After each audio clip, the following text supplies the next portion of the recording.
Chapter 619. Dong Zhuo kicked him, but his brother-in-law dodged quickly. The fat man laughed angrily and said, "After talking for so long, you still haven't gotten to the point. Your sister is right. You've been reading military books to death. You don't know how to explore things other than military books." The captain was used to his brother-in-law's beating and scolding as a sign of affection. He smiled shamelessly and said, "General is wise and powerful. Please help me to explain it clearly." Dong Zhuo smiled casually. At first, all the military towns near the border of northern Liang were quite conceited in terms of combat ability. They thought that they could fight the cavalry of northern Liang in a one-on-one battle openly, without being at a disadvantage. Not only did the generals such as Honggu and think so, but the survivors of the central plateaus, the old and the young, also wanted to go back home to pay homage to their ancestors, or to miss the rich and comfortable environment in the south. Therefore, they secretly added fuel to the fire. When people gather firewood, the fire will burn brightly. First, the southern army looked down on the Bailiang army. Then, the entire southern imperial court became impetuous.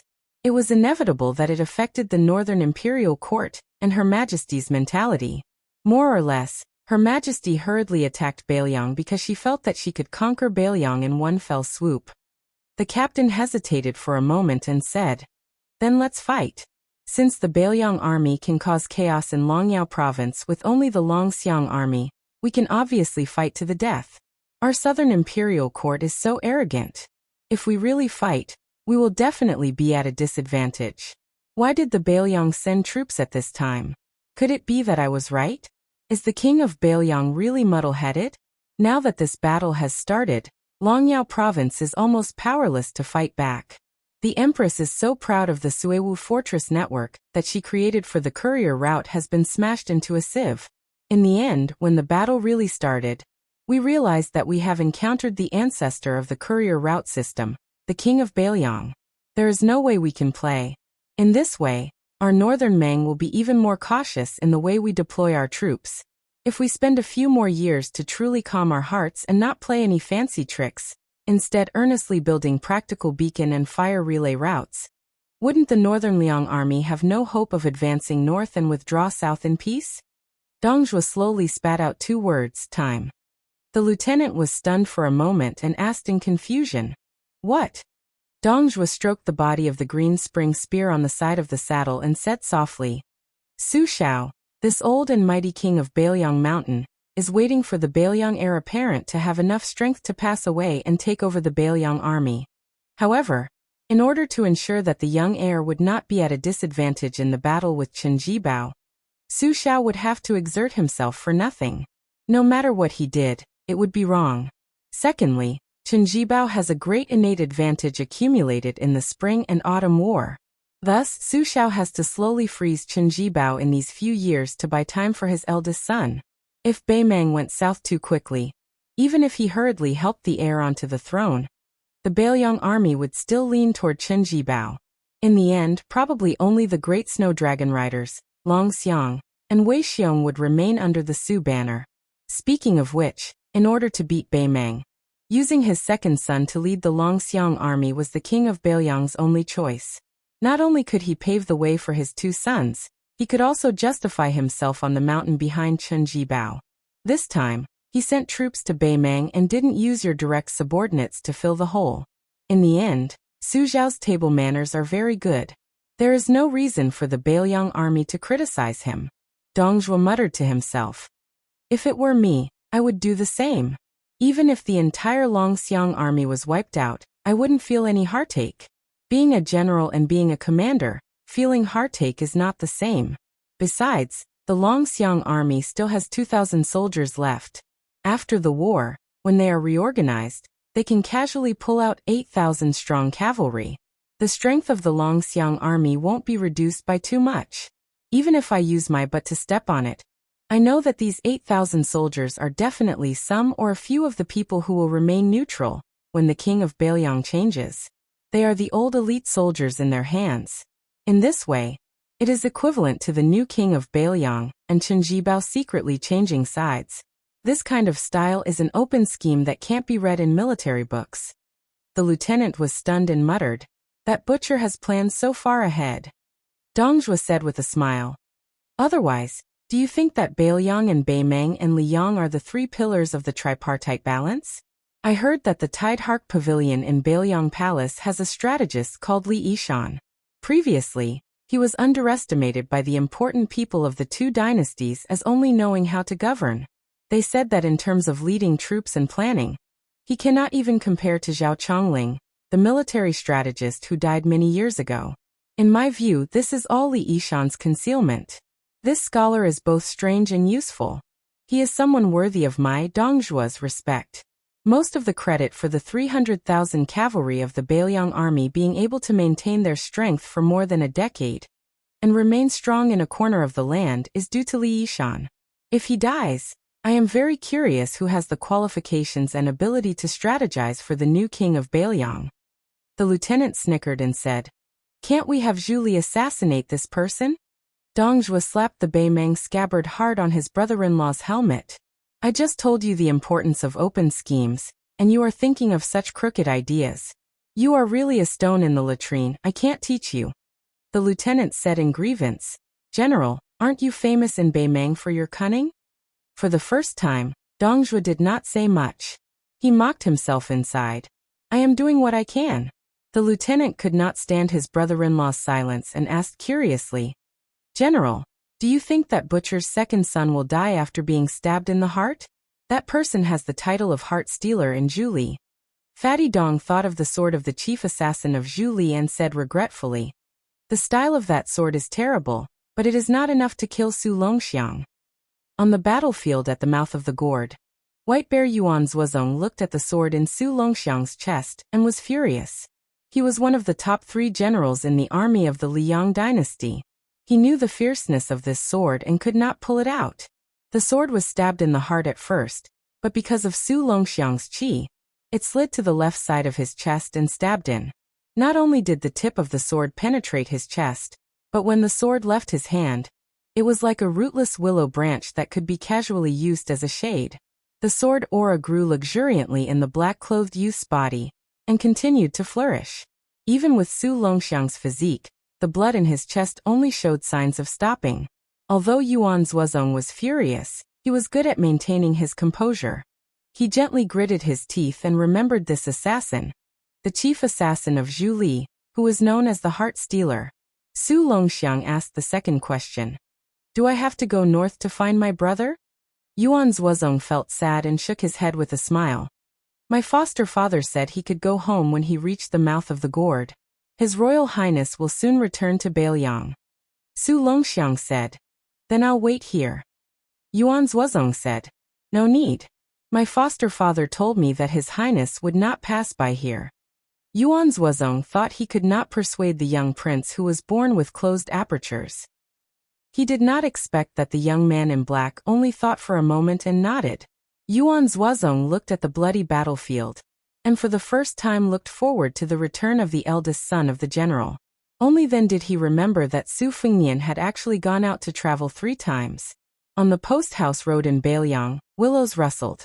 A scholar was holding a little girl's hand. They had no horse to ride on, let alone hire a carriage. However, they were not in a hurry. The willows on the post-house road were thick and strong. They could withstand the sun while walking in the shade of the trees. They depended on each other for survival. They were happy for more than a year. They were born with a hard life and were not afraid of hardship. "Brother Chen, are we going to see young Master Su?" "Not necessarily. I have to travel all over Bailiang to know if I miss him or not. Of course, I don't know if he will see me or not. After all, he is the hereditary crown prince of Bailiang. He is not an ordinary person. Young Master Su is a good man. He helped me pick up money in the wishing pond. Later, he gave us a watermelon and stir-fried it with its skin. Brother Chen, didn't you say it was delicious? Good people can do bad things and bad people can do good things. It's hard to say." The little girl didn't understand either. She just smiled and said, "Oh." The scholar saw that no one was around. He secretly broke off a long willow branch and weaved it into a garland to put on the little girl's head. He once said that he would die as a civil official. He once gave General Su Gong the 6 matters of submission. He once shocked the world in Gangnam-do Baogwa Temple's Tsushui Tanwangba. This was the poor scholar Chen Liangxi, who had taken the little beggar to travel the north and south of the river. Back then, when Zhao Chongling saw the butcher Su Xiao for the first time, he took 600 servant girls and family servants with him. Talently Ishan was alone, and he was also in dire straits. Chapter 620. The second chapter is around 12 o'clock. There is a third chapter before dawn. More than 50 camels formed a line and moved forward with difficulty on the Gobi Desert. The members of the caravan wore silk masks and most of them were leading the camels. Only a slender figure was riding on a young camel. The person leading the camel was an old but still burly man. His attire was simple and refreshing. He was obviously the leader of the caravan. A large water sack made of lambskin was hanging on his waist. The person riding on the delicate soft saddle between the two camels always had some kind of question. Most of them were bold and unrestrained. Even the experienced old man was caught off guard and did not know how to answer. Along the way, they actually encountered two mirages that were hard to come by in a lifetime. Both mirages were rare scenes of an isolated island on the sea. Perhaps only the legendary hovering mountain of the Taoist sect could be comparable. The person riding the camel asked about the origin and authenticity of the mirages. The old man who cared about his reputation could only stammer. He was pestered until there was no way out. He had no choice but to change the topic and said some anecdotes of wild fox spirits that he heard. The person riding the camel said softly, "Grandpa Hong, will we reach the big city in the north after crossing the Gobi Desert?" The old man smiled and said, "Miss, there is still a way to go in this Gobi Desert. Remember the flaming mountain last time? It looked close but it took us half a day to walk. The ancients said that a mountain would run a horse to death." The person on the camel back was actually a woman. She reached out and removed some of the silk scarves that blocked the yellow sand from entering her mouth. A pair of watery eyes that made people feel refreshed was revealed. She asked curiously, "Grandpa Hong, we don't have much water. Why did you give that scholar a sack of water? He said that he would give you money but you didn't accept it." The sturdy old man with the surname Hong said softly, "When you're outside, it's always a good thing to be able to form good karma, no matter how big or small. Back then, when I was in trouble in the desert, it was Mrs. Grandfather who helped me. Otherwise, Hongbai would be a skeleton under the yellow sand today. Besides, we don't have many water sacks with us. If we are really in trouble, we can still kill the camel to get water.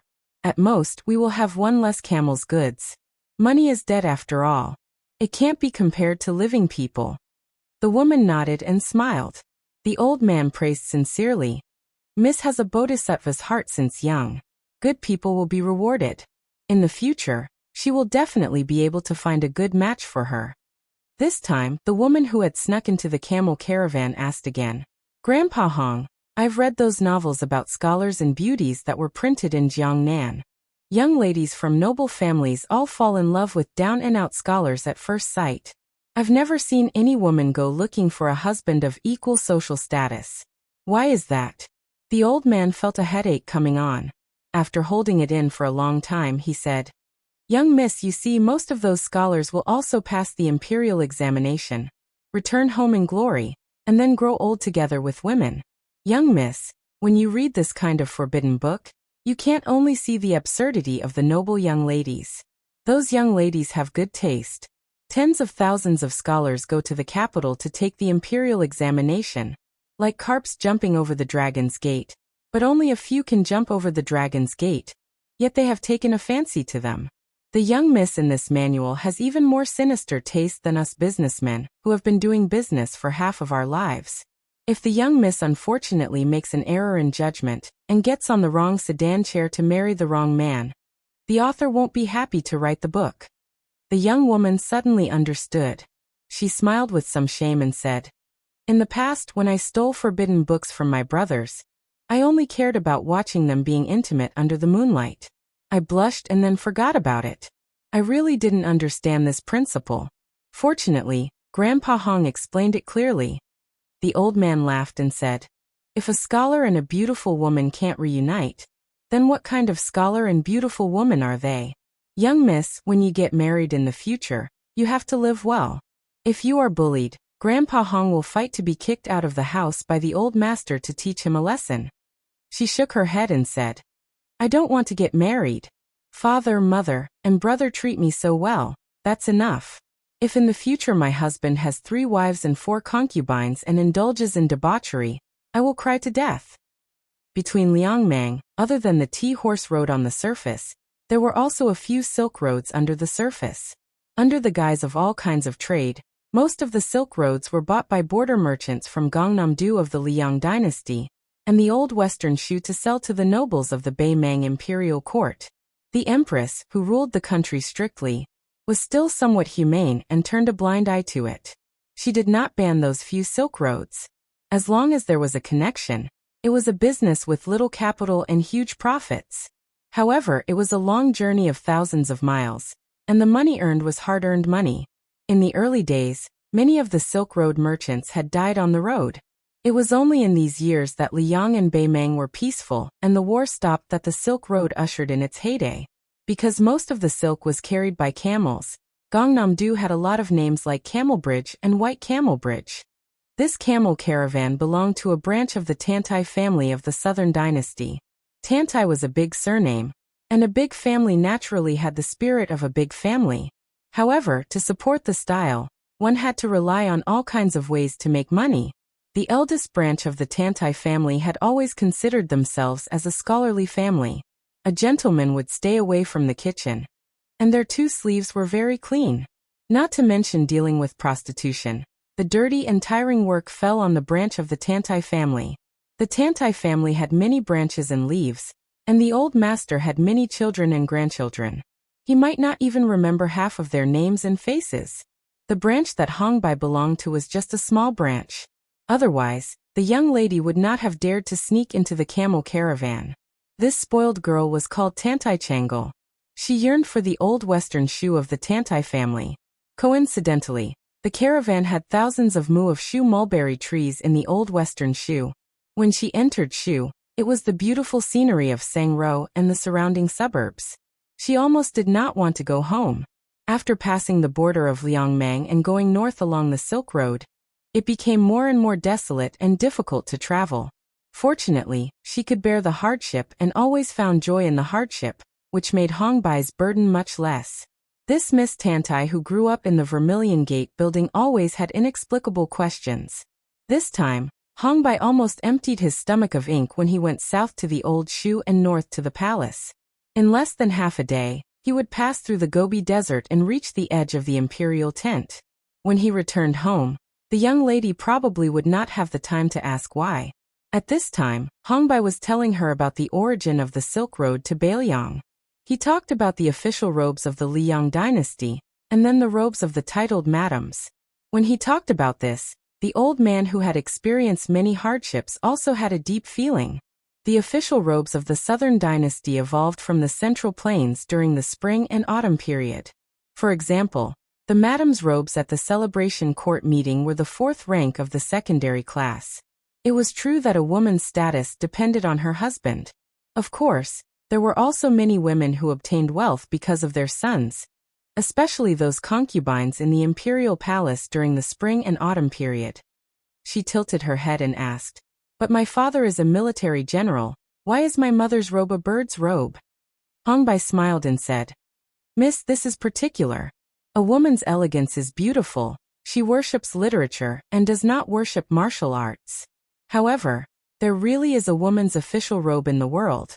Perhaps it has never been seen before, and will never be seen again." She opened her eyes wide and asked, "Whose is it?" Hongbai led the camel and walked on the scorching saline alkali Gobi Desert. He smiled and said, "The king of Beiliang's imperial concubine's robe is a first-rank lion's robe. It is rumored that it is extremely gorgeous and can be said to be flawless. Even if it is hung together with the king of Beiliang's official robe, it does not lose the least bit of elegance." Chapter 621. Tantai Changle lived in the boudoir for a long time. In the end, she only liked women who were picturesque. She never asked about the change of dynasties. As for the concubines of the king of Beiliang, she only heard that they died early and did not enjoy a few years of happiness. Hongbai, on the other hand, was born in the marketplace and had traveled extensively. He had also encountered several opportunities that made ordinary people envious. When he was in the prime of his life, he had also made quite a name for himself in the Jianghu of the Central Plains. As for why he was wrapped up in the flood of scholars rushing north and why he was sheltered under someone else's roof in Tantai, it was probably some bitter story that could not be joked about. After he became docile, he stopped playing with swords and spears. Instead, he picked up the books that he hated when he was young and cultivated his mind. When the old man mentioned this princess, he spontaneously felt respect for her. He said softly, "This princess was the only female sword immortal in 300 years. She asked naturally, "What is a sword immortal? Can one step on a sword and fly around?" Hong Bai, who had not entered the second rank, did not know the profoundness of the land immortal realm. His straightforward personality did not allow the old man to make up nonsense. He could only say embarrassedly, "Probably." She turned her head and covered her mouth to laugh. She was being kind and did not expose him. Hong Bai was a clever person. He blushed. Tantai Changle stopped smiling and asked, "Does our southern dynasty have any sword immortals?" Hong Bai shook his head and said, "I heard that there are more in the Liang dynasty. In the path of the sword, I have to admit that the swordsmen of the Central Plains have been more outstanding since ancient times. In the past there was Li Chungang, the outstanding Jianghu talent of my generation. Now there is the peach blossom sword god Dong Tai. I think that in the future, there will be people from Liang. Bei Meng will not be the champion of the sword." The woman said with a fascinated expression, "Sword immortals, I really want to see them with my own eyes." Hong Bai could not refute her openly. He only laughed softly and said, "One sword can easily break a river or shake a mountain and destroy a city. It is better for us ordinary people not to see them." A strange phenomenon suddenly appeared between heaven and earth. It was as if the temperamental god had been enraged and had suddenly become irritable. Those who had to beg for food from God, such as tenant farmers or shepherds, were most afraid of this. Tantai Changle didn't know the severity of the situation, but Hong Bai's face was already pale and dispirited. The old merchants in the caravan who walked the Silk Road all year round were the same. Tantai Changle looked up and saw that the line between heaven and earth was like black smoke, covering the sky and the sun. At noon, the sky gradually darkened like dusk. Walking in the thousands of miles of yellow sand, one was afraid of land dragons and water, and another was afraid of this kind of sandstorm. The former was relatively rare, while the latter usually occurred in spring. Now that summer had turned to autumn, how could such a terrible disaster happen for no reason? The key was that the sandstorm this time was particularly fierce. Looking at the terrifying momentum of the wind and sand in the distance, Hong Bai did not expect to encounter such a scale of sandstorm in the Gobi Desert. He made a prompt decision. The caravan had nowhere to retreat in the Gobi Desert, so he ordered the caravan to start killing the camels, skinning them and removing the internal organs. A camel's skeleton was freed for the Tantai caravan to enter. More than 50 camels gathered in a pile and covered the gaps with camel skin. Perhaps they could escape this disaster. Usually, they could hide near the kneeling camels in a small sandstorm, but today, they did not dare to be careless in this huge sandstorm. Fortunately, the camels' skeletons were large enough to squeeze 2 people. As for whether they could escape the sandstorm or not, it was up to fate. Hearing that they had to kill the camel to avoid the wind, the woman could not bear to part with the white camel she was riding. Her eyes were red from crying, and she was unwilling to take out her knife to kill and skin the camel. Hong Bai and the nimble members of the caravan did not care about the valuable goods. They quickly killed the camels that depended on each other, and hurriedly removed the internal organs and stomach pouches. The sandstorm was close at hand. When they looked up, they could already see a black sand column as tall as a city wall coming from the northwest.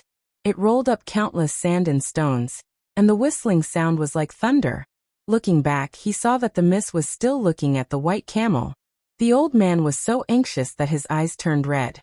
He did not care whether the mist would hold a grudge against him or not.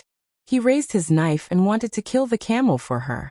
Just as the old man said, the goods carried by the caravan were valuable, but human lives were even more valuable. The caravan members were all elites of the Tantai silk trade. If anyone died, it would be a loss that the family could not make up for in a short time. Not to mention, Tantai Changel was the old master's most doted granddaughter. Even the old master liked her. If she died in this sandstorm, Hongbai would not have the face to go back alive. Hongbai shouted loudly, "Miss, you can't delay any longer." Her face was full of grievances. Her eyes were red and swollen from crying. She looked very pitiful. Hongbai sighed in his heart. He raised his knife and walked towards the most beautiful white camel in the caravan. Tantai Changel turned her head. Although she could not bear it, she was not so insensible as to stop him. When she turned her head, she suddenly widened her bright eyes. She saw a scholar in a black robe with white undershirt floating towards her. She thought she was seeing things and blinked hard. In the blink of an eye, he brushed past her and came to Hongbai's side. He pressed on the old man's arm. Hongbai looked up with a blank face. The scholar who had borrowed a bag of water from the caravan shook his head, as if indicating that Hongbai did not need to use the knife. When Hongbai was hesitating, the scholar who had traveled for many years did not know what was good for him, and continued to move forward. He floated for 5 or 6 feet in a flash. Tantai Changel was stunned. Wasn't he the scholar who did not have the strength to truss up a chicken? When she saw him pay for the water, she laughed in her heart that he did not know the dangers of traveling, and dared to travel alone in the desert. At that time, she had a woman's thoughts that no one knew about.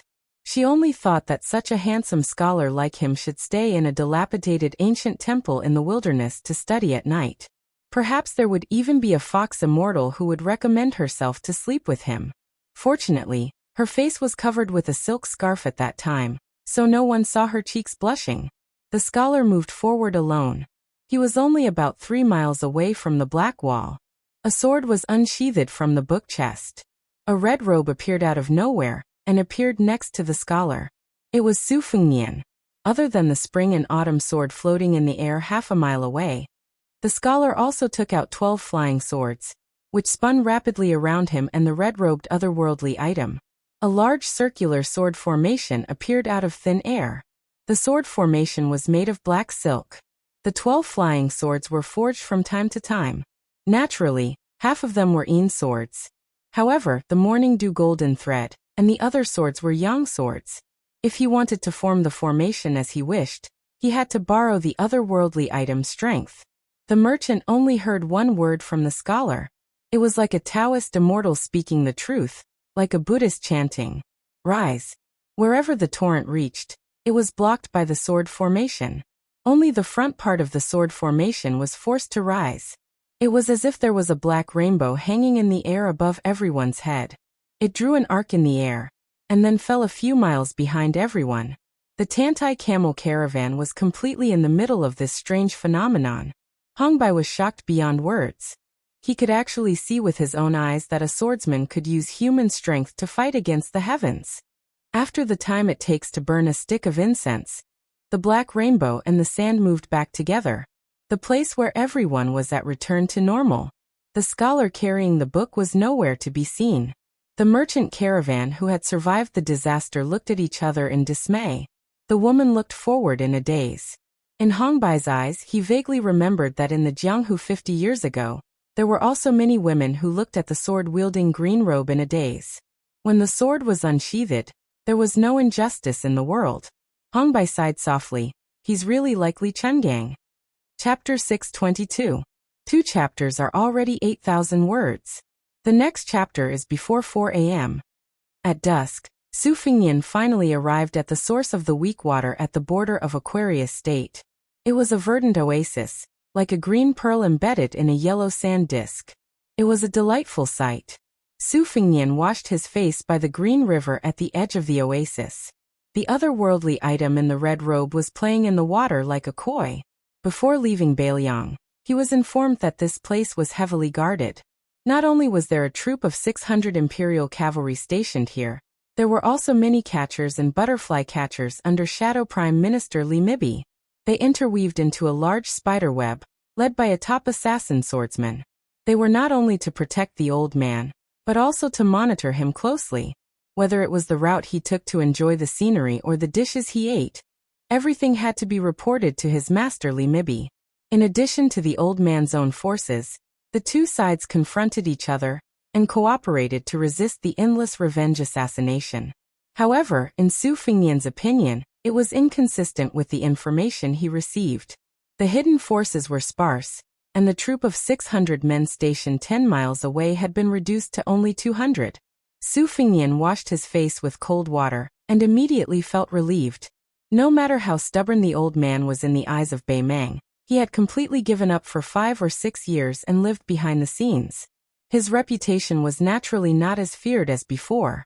The situation in Bei Meng and Liang was the same. At first, it was mostly the south facing the north. If it was said that the king of the southern court, Huang Songpu, had made a good start as a general in the southern court, there was actually someone who had occupied a high position in the northern court as a remnant of the spring and autumn period. He could be said to be second only to one and above all. Back then, every time the empress went on a hunt and had a discussion with the officials, only this person could make the unruly nobles willingly submit to her. It could be said that it was this old man's credit that Bei Meng was able to smoothly implement the scholarly rule. The purpose of Su Fengnian's trip was to meet this old man who was regarded as the pillar of Bei Meng by the empress. Who would believe that the crown prince of Bei Meng, who was destined to be irreconcilable with the Beiliang, would walk thousands of miles just to throw himself into a trap? Su Fengnian chose this secluded spot near the water, and was not in a hurry to enter the interior of the oasis. It was obvious that this was a Chimen Dunjia formation. If he stepped in carelessly, he might be arrested as an assassin.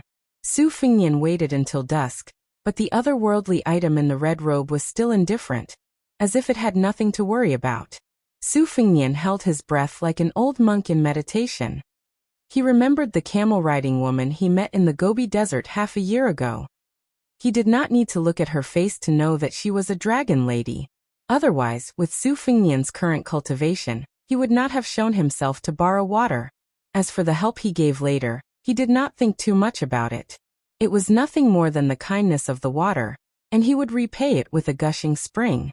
According to ancient books, every time this kind of mirage woman entered the ocean or the desert, a mirage would appear.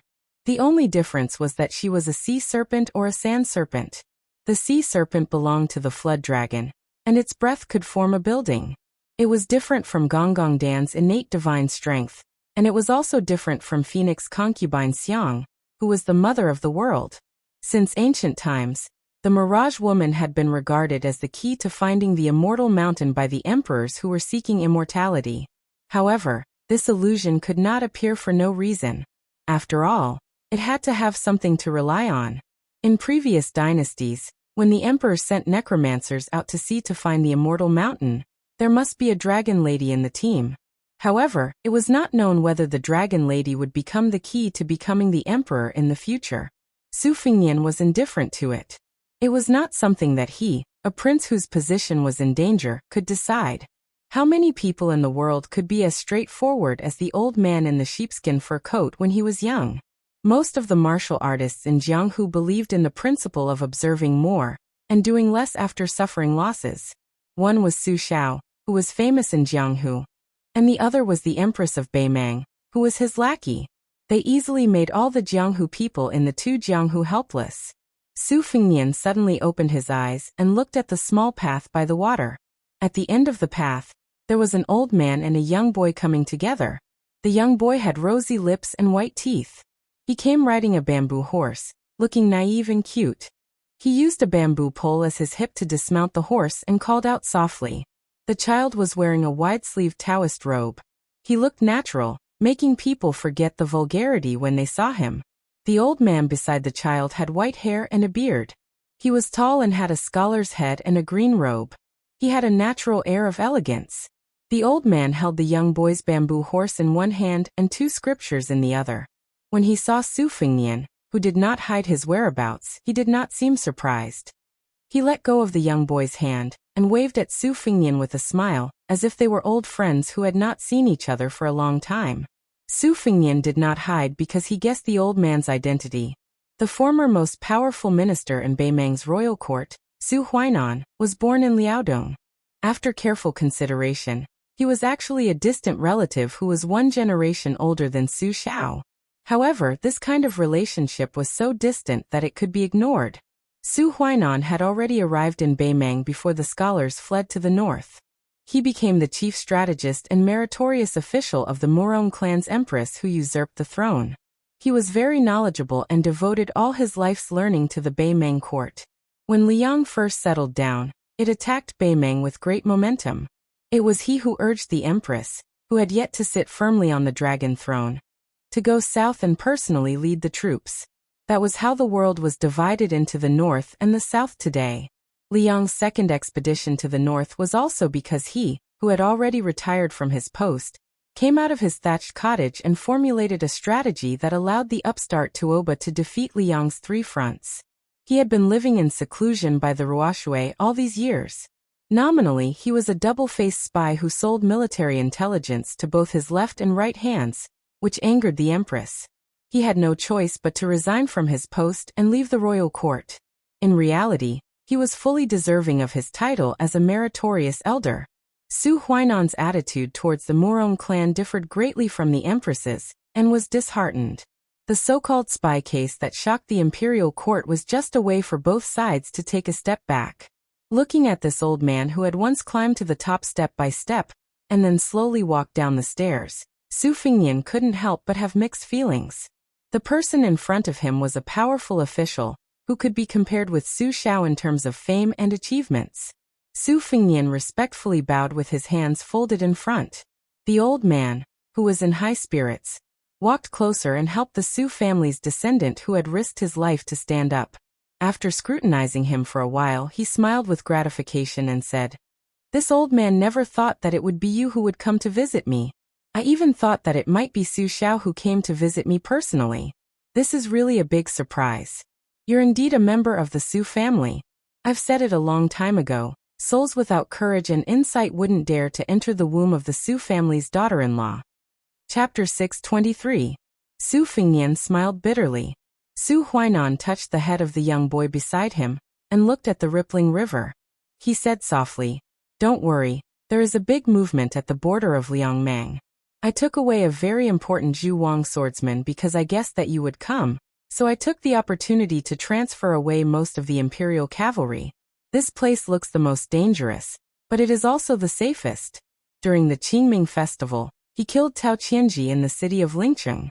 Later on, he had a fight with Tuoba Chunsun, making that little general who did not know the immensity of heaven and earth suffer in silence. Along the way, he conveniently killed the heart-sucking devil Xieling. In the city of Dunhuang, he attracted Deng Tea to draw his sword. It seems that he even had a grudge with the princess tomb on the other side of the Yellow River. Young man, you have really opened this old man's eyes. At that time, I said that as long as you can reach Ruoshui alive, I will meet you no matter what. Come, let's sit down and talk." Su Huainan and Su Fingnian sat on the grass beside the river. The naive child suddenly became angry. He lifted his bamboo horse, and was about to chop it into the water. The strong qi made Su Fingnian suffocate for a moment. The red-robed otherworldly item jumped out of the water, and also looked like it was about to overturn the river and the sea. Fortunately, Su Huainan held onto the green bamboo pole, and shook his head. Only then did the child withdraw his qi and return to his naive and innocent expression. Seeing Su Fingnian's strange expression, the old man revealed some heavenly secrets. However, he did not reveal too much and smiled warmly. "I can't tell if it is the supreme supernatural power of Taoism's I Chi San Qing, or the obscure method of severing 3 corpses on 10 continents. However, the one beside me must be a poor child. In these few years, the cottage has been deserted. The smart people who know how to cultivate in the public way like the cold stove have gradually lost their temper. Fortunately, I have this child to accompany me, so I don't feel old and boring." To the orthodox Taoism, the golden elixir of dragon and tiger had always been regarded as the only right way to achieve immortality. Talisman and external elixir were unorthodox, not to mention severing 3 corpses, a heretical method that was not recorded in any ancient books. Furthermore, Su Fingnian was not in the mood to get to the bottom of this small matter. It was only a little Taoist child. Yet he was able to make the otherworldly item full of yin qi feel, as if it was facing a great enemy. Wasn't Beimeng too full of hidden dragons and crouching tigers? If it was a year ago, I would have followed the agreement and helped Su Xiao plan the Meng annexation for Beiliang. After all, I can't be said to be loyal to the imperial court, nor do I have the hobby of being a minister under a woman's skirt. The reason why I became a dog who left his hometown and sold his country, and worked hard for the empress, was only because I held a grudge against the spring and autumn period in Liang. Since that was the case, I was happy to see Liang Meng make waves. This is more interesting than replaying a chess game. Of course, I am the same as Su Xiao, famous for being a terrible chess player. However, the Taiping decree of the Chess and Sword Music School is a genuine national player both on and off the chessboard. He traveled around Liang for more than 10 years and figured out the situation. This time, when he returned to the palace, he found the right remedy for the problem and played a big game. Black and white determined the universe, including Beimeng, Liang and Beiliang. My position as strategist was naturally replaced by this new imperial preceptor. All these years, I waited for the right price to sell and became a big joke. Su Fengnian, since the imperial court no longer has a place for me to use, what can I do even if I thicken my face and come back? Su Fengnian was silent. Su Huainan, who had a self-deprecating tone, didn't look at the young heir who had traveled over mountains and rivers to come here. Are you very disappointed? Su Fengnian nodded and said, if I say I'm not disappointed, I don't believe it myself. Su Huainan really did not beat around the bush. He slowly said, when I was born, my family was naturally filled with riches and honor. After I die, my entire family is destined to be executed in less than 10 years. Half of it is because I deliberately didn't restrain my clansmen and allowed them to break the law and commit crimes. When I was the prime minister of the northern courtyard, I deliberately had bad relations with the Yelu and Morong families for a long time. The other half is because the empress is a woman, and it is natural for women to hold grudges. Before she dies, she is fated to settle old debts with me, even if she does not make things difficult for me. The next emperor of Beimeng will make an example of my descendants. I think I have done right by my clansmen. For more than 30 years, I was like the sun in the sky, a glory and wealth that ordinary people cannot enjoy in several lifetimes. Only one person cannot die, or rather, cannot die so early. This is my compensation to Su Xiao for breaking my promise. Su Fengnian looked up in puzzlement. Su Huainan laughed softly and said, back then, Su Xiao had Zhao Chongling and Li Yishan as his left and right arms. I am not an immortal, and cannot give to the two of them. I can only give to you, the future king of Beiliang, one of them. If you trust him, then use him without worry. He was originally going to die of exhaustion before 40. The old man pointed at his head. I have taught this unremarkable concubine's grandson all the schemes and plots I have learned from reading history. Without needing Su Fengnian to ask, the old man smiled and said, he is already on his way to Beiliang. You will meet when you should. Su Fengnian was about to stand and give his thanks when the old man waved his hand and stopped him. I owe you and your father. This old man was able to rise up in Beimeng without Su Xiao's help. Su Huainan suddenly smiled and said, I remember when I left home in my youth, my original intention was to become a Confucian scholar. After traveling tens of thousands of miles, I would read tens of thousands of books. It would be good if I could be a commentator. Who would have thought that I would reach this step today? Su Fengnian was speechless. Su Huainan patted Su Fengnian's shoulder and said amiably, in the future, the world will be decided by you youngsters. After sighing, the old man asked, I heard that you have a good grasp of the sword and the blade. Do you have a Beiliang blade? I would like to take a look. Su Fengnian shook his head and said, it's not good to bring a Beiliang blade to Beimeng. I only have a spring thunder dagger. The old man slapped his forehead and said with a smile, I'm old and muddle-headed. There's no harm in a dagger. Su Fengnian took out the spring thunder dagger from his case. Su Huainan placed it on his knees and stared at it for a long time. This old man has no joy to speak of in life. He has no fear of death.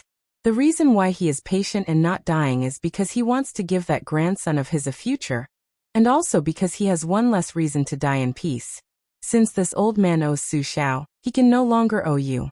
Moreover, This old man has also thought of a method that will not let anyone down. Su Huainan took out the spring thunder dagger and handed it to Su Fengnian. The smile on his weathered face was incomparably open-minded. Come. Cut off Su Huainan's head, put it in a bag, and return to Bailiang to be the king of Bailiang. Chapter 624. 3 chapters of 12,000 words have been uploaded. It could not be said that they had come in high spirits, but it was also hard to say that they had returned in disappointment. Su Fengnian was still dressed as a traveler with a backpack on his back. The red-robed otherworldly item was still moving stealthily, but it now had an additional head that had died with a smile on its face. After traveling for 300 li, they saw 2 horses galloping toward the hut by the Ruoshui River. One of the men riding on the horse was handsome. He had the body of a northerner and the face of a southerner. When he saw Su Fengnian, his face immediately turned pale. He got off the horse and staggered toward Su Fengnian. He knelt on the ground and covered his heart with his hands. He clenched his teeth and choked with sobs. Su Fengnian was well aware of this, but he did not try to comfort him. With a cold face, he looked down at the son of a concubine whom Su Huainan had high hopes for. Such a cold and gloomy first meeting was really a killjoy. There was not the slightest bit of the atmosphere that was described in the history books where virtuous monarchs and famous ministers would regret not meeting each other earlier. The other horse was ridden by a young man who looked like a boy attendant. When he saw that his master was in such a daze, he also became extremely hostile toward Su Fengnian. The man had already turned 20 years old, but he was not yet 30. After losing his self-control for a moment, he restrained his expression and waved away the boy attendant's arm that was trying to support him. He stood up and asked the boy attendant to give him a horse. The master and the servant rode on the same horse. The 3 of them tacitly went to the south together. Along the way, they passed through the passes of various cities. The gentleman could hold hands and chat with the officers along the way, but he rarely called them brothers. After passing through half of the southern end of the Aquarius state, they went around the imperial court and were about to enter the Golden Toad state. They stopped at an inn in a small town on the border to rest. The 2 sides who were watching coldly from the sidelines finally had an open and honest conversation. The inn's business was poor. The large courtyard was only occupied by the 3 of them. The night was as cold as water. The boy attendant named Wang Mengshi squatted on the stone steps at the entrance of the courtyard and sighed at the stars in the sky. In the courtyard, there was a wooden table with a missing corner, and a few broken bamboo chairs that would creak when one sat down. Su Beiji did not drink alcohol, but when he checked in, he specially bought a pot of wine from the inn. At this moment, he placed the pot in front of Su Fengnian, who was sitting opposite him. Watching him pour the wine into the porcelain cup, Su Beiji said calmly, "It is said that drinking muddy wine brings happiness. It seems that you and I are not fated to meet." Su Fengnian said calmly, "This name was given by your grandfather himself?" Su Beiji twitched the corner of his mouth. "It wasn't called this at first. When I was 6 years old, I was studying in the Su family's private school. Grandfather happened to pass by the window and called me in front of him. After a question and answer, he changed it to Beiji. Oranges are orange in the south and oranges in the north. In the past, I didn't know the meaning behind grandfather's name. Only now do I know that he wanted me to move south and change from oranges to oranges. Grandfather put in a lot of effort, and as his grandson, I can't let him down. I changed my name for 3 years. After I was 9 years old, I followed grandfather to study and copy history books. My relationship with my parents was indifferent. Perhaps His Royal Highness doesn't know, but grandfather has been paying attention to you for many years. Especially from the time the king of Bailiang refused to let you enter the capital to the 2 times you traveled. Grandfather spent a lot of manpower and resources to intercept first-hand information. I dare say that he was the first person in Baimang to guess your identity." At this point, Su Beiji's gaze turned towards the room where Su Fengnian was. The 5 fingers of the hand resting on his knee trembled. The hand on the table didn't seem to have any abnormalities. Su Beiji retracted his gaze after a moment. His tone was calm. Grandfather has had a knot in his heart all these years. The one who tied the bell must untie it. Naturally, the knot must be untied by the person who tied it. Compared to the king of Bailiang, Heir apparent personally going to Beimang is even more inconceivable. To tell you the truth, I once suggested that grandfather kill you before you even get close to Ruoshui. Since it's a dead knot, let's end it with one side dying. Su Fengnian smiled and downed the wine in his cup in one gulp. Su Beiji finally revealed a desolate expression. He lowered his head to look at the empty table in front of him. I just didn't expect that the dead knot would be replaced by his death. Grandfather said that even if he met you, there was a 50-50 chance of who would live and who would die. Su Fengnian lowered his head to drink his second cup of wine. He furrowed his brows without leaving a trace. Su Beiji pursed his lips and stared at Su Fengnian, who was slowly drinking his wine.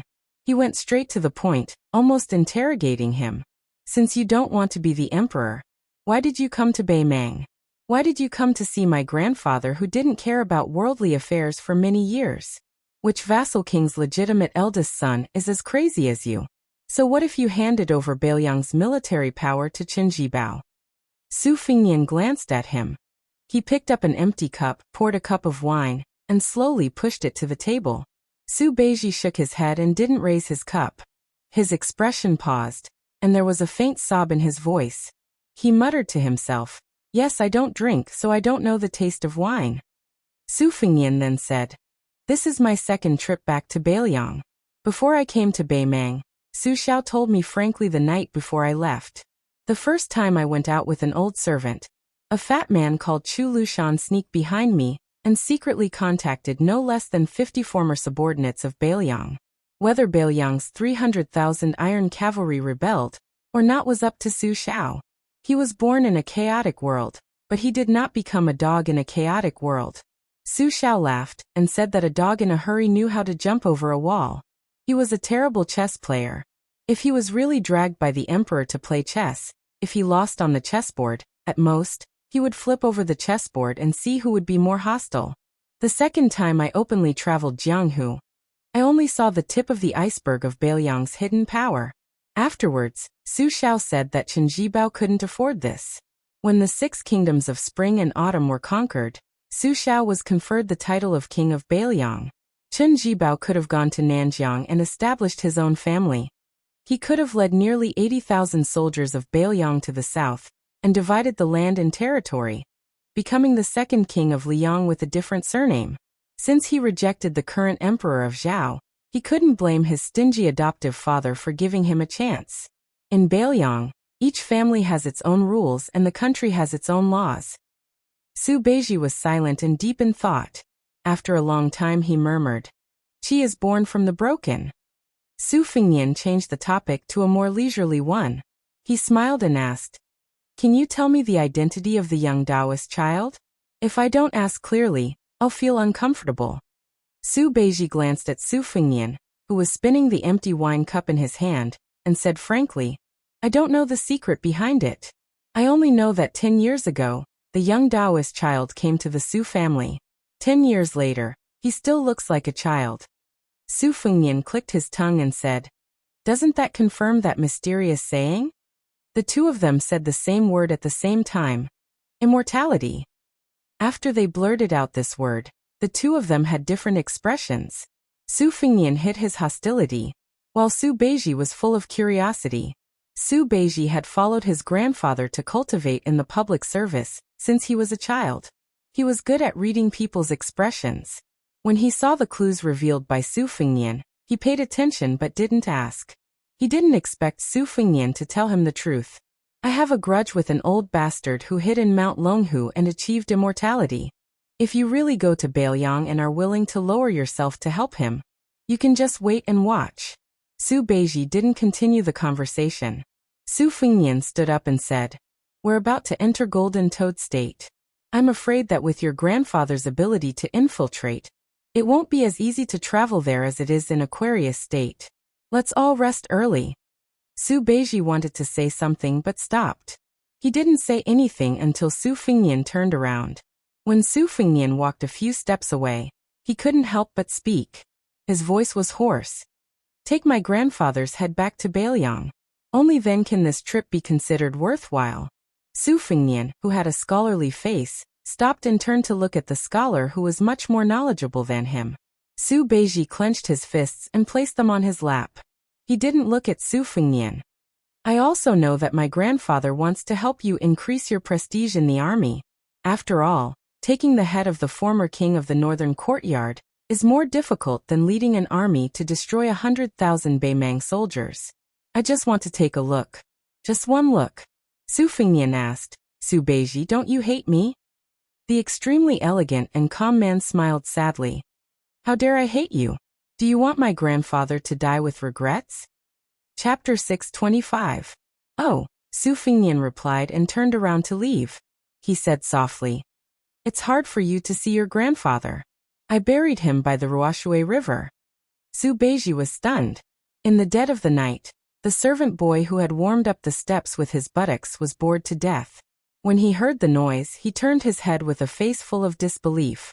Not only did his master, who did not drink a drop of wine, not only raised his cup and drank all the wine in it, but he also seemed to be crying and smiling. He raised his head and picked up the remaining wine pot, and poured it all down his throat. The middle-aged man whose hands were longer than his knees had once made the arrogant chess and sword music school's headmaster sweat profusely outside the gate of heaven of Tao Te sect. However, after such an ambitious and ruthless person left the Taoist temple for the Arctic tundra, and crossed the Yellow River, there were no disturbances along the way. When he was near the upper reaches of the Yellow River, he didn't make any shocking moves like jumping across the river. He paid the boatman money and crossed the river on a raft. He was like a clay bodhisattva without any temper. It should be known that among all the martial artists in the world, Wang Xianji, he could stand shoulder to shoulder with. When she left the martial emperor city for the first time in almost 50 years, the Liang dynasty sent thousands of cavalrymen to keep an eye on her, fearing that this old guy who liked to call himself the second in the world would cause trouble. 2 dynasties and 2 Jianghu people believed that as long as this man and Wang Xianji joined hands, they could easily kill the remaining 8 of the 10 people in the world. It was enough to show how powerful this Beimang military god with the surname Tuoba was. If one thought that as long as one was a top martial artist, he would be the kind of fledgling in Jianghu who could shock the world with a fart. Even if he met Tuoba face to face, he would probably be regarded as a layman in front of a real Buddha. Everyone in Beimang knew that Tuoba didn't believe in Buddhism, but he was close to Buddhism and far away from Taoism. Especially when he assisted the empress in the same dynasty as the state preceptor Immortal Qilin. They didn't even meet once in the past 20 years. It was like the vassal of the Liang dynasty, the arch-enemy of the Liang dynasty, was not allowed to see the other vassal. It was a calm day. Tuoba, who had been extremely valiant when he was young, walked down from the raft. His feet had barely touched the ferry when the surface of the Yellow River shook violently. It was as if there was a dragon at the bottom of the river. Frightened, the boatman tied the raft tightly and jumped ashore. He did not dare to fight for this small amount of money. The people waiting at the ferry only saw a blink of an eye before they realized that the previously living middle-aged man had disappeared without a trace. In the open space, the stern bodhisattva Tuoba saw an old Taoist. His hair and beard were as white as snow, and his Taoist robe fluttered in the absence of wind. He was truly like an immortal, possessing a rare immortal aura. Tuoba said calmly, Imperial tutor, do you know that those who block me will die? The old Taoist waved his horsetail whisk and smiled. I am the Imperial Preceptor. The Imperial Preceptor is not me. It doesn't matter if I die or not. Tuoba said with disgust, stop pretending. The next moment, it was as if thunder had exploded all over Tuoba's body. The originally short man had grown to 9 feet tall. His pair of ape-like long arms no longer appeared abrupt. A clay bodhisattva would be unable to protect himself when crossing the river. Tuoba crossed the river. Even the gods and Buddhas couldn't stop him. It was rumored that there was a floating mountain in the Dao sect that was 6,000 feet above the ground. There were thousands of palaces on the mountain. Li Dongxin pulled up the river and flooded the Dao sect. The water gushed out from the heavenly gate and washed the jade steps. The white-robed monk floated to the ground and walked into a narrow valley that was filled with green. When he reached the end, he was suddenly enlightened. The valley didn't have the majestic buildings that people imagined. There was only a Taoist temple built against the mountain. It was a circular plaza with a Taiji diagram carved on it. The yin and yang fishes were intertwined. The entire plaza seemed to have returned to its original state, and was unusually simple. There were clouds and mist rising from the yin and yang fishes, reaching straight to the sky. The white-robed monk raised his head and looked. There were dozens of giant white storks that were different from the same species spiraling upwards. It was obvious that there were Taoists riding them. Their Taoist robes were long sleeves, and made them look like immortals riding cranes. These Taoists from the Taoist sect were originally the wine-offering Taoists who stayed in the temple. Li Dongxin returned their greetings with the river, and forced them to escape into the sky. In Li Dongxin's vision, other than the Taoists and the white storks, there was indeed a huge mountain floating in the sky. The Taoists rode on the white storks and floated up. A young Taoist floated down from the floating mountain that reached the clouds. This Taoist with a sword on his back landed at the intersection of the yin and yang fishes, guarding the pass alone. The Taoist looked to be about 27 or 28 years old. He was extremely masculine and had a feminine appearance. Li Dongxin took a glance and sneered. As expected of the Qilin spiritual master who has reached the sage realm. Your skills are really impressive.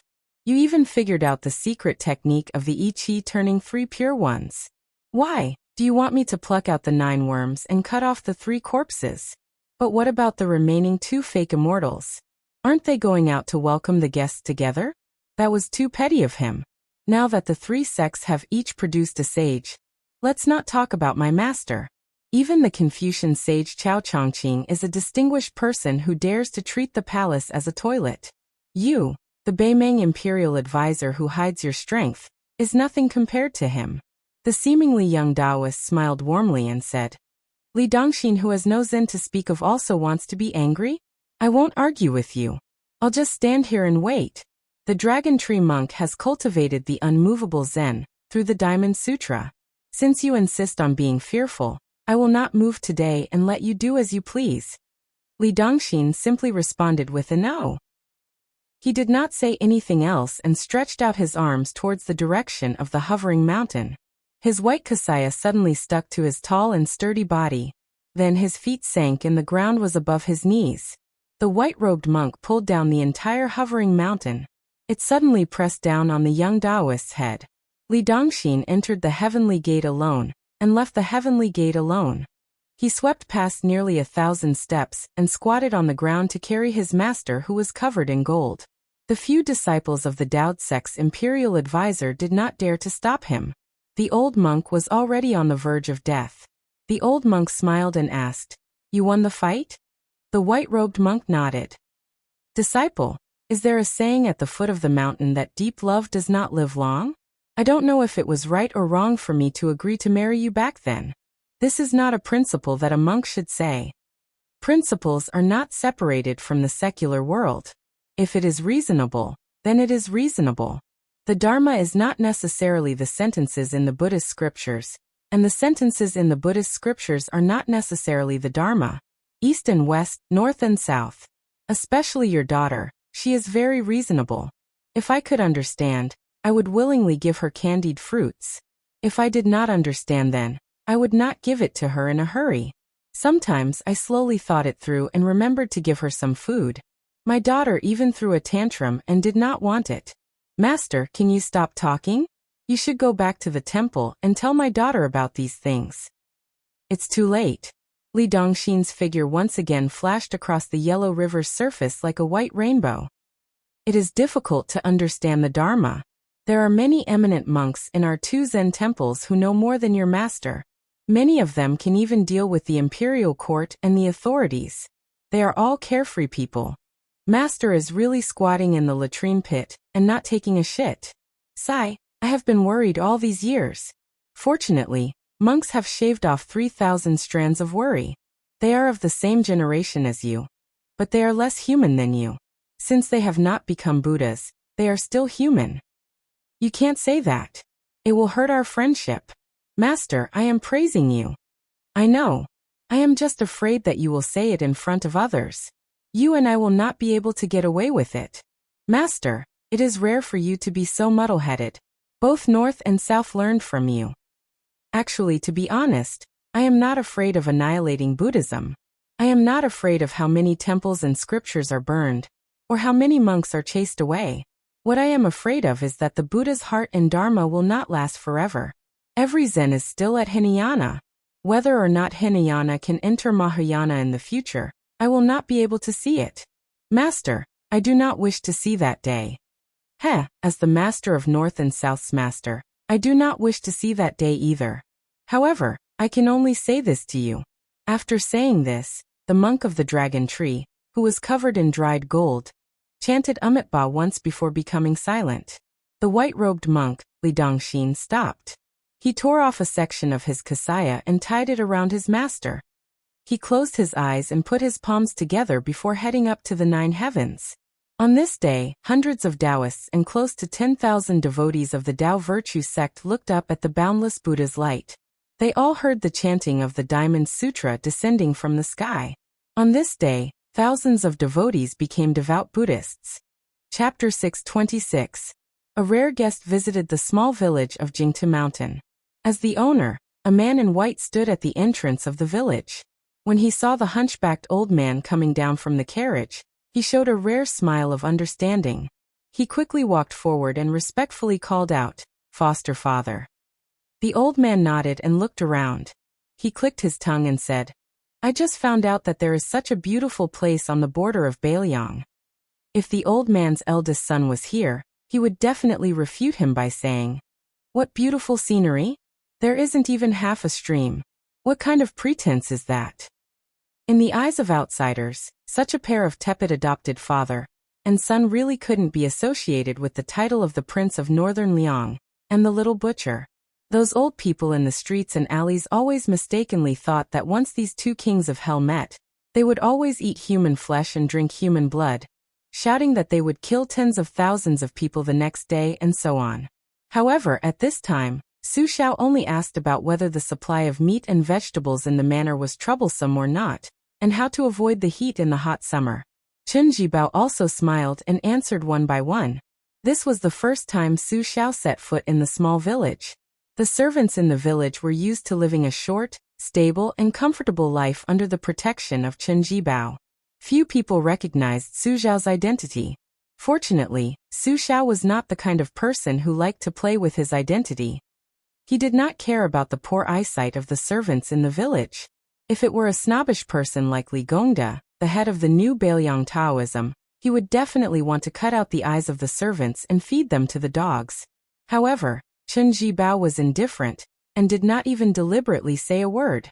From the moment he entered the village and sat down in the shade of a willow tree, he did not reveal Su Xiao's identity. Outside the village, there were no tall trees or high walls. Under the willow trees, the father and son could see the endless yellow sand. A well-behaved maidservant brought in a basin of iced lychee. The ice cubes were all hammered down from the ice house. Lychee was a rare fruit that was said to only grow in the miasma of southern Xinjiang. Every once in a while, it would be sent to the village.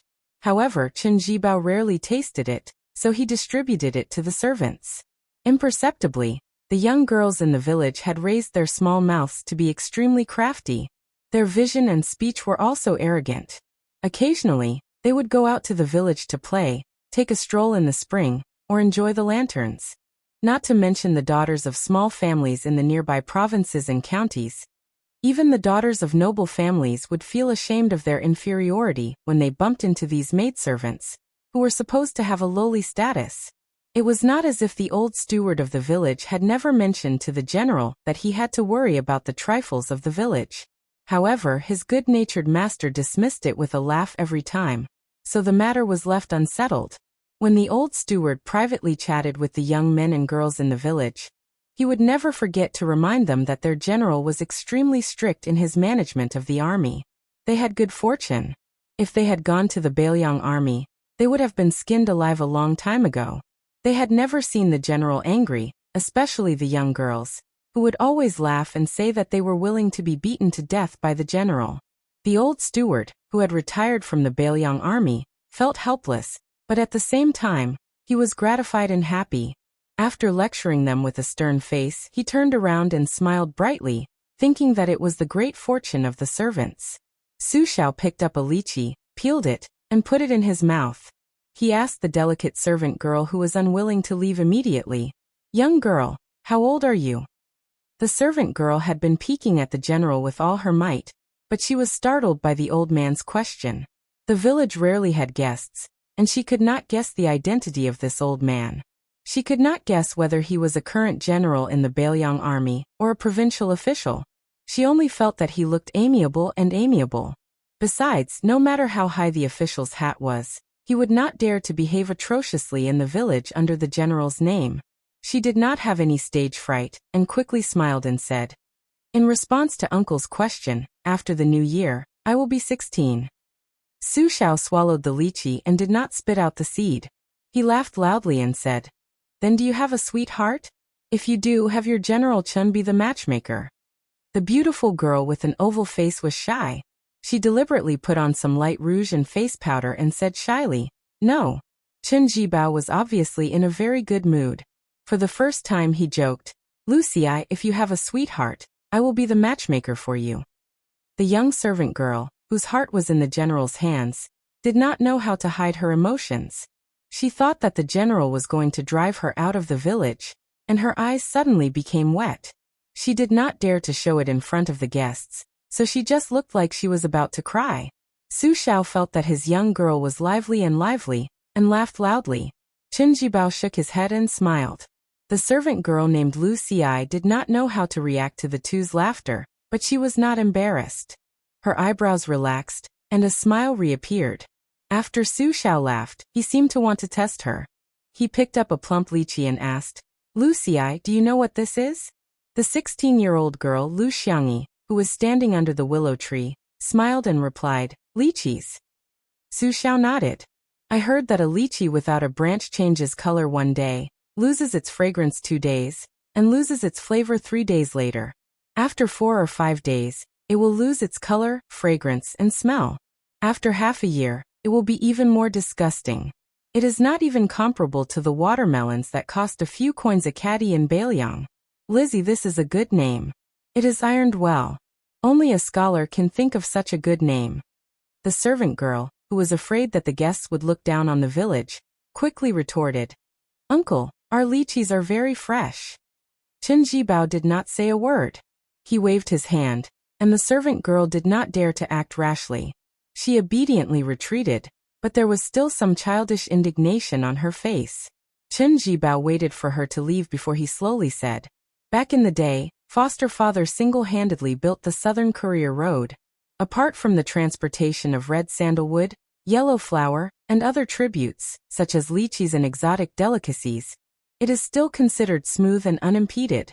The rest is not worth mentioning. If it were not for Zhang Julu personally supervising the Fire of Peace, the Fire of Beacon would have been almost completely abandoned." Su Xiao glanced at the fresh lychees in the ice tray and smiled. Being prepared for danger in times of peace is as difficult as being content with what you have.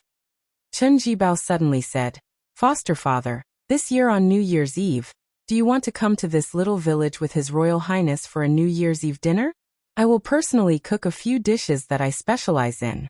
Su Xiao mischievously said, "In the end, you just want Wei Xiong to eat your dishes, right?" Chen Jibao smiled helplessly. The sunset in Bailiang was 3 hours later than in the south, but no matter how late it would still set. Father and son gazed at the sunset in the west. Su Xiao was touched by the scene and said softly, "It has been hard on you these past few years." Chen Jibao was about to speak when Su Xiao smiled and asked, "How is it that you fought 2 rounds in a row with the founder of the chess and sword music school and the martial prodigy Hong Jingyan?" Chen Jibao smiled and said, "Although the outside world says it is amazing, in reality, I did not fight to the death with them, so I did not have the opportunity to use that stick of plum wine." The famous general in white frowned and said, "That Hong Jingyan is a character. That battle with me was just a method for him to build up his reputation. In the future, when he enters the army from the Jianghu, he is destined to be a great enemy of Bailiang." Su Xiao rubbed his hands and said with emotion, "Beimeng is full of talents." It was inevitable that one would have supporters in the army when leading an army to war.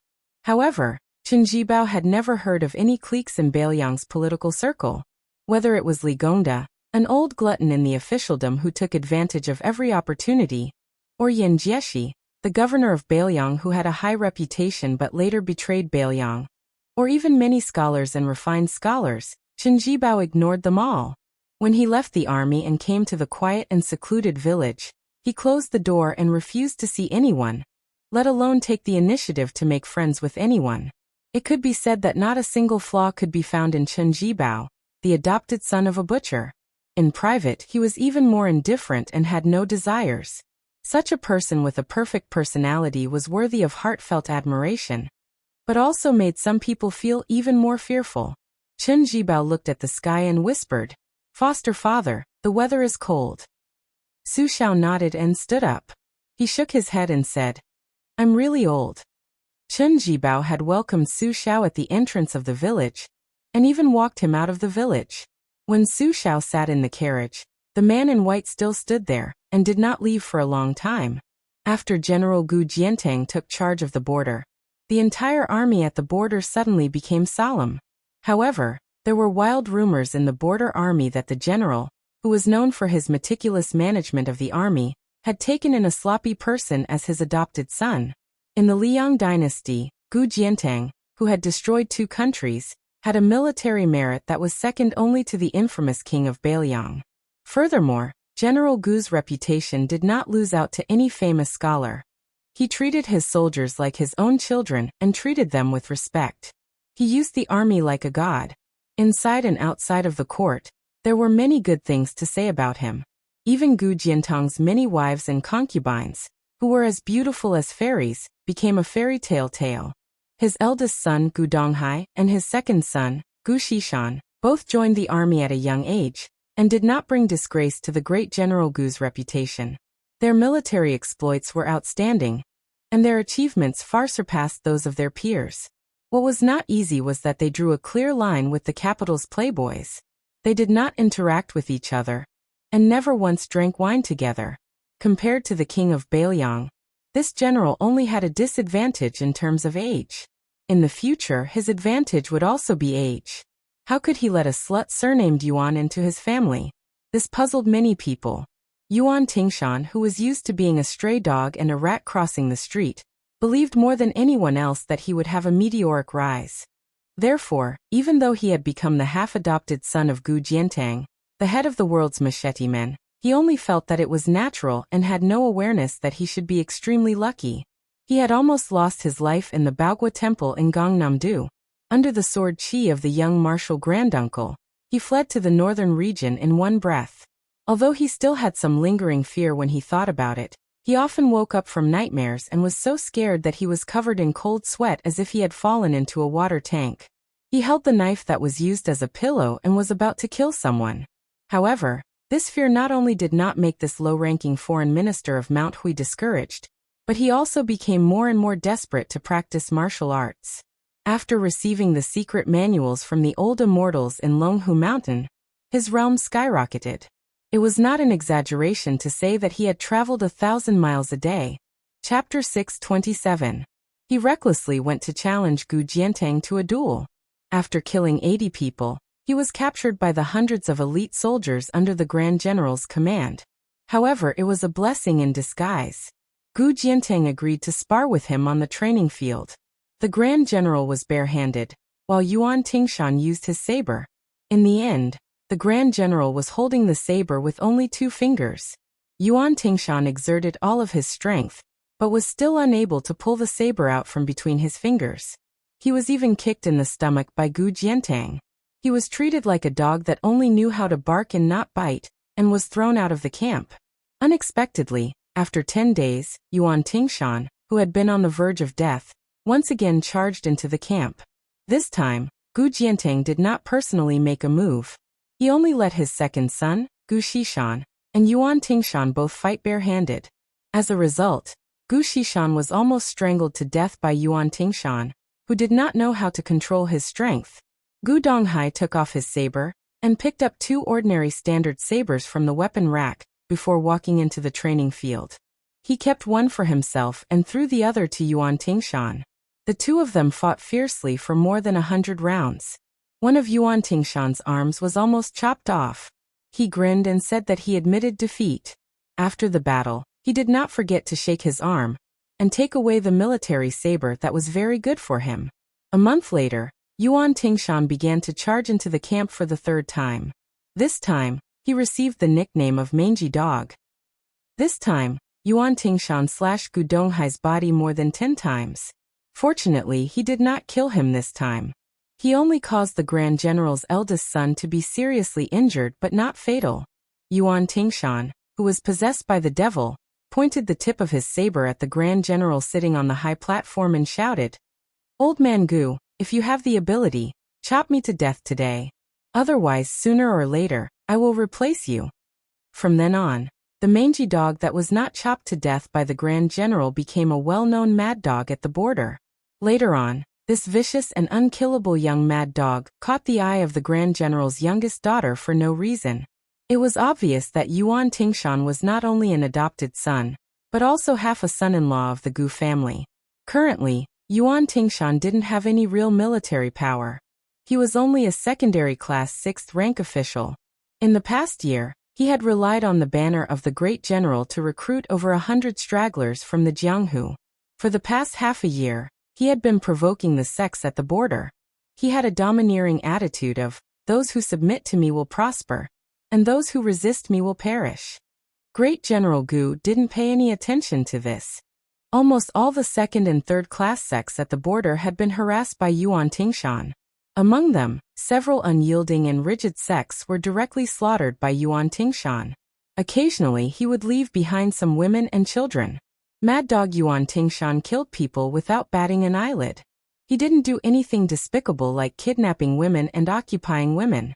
This time, Yuan Tingshan once again wiped out a small sect of 100 that didn't know when to advance or retreat. Just like before, he didn't leave even a chicken or a dog alive. During this time, there was a valiant henchman who couldn't hold back his thirst. When he saw a beautiful woman, he took off his pants and pressed her on the table. Just as he wanted to have sex with her, he was seen by Yuan Tingshan. With a single slash, he ended the lives of both the unlucky man and the innocent woman. There was a woman who secretly followed Yuan Tingshan through the Jianghu in high spirits. When they rode back to the military town, she turned around to look at the playful man lying on the back of the horse.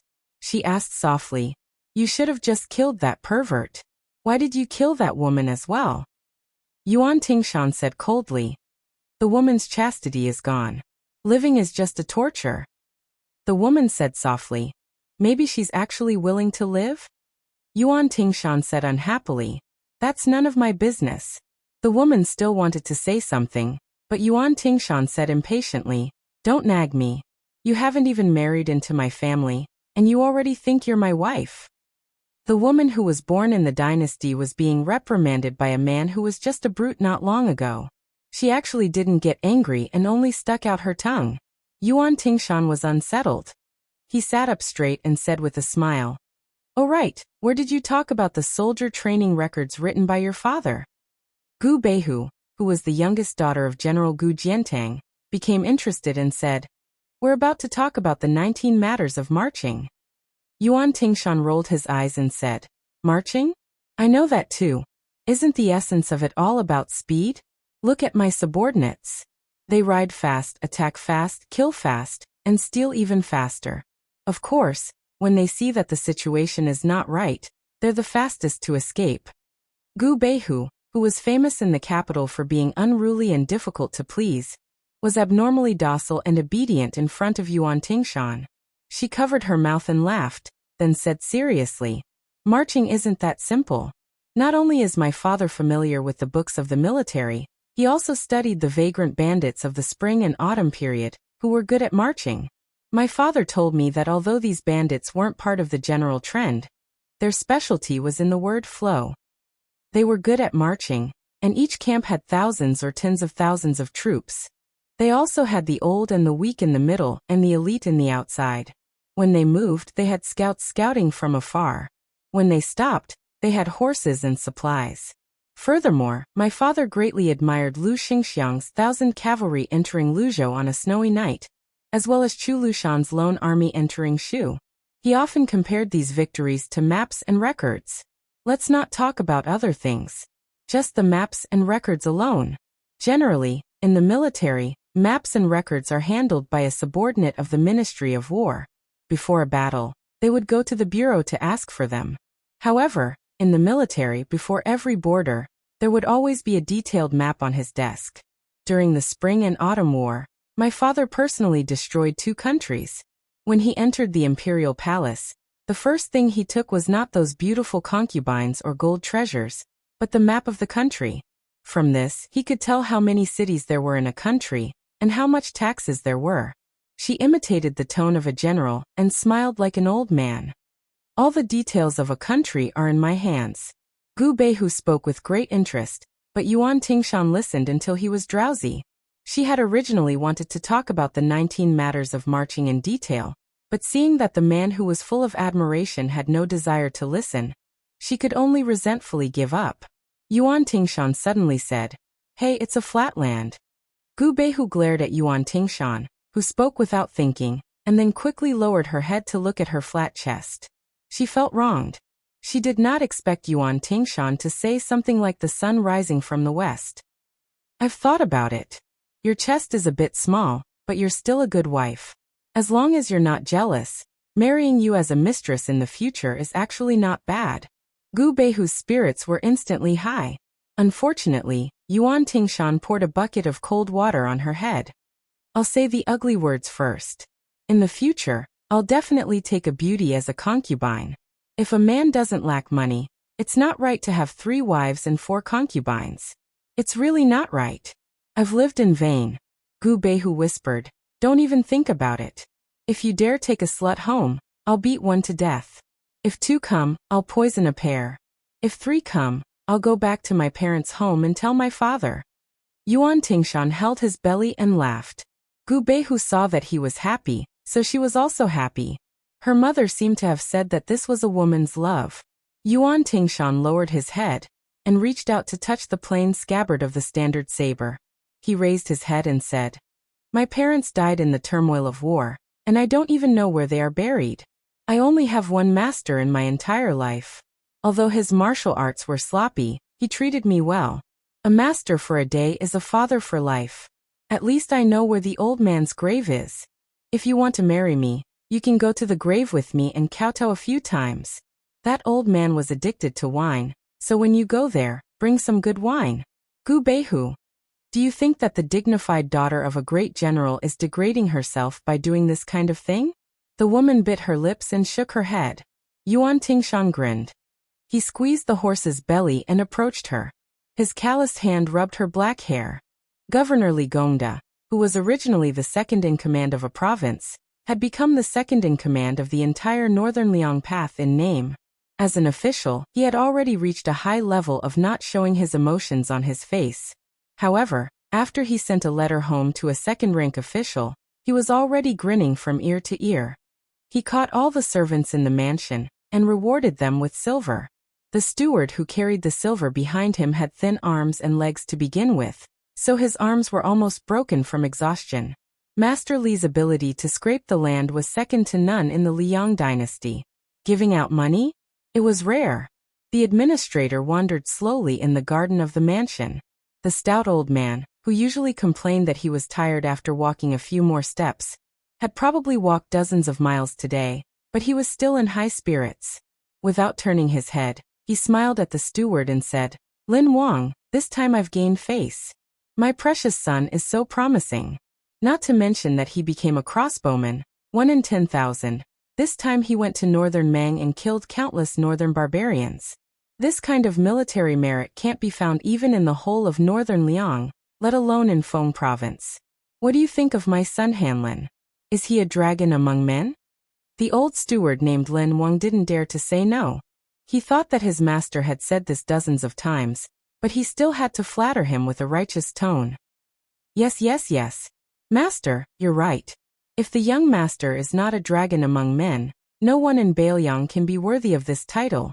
However, the old steward, who was used to seeing the young master cause trouble in Feng province, was really shocked. The master's ancestral grave was really smoking. The young master, who was not good at literature but good at martial arts, had become outstanding in less than 2 years after entering the Bailiang army. Li Gongda frowned and said, "You're not being particular. Of course, besides the 2 princes, it's my son's turn." Lin Wang quickly smiled and said, "Yes, yes, yes." Chapter 628. In Bailiang, it was said that the administrator had 3 meetings and 3 meetings. The 3rd meeting was that he would steer according to the wind, be greedy for money, and be aroused by women. The 3rd meeting was that he would not act until he saw the hair, would not shed tears until he saw the coffin, and would not kneel until he saw Prince Liang. The knowledge in this matter was not great, but it was not small either. In any case, the benevolent had their own views, and the wise had their own views. There were many snobbish people in the northern Liang officialdom, who considered themselves to be the disciples and grand disciples of Lord Li, the official. When the servant girls heard that the ruthless young master was about to return home with illustrious military achievements, they were not only skeptical, but also fearful of the impending disaster. Since Li Gongda refused to kneel before Prince Liang, and even dared to disregard imperial edicts several times, throwing them away as soon as he received them, it was easy to imagine how perverse this powerful border official was. Like father, like son. Before Li Hanlin joined the army, as Li Gongda's son and the crown prince's friend, he was worthy of his reputation as a dandy. If it weren't for the 2 golden tokens that allowed him to avoid death, he would have been dragged out and hacked to pieces a long time ago. "Master, master, master, master, master has ridden into the city." A gatekeeper hurriedly ran into the garden shouting. Coincidentally, he fell flat on his face, which made his loyalty even more commendable. The chief steward behind the administrator saw this and curled his lips in disdain. Li Gongda's old face was full of smiles. He coughed a few times, and ordered the chief steward, "Lin Wang, go and inform the mistress." 4 riders entered the city, and after entering the city, they reined in their horses and moved slowly. They were led by Li Hanlin, followed by Lu Do, Li Shiyue, and an ordinary crossbowman named Feng Hutu. He had the back of a tiger and the waist of a bear. He looked fierce, but his temperament was the most gentle of the 4. Before the 4 riders entered the city, they first went to Ma Zhenjai, who had died in the battle at the Ladder Mountain. They personally delivered the compensation to his family. Ma Zhenjai was not the only one. Almost 80 to 90% of the 50 men who had died in Beimang had died. The 4 of them went to visit the homes of the chiefs and brothers who had died in the battle. There was still half a day of vacation left. They had agreed to stay at Li Hanlin's place for a few days, but Li October said that the main event was still to go to his place to eat and drink. He would not stop until he had gained a few pounds of autumn fat. His father was once a crossbowman of Bailiang, and had just been promoted to sergeant. He had always thought that Li Hanlin was just a disciple from an ordinary family. When October Li saw the intimidating administrator's mansion, and saw the old man, who was solemnly dressed in the second-rank civil official's make-up uniform, holding the new chief's hand and weeping on the street in spite of his official prestige, October Li was somewhat stunned. A woman wearing the title of a lady was crying as she hugged Li Hanlin. Her heart ached terribly. Feng Hutu was slow to realize that a servant had already taken his horse away after he dismounted. He then nudged Li October with his elbow and asked carefully, "October, the chief's father is also an official. Why, is he older than your father?" Li October laughed and scolded softly. "You fool, this is the chief administrator of Bailiang's 2nd rank. Do you think he's older or not? My father is far from it. Motherf ***, the chief is not honest." At first, I was wondering why the chief had the same name as Li Hanlin, the villain of Fengzhou. It turns out that they are the same person. Motherf ***, fortunately, I originally planned to introduce my sister to Lu Do. If it were our chief, my sister would be scared half to death. In addition to the trusted aides of the administrator, there was also an extremely beautiful woman standing next to Li Gongda. She looked somewhat similar to Li Hanlin, but perhaps because her eyes were naturally cold, they made her, who had a pair of charming eyes, seem a little unapproachable.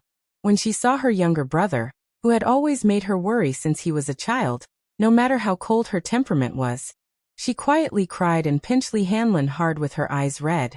Bailiang women were mostly heroic, but there were also a few who were outstandingly beautiful. Yan Dongwu was known for his talent in Bailiang. And Li Hanlin's sister, Li Fujian, purely used her beauty to move people's hearts. Su Fengnian, as the heir and close friends with Li Hanlin and Yan Qiji, could be said to be in a favorable position. Unfortunately, he had always been at odds with Yan Dongwu. As for Li Fujian, who had nothing special other than her beauty, it was strange to say that she actually looked down on Su Fengnian from the bottom of her heart more than Yan Dongwu. The former would even say a few harsh words to the heir when he was angry, but Li Fujian refused to even look at him. 2 years ago, she had been possessed and fell in love at first sight with a poor scholar. At that time, Li Hanlin was secretly resentful of the heir's lack of loyalty, and went out to travel without telling her. Chapter 629.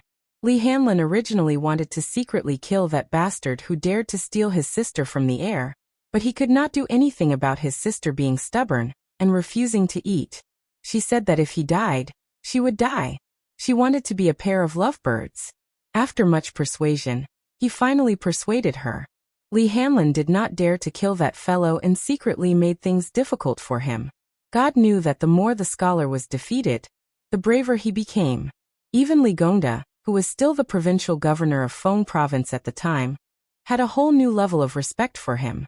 He privately weighed the pros and cons with his wife, and thought that it would be better to let him go than to block him.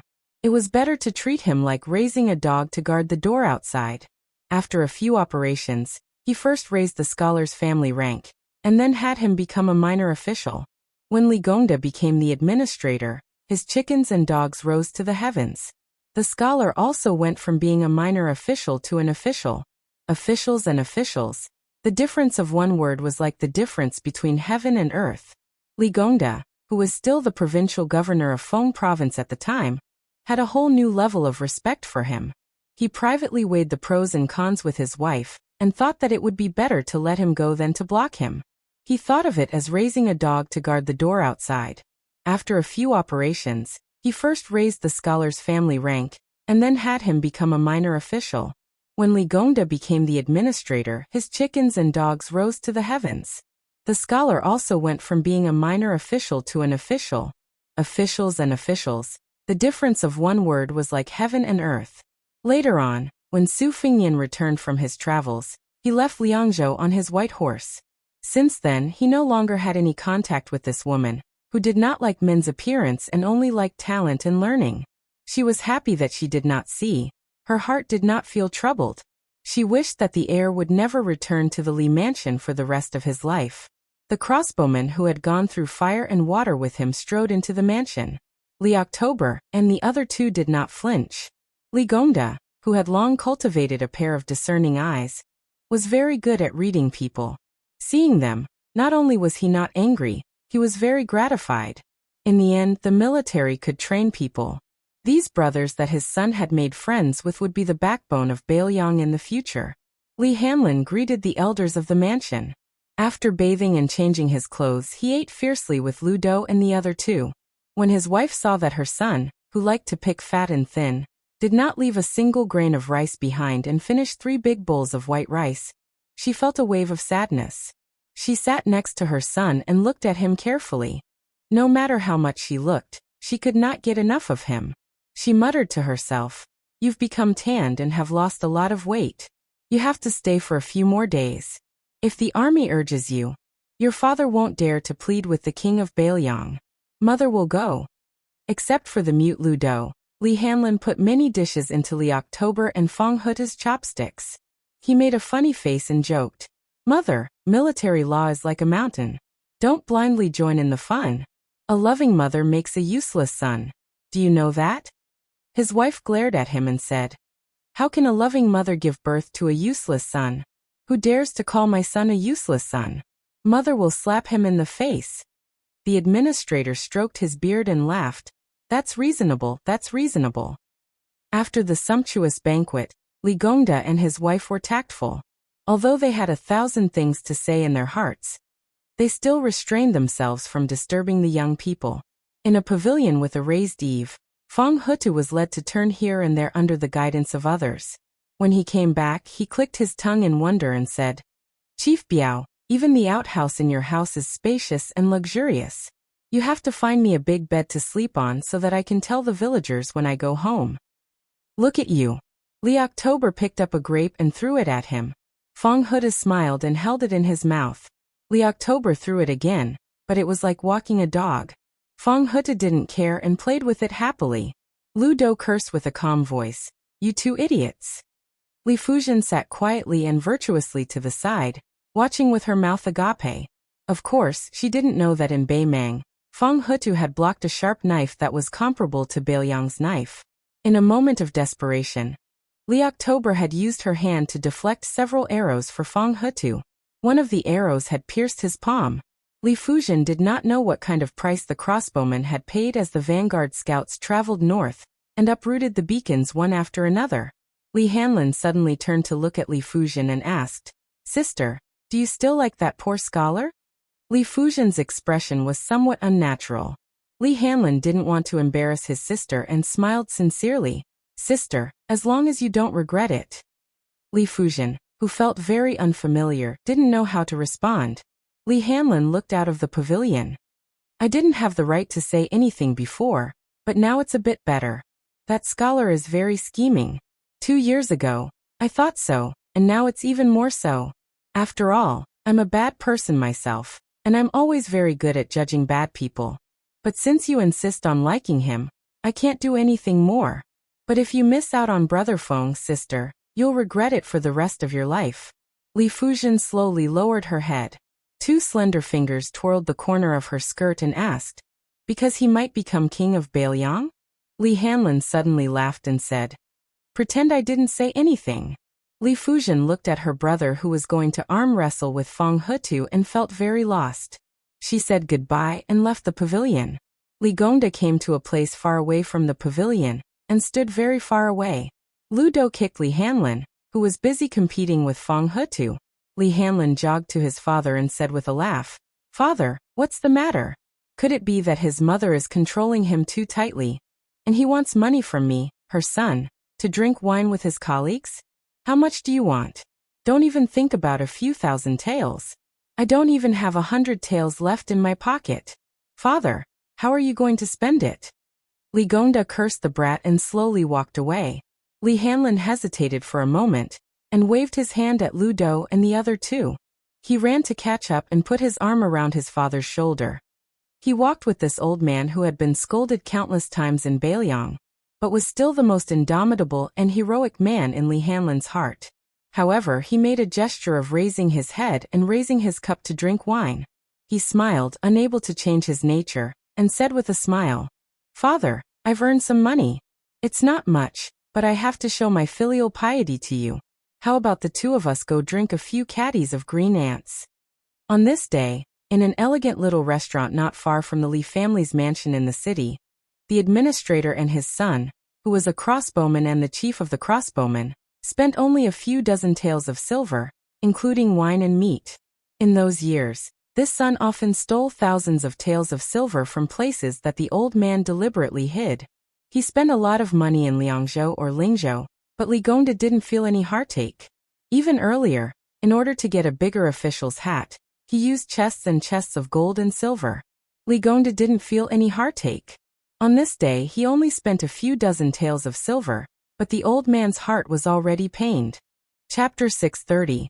Song Yujing was a middle to upper-ranked hunter. Although he was only 25 years old, he had been lying dormant in the big net woven by Li Mibi for 12 years. He had never made a mistake, so he was able to keep an eye on Su Beiji, who was at the top of Zhu Yi's list. Beimang's territory was vast, but there were only a few hundred hunters and butterfly hunters. If everyone had to keep an eye on him one by one, it would be difficult to make ends meet. It was enough to see how important Su Beiji was to Shadow Prime Minister Li Mibi. Song Yujing had kept an eye on this concubine-born son of the Su family for 6 years. He was probably the person in the world who was most familiar with Su Beiji's habits. After Su Beiji reached the age of 20, he often went out for sightseeing. This time, Song Yujing did not feel anything unusual when he went out with his attendant Wang Mingxi. However, when the shocking news came from Ruoshui Hut, which was codenamed 6, Song Yujing felt as if he had been struck by lightning. The king of the northern courtyard, Su Huainan, had been beheaded and decapitated. The head of Beimang's most powerful official was still missing.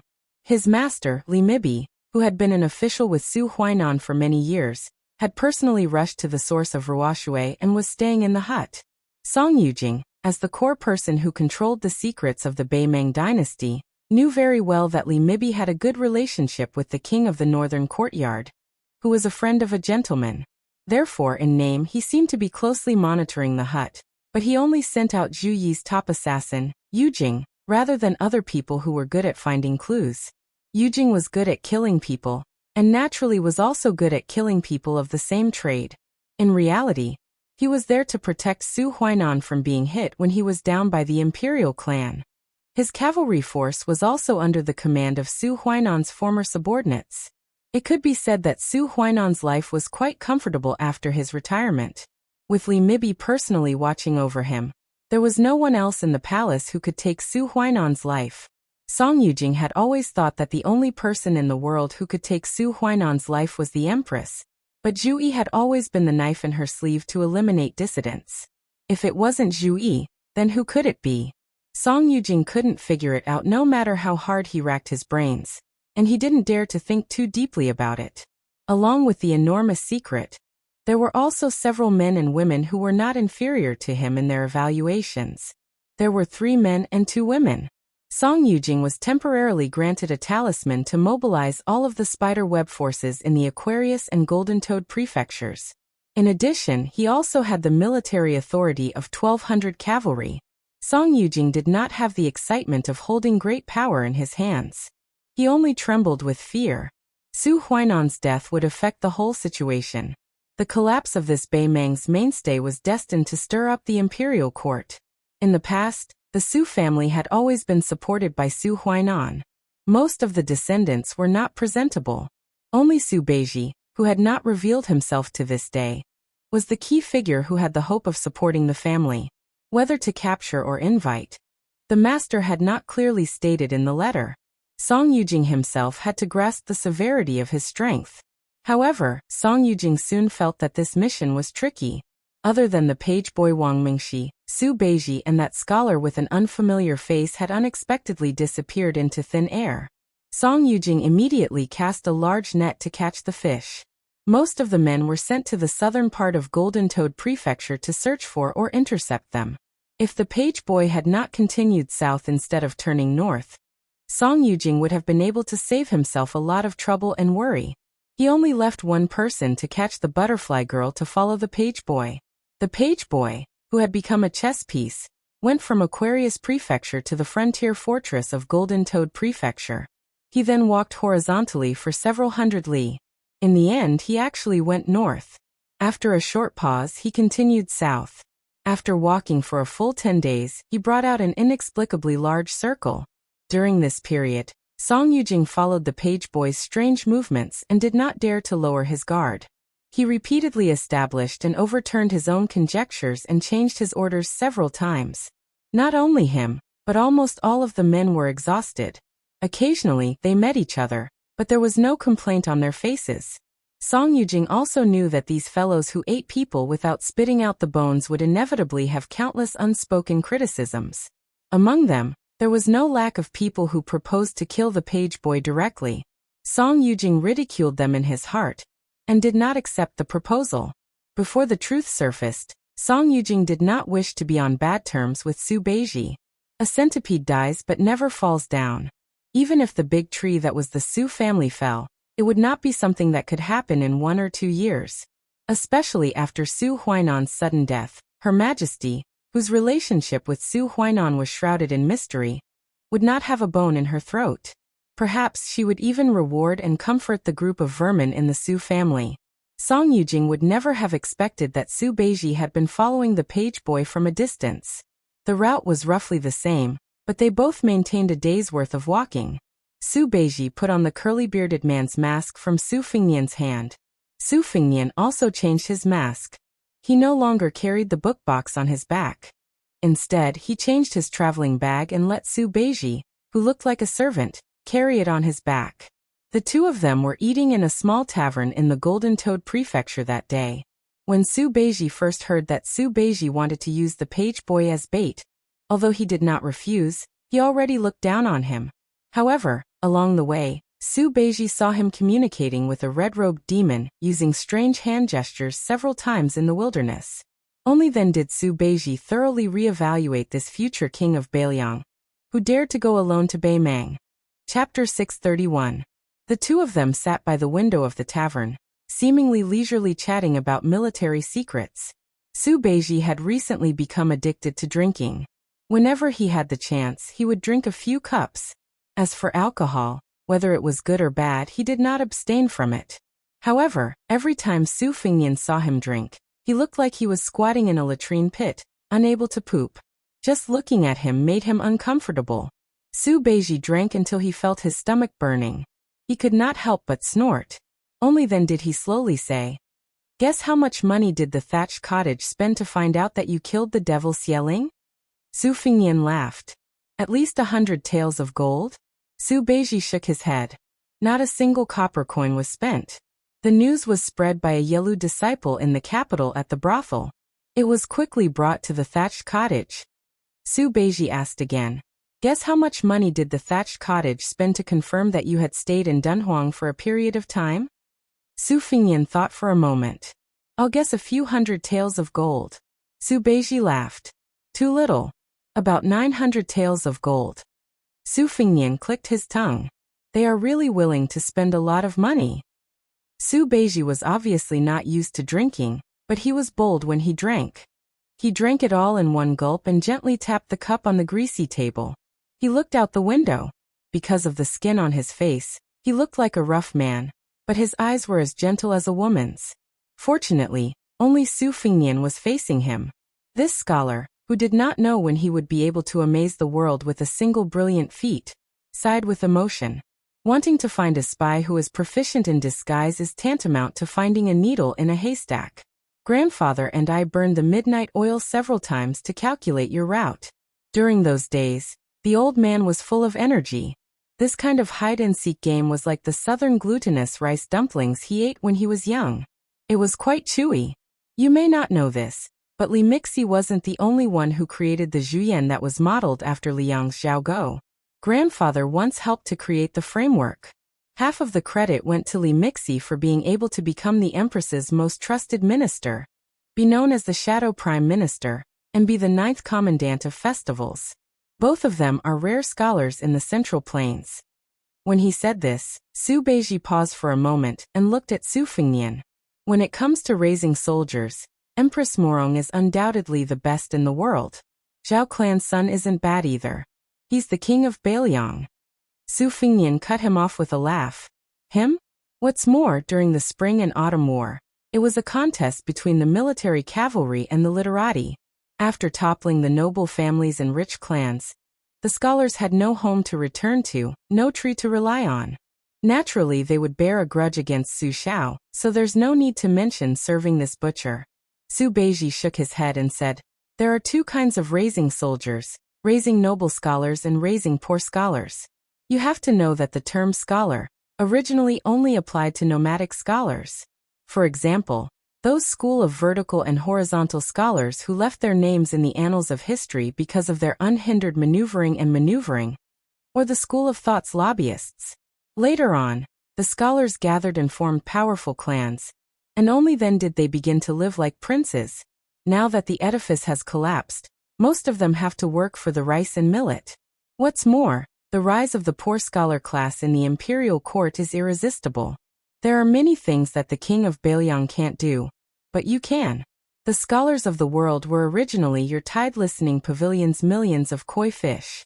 Now it's just like how the tide listening pavilion is connected to the rivers, raising koi fish mixed with wild carps. If you can pick a small number of them, you can succeed.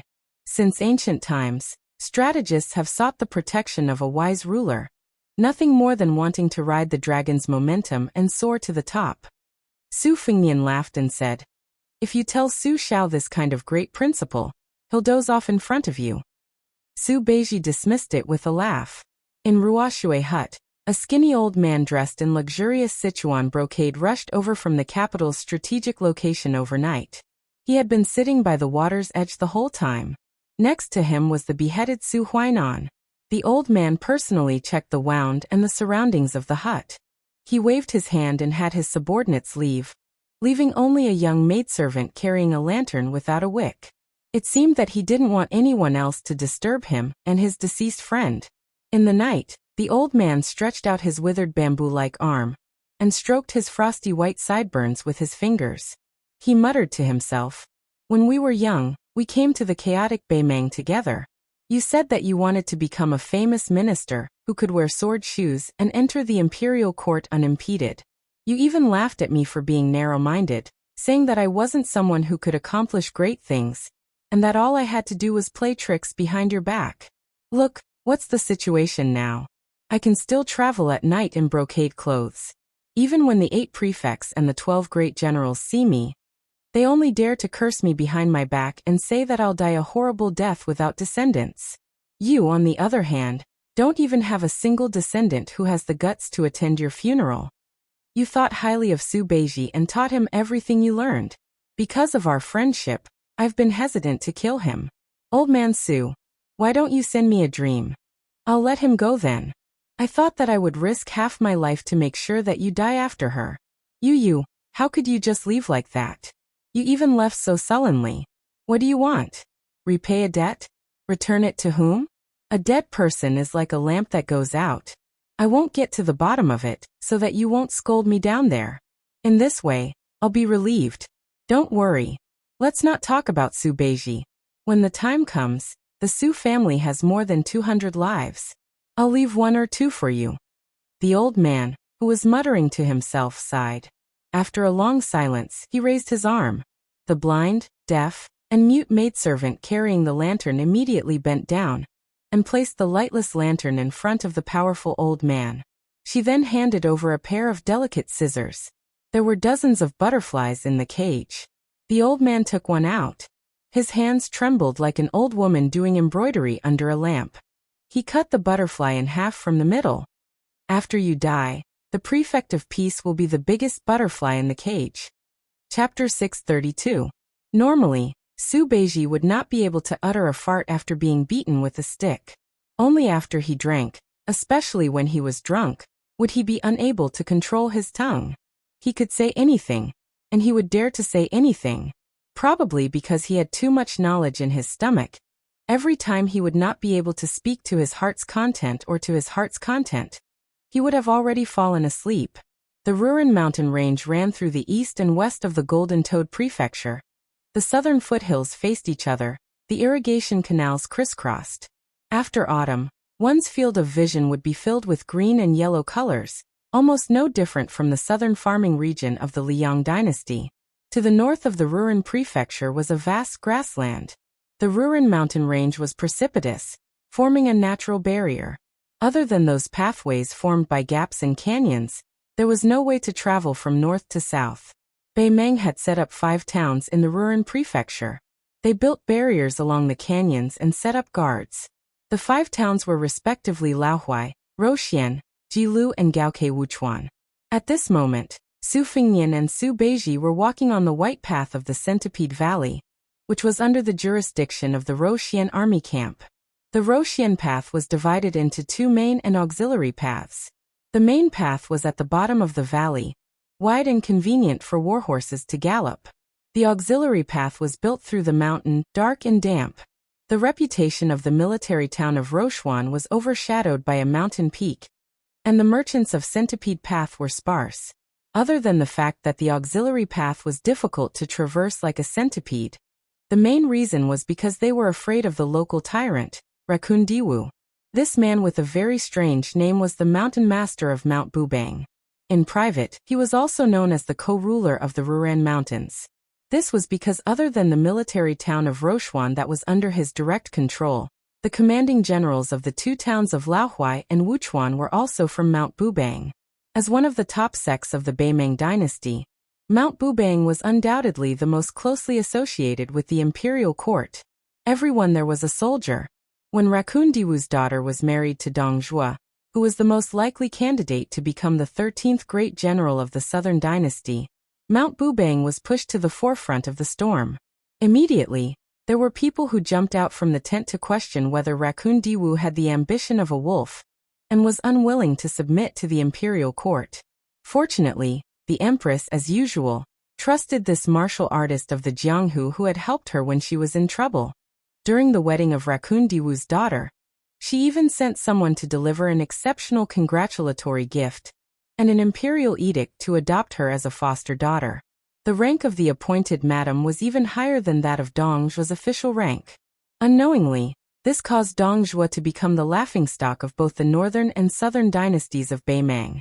They ridiculed Dong Zhuo for being a general who relied on women. Su Beiji walked on the dim and shady centipede path. Although there was a simple elm fence along the path, the stone floor was slippery with water. Su Beiji, who had only learned some body-strengthening boxing techniques, was trembling with fear as he walked. Fortunately, Su Fengnian was walking on his right side, so he felt a bit more at ease. This auxiliary path between the mountain walls was more than 10 feet wide and 15 feet high, barely enough for a donkey and a mule to slowly pass through while carrying goods. The inner wall was covered with moss and the top of the wall was constantly dripping with water, making it extremely easy for running warhorses to slip. There were many gaps in the path paved with bluestone slabs, making it easy for the horses' hooves to turn. If it wasn't for the horse's superb horsemanship and the fact that the horse was familiar with the centipede path, perhaps no one would dare to show off their horsemanship here. Su Beiji, who had a new wine gourd hanging on his waist, was afraid of heights, afraid that he would be distracted and fall down, so he didn't dare to speak. For this trip to the south, they had originally followed Su Beiji's arrangement and chose a path where there were many merchants who could easily pass off fish eyes as pearls. However, Su Fengnian, who was nicknamed Persimmon by the servant, had heard a rumor in the tavern that someone was going to pick a fight with the great Grandmaster Fifth Raccoon at Mount Bubang, so he dragged Su Beiji along to join in the fun. This made Su Beiji, who was used to being cautious, feel a bit of a headache. However, this Persimmon insisted on seeing the spirit of Mount Bubang, so Su Beiji couldn't possibly leave him behind and walk on the centipede path alone. In addition, the centipede path was steep and bumpy, so along the way he had given Su Fengnian quite a bit of attitude. In the end, they were two young children from wealthy and powerful families.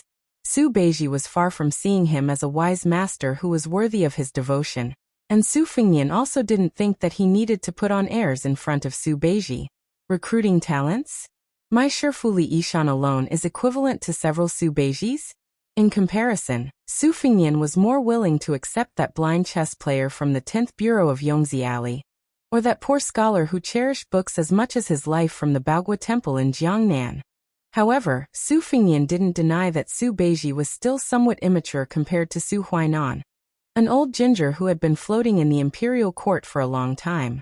However, compared to himself, this dabbler, Su Beiji was still a notch above him. The Centipede Road was as lonely as the road to the Yellow Springs. With no one around, Su Fengnian didn't make things difficult for Su Beiji, who couldn't be said to have any martial arts skills. He personally carried the luggage. Even so, Su Beiji still had to stop and rest every few li. Perhaps he was somewhat grateful to Su Fengnian for taking the initiative to stop and rest each time to save face. Su Beiji somewhat boldly walked along the railing with a wide view. He looked at the fertile land south of the Ruren Mountains and finally opened his mouth to ask, "Why does His Royal Highness practice martial arts? Isn't he afraid of delaying the future military affairs of Bailiang? If the descendants of the vassal kings muddle along, they will naturally not lack glory, splendor, wealth, and rank. The emperor of the Zhao family will probably be happy to see this happen. However, to maintain the special honor of being hereditary, one must always exhaust one's mind. King of Jing'an, Zhao Heng paid with his life. Crown Prince Zhao Sun even entered the capital. Wealth and honor are found in danger. Moreover, you will be the only king with a different surname in the Liang dynasty.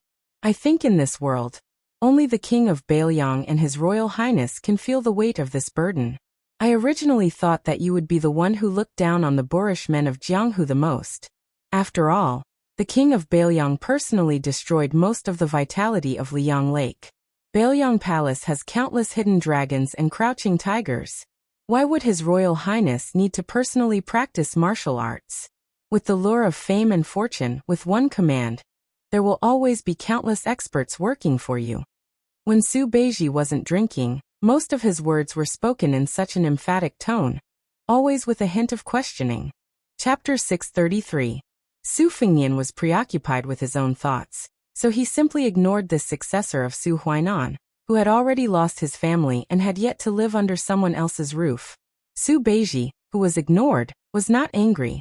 He said to himself, chivalrous people use force to suppress disorder, but the two imperial courts both have unprecedented control over their own jianghu.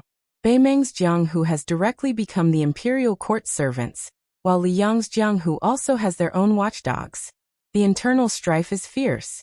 I really don't understand why there is a need to personally go into this kind of jianghu that is struggling at death's door. Su Fengnian suddenly laughed and sat down on the rotten guardrail. Su Beiji looked at him with trepidation. Su Fengnian looked at this talented person, who liked to look at the situation from a strategically advantageous position. He said calmly, Su Beiji, have you seen with your own eyes 2,000 flying swords? Have you seen with your own eyes the rise of the sea with your own strength? Have you seen a wisp of sword energy destroy a city wall? Su Beiji calmly shook his head. No, I haven't. But since ancient times, everything has its vanquisher. The Sword Emperor of West Shu guarded the country's gate for the Son of Heaven. But wasn't he also crushed by your Su family's cavalry until not even his bones remained? Why wouldn't the Jianghu people who have been famous for a long time be willing to fight on the battlefield? Isn't it because they are afraid of capsizing in the gutter? Moreover, the elite armies often have similar cavalry that specifically targets the top experts. I'm guessing that your Liang's Grand Secretary Zhang Julu has spared no effort to tilt the empire's taxes to the north. He must have let Gu Jiantang support a force that can deal with Beimeng's Jianghu martial force. Don't think that the chess and sword music school of Mount Bubang is very arrogant right now. Once they are driven to the battlefield to fight, they won't be able to withstand a few large-scale battles. Su Fengnian laughed. Are you mocking me? Are you saying that I'm not doing my job properly? Su Beiji lifted his wine gourd and drank a mouthful of wine. Su Fengnian did not get angry. Instead, he smiled and sighed sincerely. Your opinion is exactly the same as my second sister's. However, as a crown prince, the only thing I can do before I reach the age of 20 is not proper work. You can't expect me to conceal my strength and bide my time while harboring evil intentions. I'm not afraid of you laughing at me. Even now, I don't have any direct descendants to speak of. If you think about it carefully, it seems that there are only 200 or 300 people in the Phoenix Battalion that I have some friendship with. I would have liked someone to bow to me, but during my second journey, during the Battle of the Reeds outside Xiangfan City, one of the Dongyue swordsmen in my residence cursed me as Your Highness the Crown Prince, before he died. At that time, I knew that no one in the world was stupid. Su Beiji wiped the wine from the corner of his mouth and teased. So it's because you don't dare to sit on the dragon throne. Not because you don't want to. Su Fengnian helplessly said. A chicken talks with a duck. Su Beiji slowly said. Currently, several major events have happened. First, our dynasty's Taiping commandery has become the imperial preceptor. The Prince of Zhao Zhaokai has surfaced for the first time with a silver vase in his hand and entered the western region. The white-robed monk entered the clouds and preached the Diamond Sutra. With the support of the Empress, Dao Dezong began to gather the country's strength to compile the Taoist canon. Zhang Julu began to transfer the elite cavalry of several vassal kings to the northern border.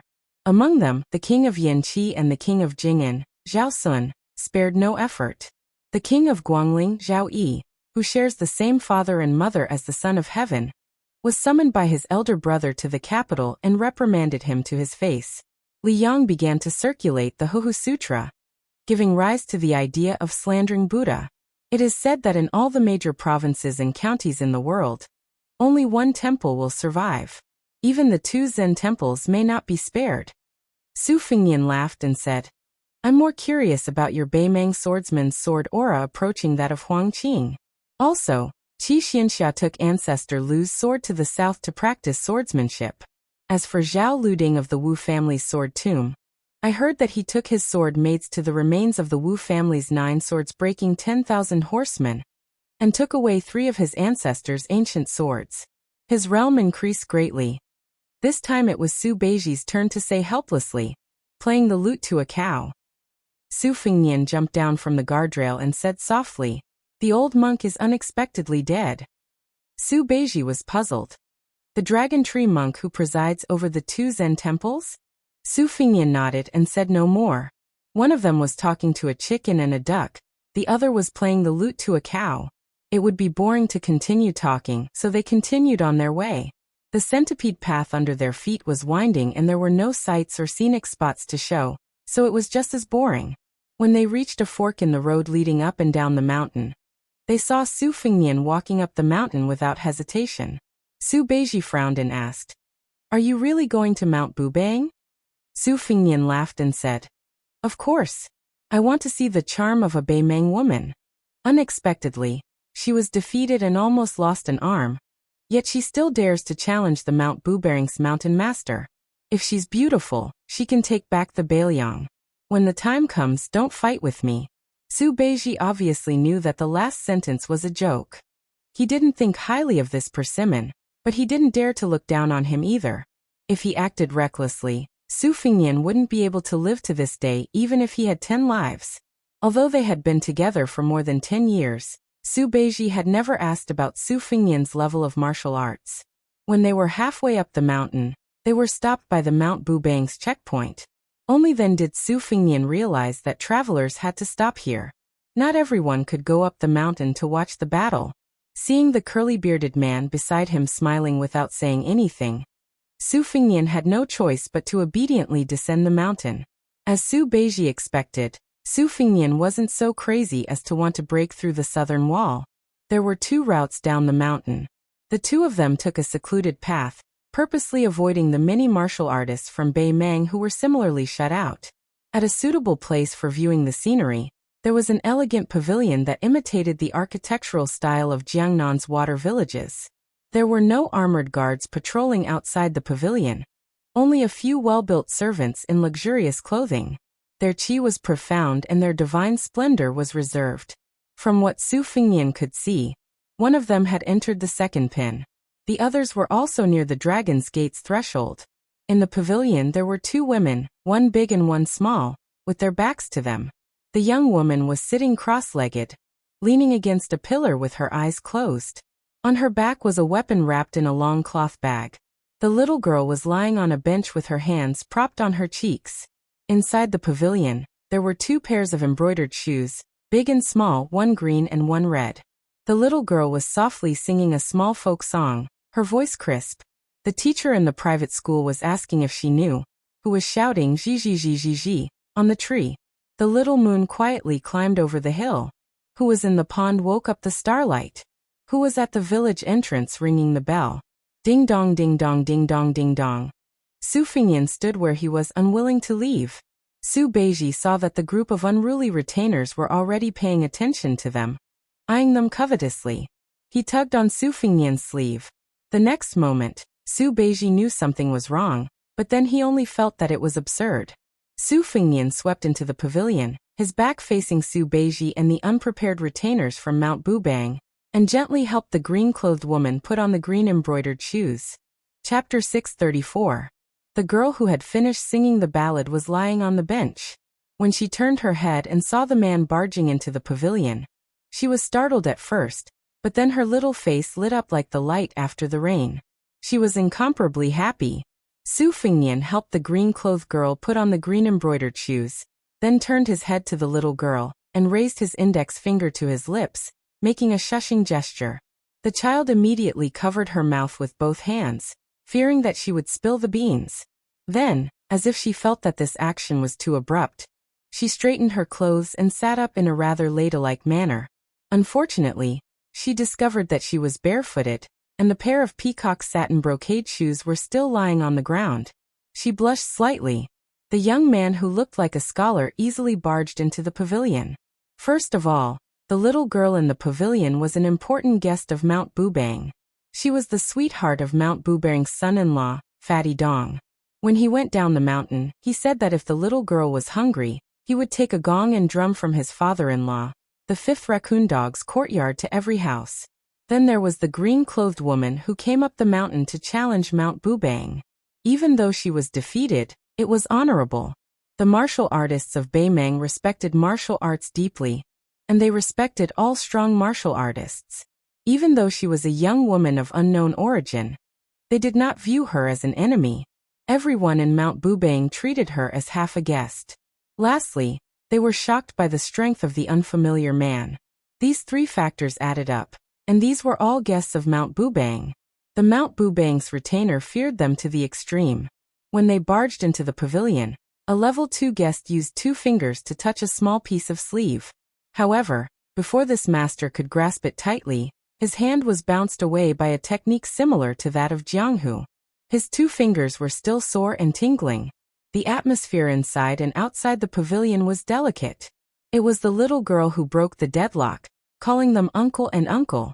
Then, with an unquestionable tone, she asked them to go up the mountain first. This smooth manner that did not hurt the harmony on the surface was obviously taught by her Uncle Dong.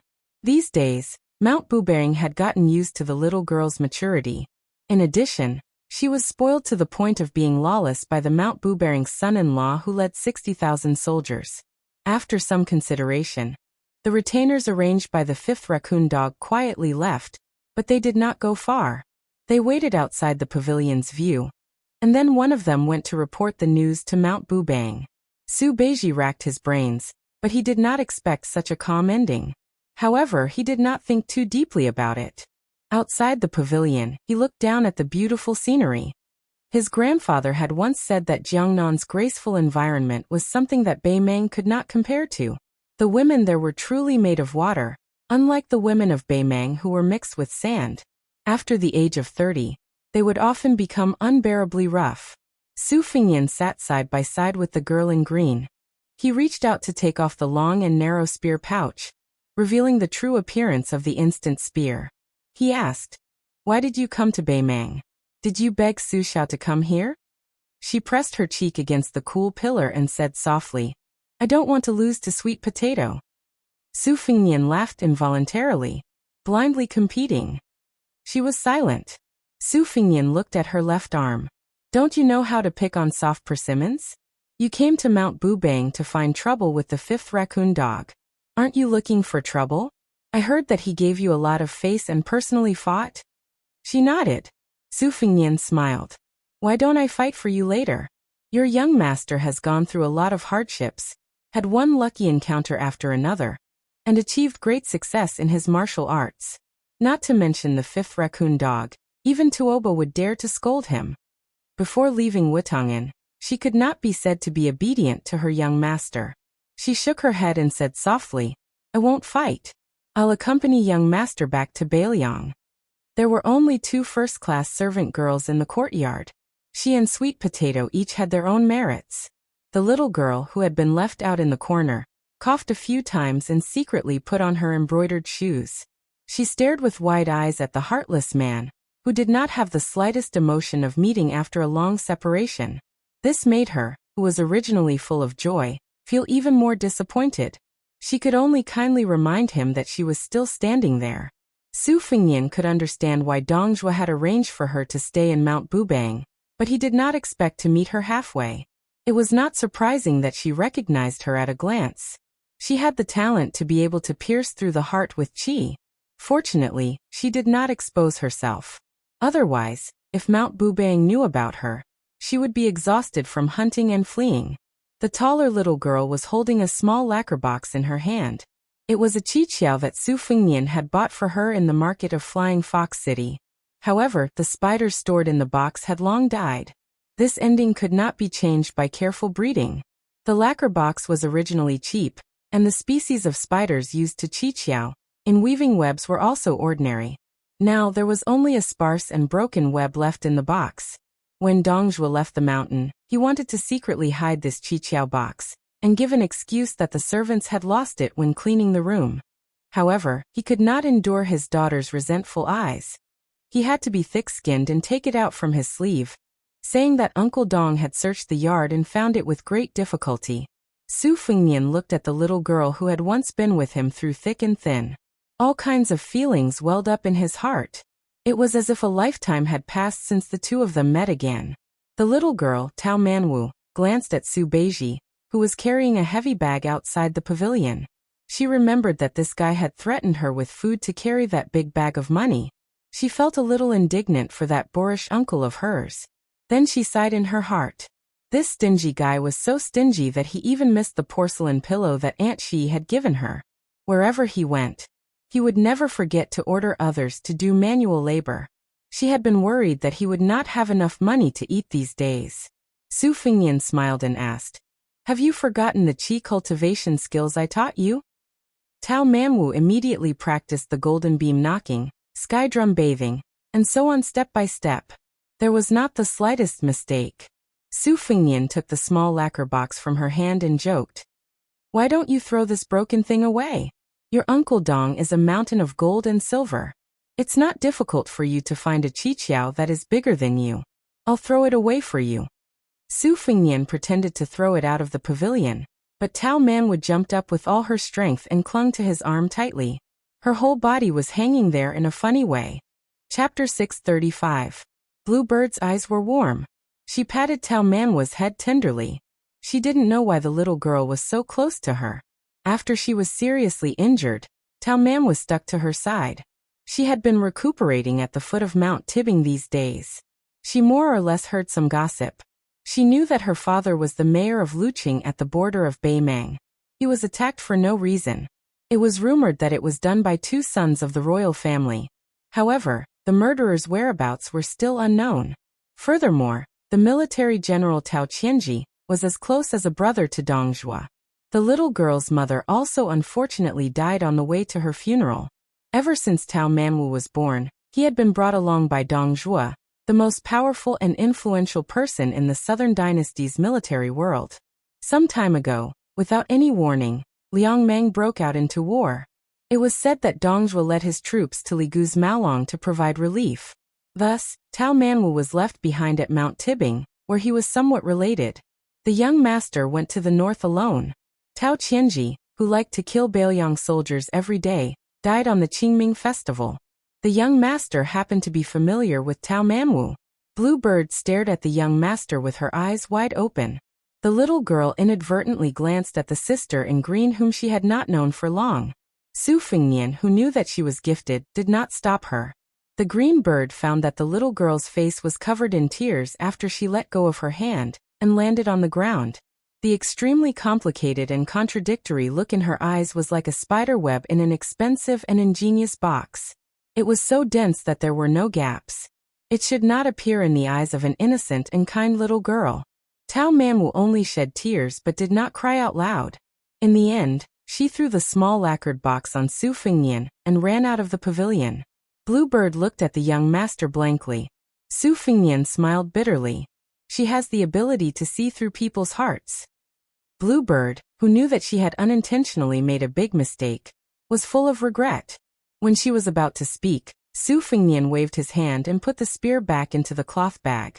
He said calmly, "I didn't want to deceive her for the rest of her life. The sooner she knows the truth, the sooner she can relax. However, it's hard for me to say it myself. It's just nice that she saw through it herself." Although Su Beiji did not know the inside story, he knew that they were in big trouble. When he was about to remind them that they could run for their lives, Su Fingnian had already stood up and returned Cha Na to Bluebird. He laughed at himself and said, let's go. The 3 of us can only wait to be hunted down by Bingshan." Su Fingnian grabbed Su Beiji's arm and led Bluebird, who had no objections, down the mountain. Su Beiji felt like he was riding on clouds. However, the 3 of them did not escape to the south directly. Instead, they secretly returned to the Ro-Ran Mountains. Su Beiji could not help but secretly sigh. It was true that the skilled were bold. Su Beiji, who was good at self-reflection, was a little shaken when he rested by a stream in the mountains. When the scholar went north, he brought many things with him. Chess was one of them. Compared to chess, it was more popular in Beimang. In the past, the king of the northern courtyard, who was very powerful in Beimang, was a veritable terrible chess player. However, when it came to playing chess, he was a master. Su Beiji had been influenced by his grandfather for many years. Although he was very familiar with the 19 paths of Zongjing, and was very proficient in it, his personal preference was still towards chess. He often played with his grandfather Su Beiji and ended up with a draw. He remembered that when the old man first took out a chessboard, He told the young Su Beiji to play this game. Only when he had the ability to draw with Su Beiji would he be considered a master. However, in Su Beiji's eyes, when his grandfather fought with others in the imperial court, he would always cut the weeds and eliminate the roots. His way of doing things was completely different from the way he played chess. It was not until he met his death that Su Beiji realized that in this game of Liang Meng's draw, the price was so great that all the chess pieces of the Su family had died, and he was the only one left. Since Su Beiji was a scholar, he naturally regarded himself as a scholar who did not know the 9 palace squares. He looked down on the boorish men of Jianghu. It was also because of this that a scholar assisted the emperor in devising strategies. Why would he need to personally kill the enemy? No matter how strong the masters of Jianghu were, there would always be other masters to kill. It was rumored that the creator of chess, Huang Longshi himself, had brought the role of a scholar to the most exquisite level. The poison scholar Huang Sanjia, who said that he would bring peace to the world when he was young, could be said to have poisoned the entire spring and autumn period. Su Beiji greatly admired such a character, who transcended the imperial court's calculations and reached the heavens' calculations. However, all of this was built on the chessboard in a favorable situation. Only on the chessboard could Su Beiji display his skills. Being at a disadvantage and attacked by the enemy to the side of the monarch, Su Beiji asked himself if he could turn the tide. Su Beiji suddenly understood why the great official Chao Chongqing, who had studied to become a saint, became a celestial phenomenon martial artist, and why he entered the palace 3 times. When one was at the end of the rope and had no chess pieces to manipulate, in the end, one still had to walk out of the 9 palace squares. The game Su Beiji wanted to enter was Bailiang, which was in a disadvantageous position in a corner, and not Beimeng or Liang, which had already gained the upper hand. This was probably the key to why his grandfather had taught him how to draw. To seek victory, one must first consider defeat. Su Beiji could not help but raise his head to look at the young man sitting leisurely on the rock. Then this fellow in front of him had already thought of the worst situation. Bailiang would be completely destroyed, and he would have no choice but to kill the enemy alone for revenge? Was it possible? Su Beiji did not believe it. Blue Bird jumped down from a big tree, somewhat incredulous. Young master, there is no movement from Mount Bubang. Su Fengnian frowned, picked up a stone and threw it into the stream. He was slightly distracted and muttered to himself, "It seems that this account is not clear." On Mount Bubang, the little girl ran away crying. Those who did not dare to leave the pavilion saw this scene, and subconsciously wanted to kill their way down the mountain. However, she forced a smile and explained that Sister Tsing-yi was going down the mountain with an acquaintance, so she was a little reluctant. Everyone was skeptical, but they did not ask anything. However, if that girl didn't throw herself into a flame like a moth, then it could be considered a good thing. In the end, even if the mountain chieftain, who had a great reputation in the northern Meng Jianghu, defeated a young girl, it wouldn't sound good if news of this were to spread. Tao Manwu walked for a short distance, and did not let the retinue follow her. She turned and ran to the pavilion. When she saw the lacquer box, she bent down to pick it up, and was about to throw it down the mountain. However, she raised her hand for a long time, and still could not muster up the courage to throw it away. Then, as if she was angry at her own failure to live up to expectations, she ran out of the pavilion, squatted down, dug a hole with her small hands, and buried the box in the soil. She wiped away her tears and returned to the elegant little courtyard on the mountain. She climbed onto the bed, hugged the porcelain pillow and curled up in the corner, using the quilt to hide herself. Chapter 636. This chapter is short on words, so please forgive me. There will definitely be a monthly vote battle in August, so I hope everyone will support me. Nowadays, the world only knows about plum wine, but not instant spear. Su Fengnian sat on a giant rock by the side of the stream. He took off his shoes and socks, placing his feet into the gurgling waters of the refreshing stream. On his knees was this spear, immortal Wang Xiu's relic. Even though Wang Xiu's name carried the word gentle and charming, most of the spear techniques she used in her life were actually the firm and fierce pure yang path. Wang Xiu's innate strength was astonishing since she was young, leading experts into the path of spear techniques. After she became famous, she nurtured her strength through battle, and even single-handedly entered the depths of northern Mang to temper her martial path. She practically slaughtered her way through that generation of northern Mang's martial world, stabbing a huge hole in it. Among the 4 grandmasters of Jianghu in the previous generation, Wang Xiu was also known as the Armed Saint. He used strength to overcome weakness, and his spear was as fast as thunder. The tip of instant spear was round and blunt. Because of Wang Xiu's arm strength and unparalleled spear speed, he didn't care about the sharpness of the spear tip. Wang Xiu's martial arts could be said to be the best in the north of the Central Plains, but his reputation was mixed. Spear Fairy was paranoid, and he killed every enemy he attacked, causing countless hatred. Naturally, Wang Xiu was regarded by many Jianghu people as lacking in martial arts virtue, having the strength of a grandmaster, but lacking in general bearing. Wang Xiu, as one of the few external masters, did not regress in his martial arts realm after 60 years of age. His spear skills returned to its original state, and could be called extraordinary. What he learned in his life could be summarized as the 4 words formula. Liang dynasty originally did not believe that Qin Jibao could surpass his master in his early 20s and defeat Wang Xiu fair and square. However, after 2 consecutive battles with Hong Jingyan and Ancestor Bronze Man, he did not lose. Liang Beimeng began to recognize the little man in white as the undisputed #1 spear master, and the never-before-seen plum wine began to spread all over the world. Blue Bird stood beside Su Fengnian. She took a moment to tell him about her journey to the north. I first went to a big sect in Gusai State called Sun Spear Forest. The sect leader, Sun Baiyuan, was a famous spear master in the southern dynasty. Su Fengnian laughed and said, "This sect must be named after the Wu clan's sword mound. But I've read about Sun Baiyuan in the Tide Listening Pavilion's secret records. He's not simple. He's not a genuine level 1 master, but like many other martial arts geniuses, he skipped the Vajra realm, studied Taoist skills, and touched the threshold of the finger mystery. He's worthy of being called a top master of the finger mystery realm. How did you defeat him? A sneak attack?" Blue Bird shook her head and said, "Before I went to the Forest of Spears, I comprehended the collapse of the 4-word formula in the desert. When I arrived at the Sun Spear Forest, Sun Baiyuan's spear skills were a little stagnant and rusty because he hadn't fought personally for a long time. I shattered his skull with 1 strike."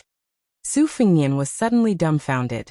He laughed and said, "Then how did you escape?" Blue Bird said calmly, "I fought and escaped. I was originally an assassin, so I'm good at disguising and hiding. I killed about 70 disciples of the Sun family, and comprehended the delaying formula, also known as the back thrust.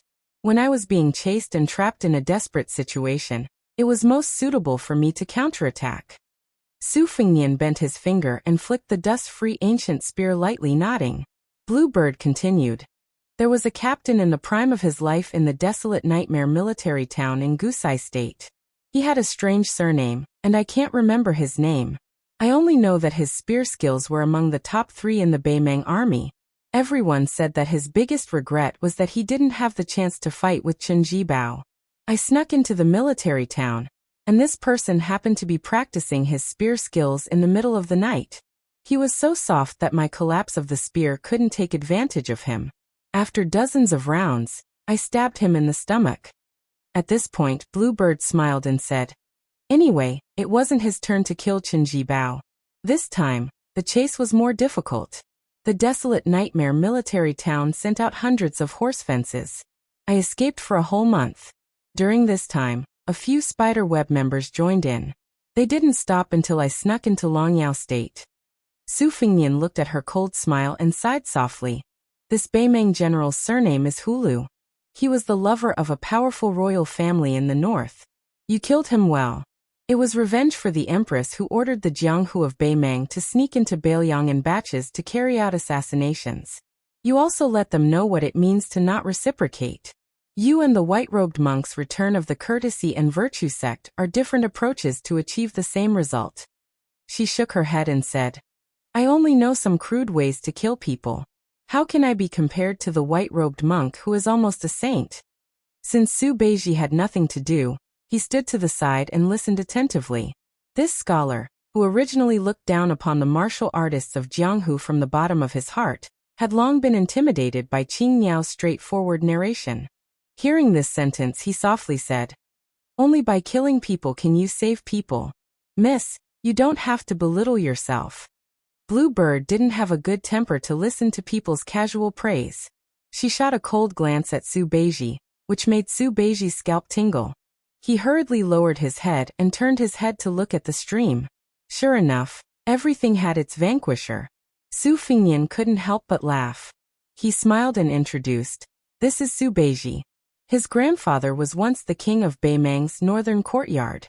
Young Master Su is also very knowledgeable and has a belly full of talent to help the people. This time he's going back to Beiliang with us. I don't know if he'll be willing to give us advice." Bluebird turned her head and nodded her chin slightly as a form of greeting. "Greetings, young Master Su." Su Beiji waved his hand. Bluebird hesitated for a moment. "Young Master, do you know that the 10,000 Long Xiang army attacked Gentleman's Pavilion in front, and the Great Snow Dragon cavalry crushed Li Gu Maolong behind?" Su Fingyan calmly said, "I heard that Huang Manor didn't have many Long Xiang army left. At the mouth of the calabash, they were unlucky and ran into Dongzhuo's personal army. The 4,000 Long Xiang army was almost wiped out. They were even stabbed by a spiderweb killer nicknamed Cut Willow." Bluebird bit her lip and didn't say anything. Su Fingyan changed the subject and said with a smile, "Although Sun White Ape and the one surnamed Hulu are both first-class martial art masters and valiant generals, they are still far from being comparable to the fifth raccoon of Bubang Mountain." Bluebird said, "The third formula of the forward formula is arc." Su Fingyan immediately understood. The pinnacle battle that established Wang Xiu's position as a great grandmaster was the battle between this armed saint and Red Armor, that lasted for 3 days and 3 nights.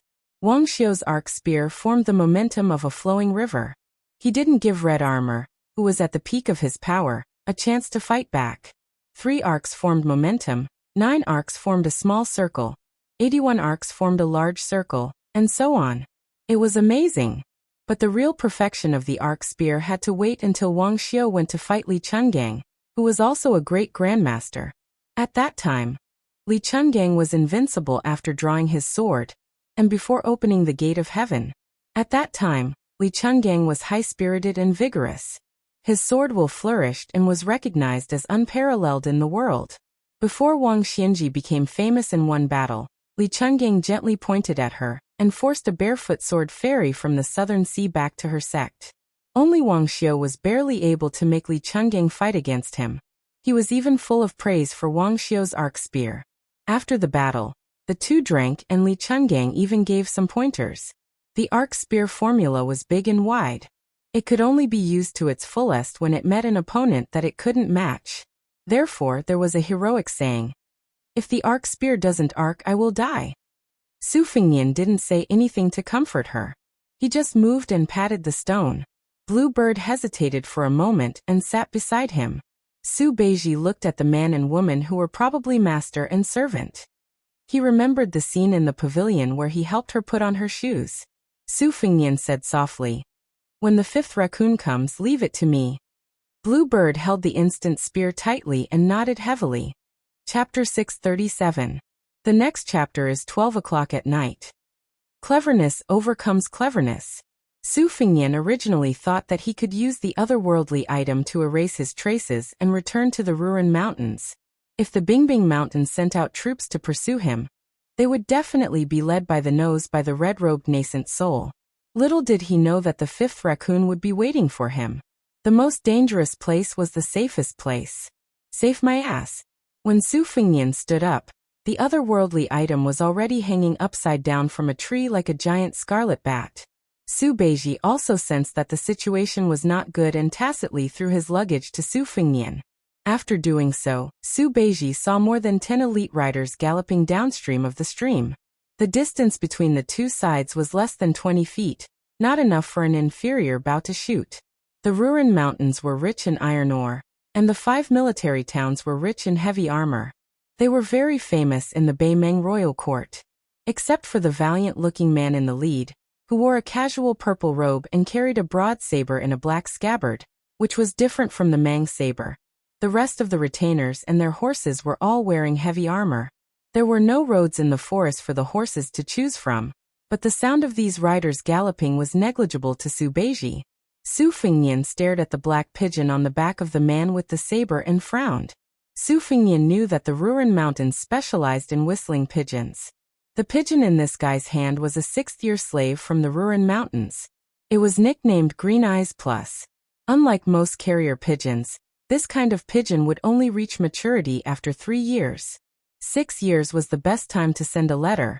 Its explosive power and long-distance endurance were top-notch, and its homing ability was superb. However, Su Fengnian was a big foppish playboy who trained hawks and dogs, so he was quite familiar with pigeons. Not to mention, he had been hunted by the Tuoba Spring falcons on the grassland and suffered a lot. He was very careful when he fled, paying special attention to whether there were any whistling pigeons in the sky. After confirming that there were no problems, he dared to return to the Ruren Mountains. This ambitious and ruthless man of Beimang who controlled both the Bingbing Mountain and a military town was past his middle age. He had the features of a typical Beimang man, but his attire was more similar to that of the southern dynasties. He casually placed his hand on the black scabbard saber. It was made of black python skin, and the scabbard was tied with a rope. It was Raccoon Diwu, the leader of the Bingbing Mountain. He had been observing Su Fengnian all this time. When he saw the young man who was slowly putting his sword on his back look at the carrier pigeon, Raccoon Diwu's mouth twitched. He gently shook his arm in understanding. The 6th-year slave flapped its wings and took flight. However, when it reached the height of the retainer knight's head, it came to an abrupt stop and dropped.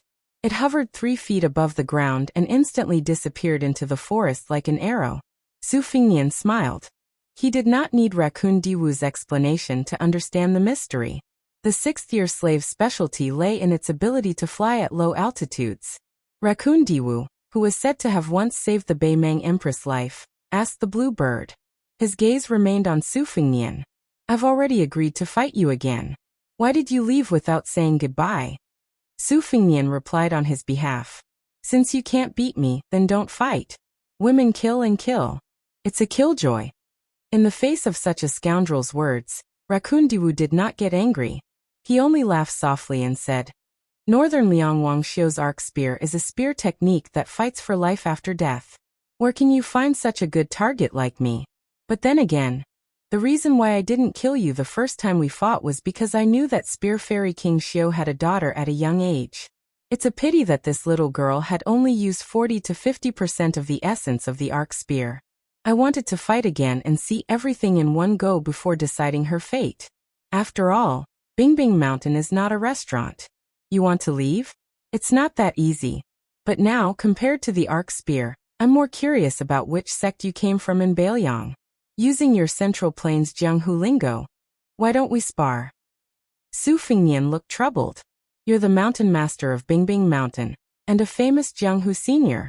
Isn't it inappropriate for you to lower yourself to the level of a nameless junior like me?"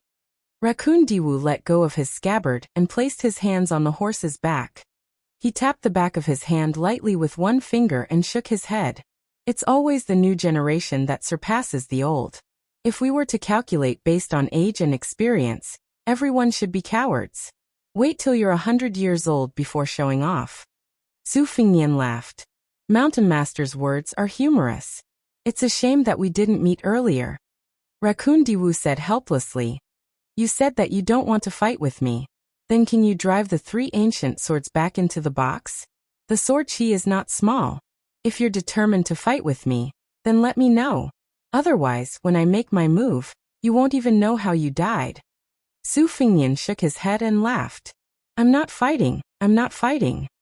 Raccoon Diwu could clearly feel the sharp sword chi of the 3 swords. He laughed coldly. "Your moral character is similar to someone with the surname Dong.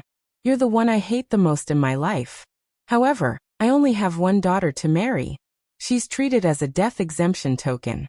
Your luck is obviously much worse." Su Fengnian still had that annoying expression.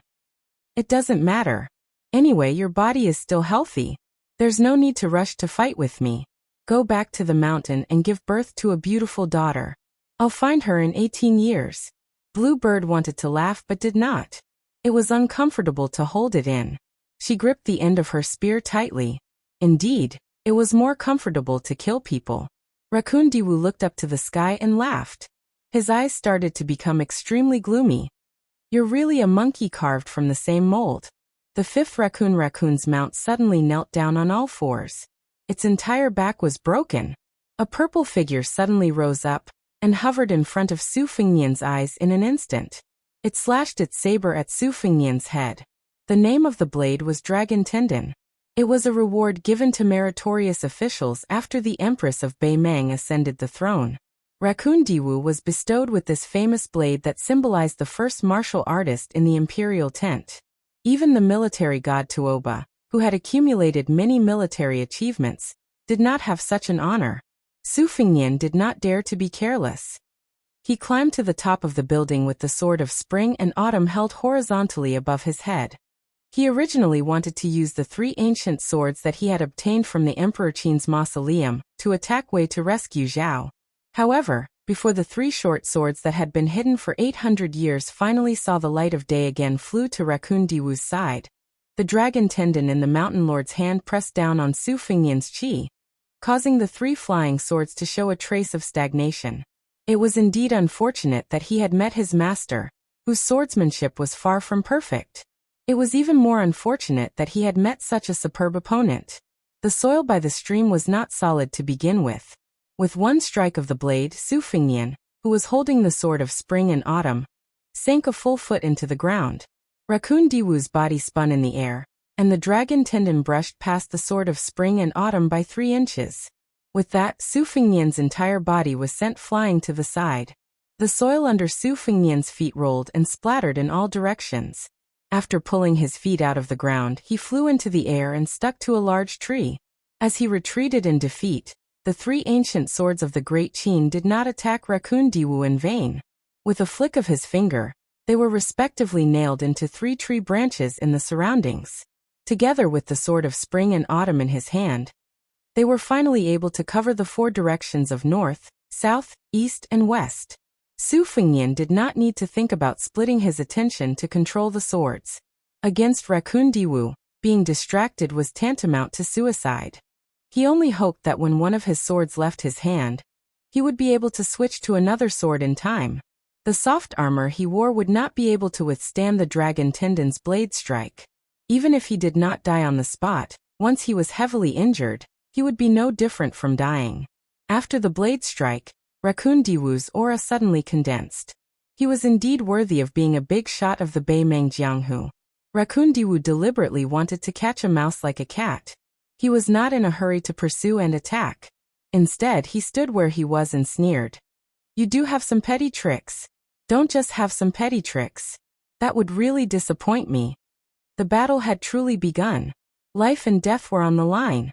Su Fengnian did not have the leisure to talk. Chapter 638.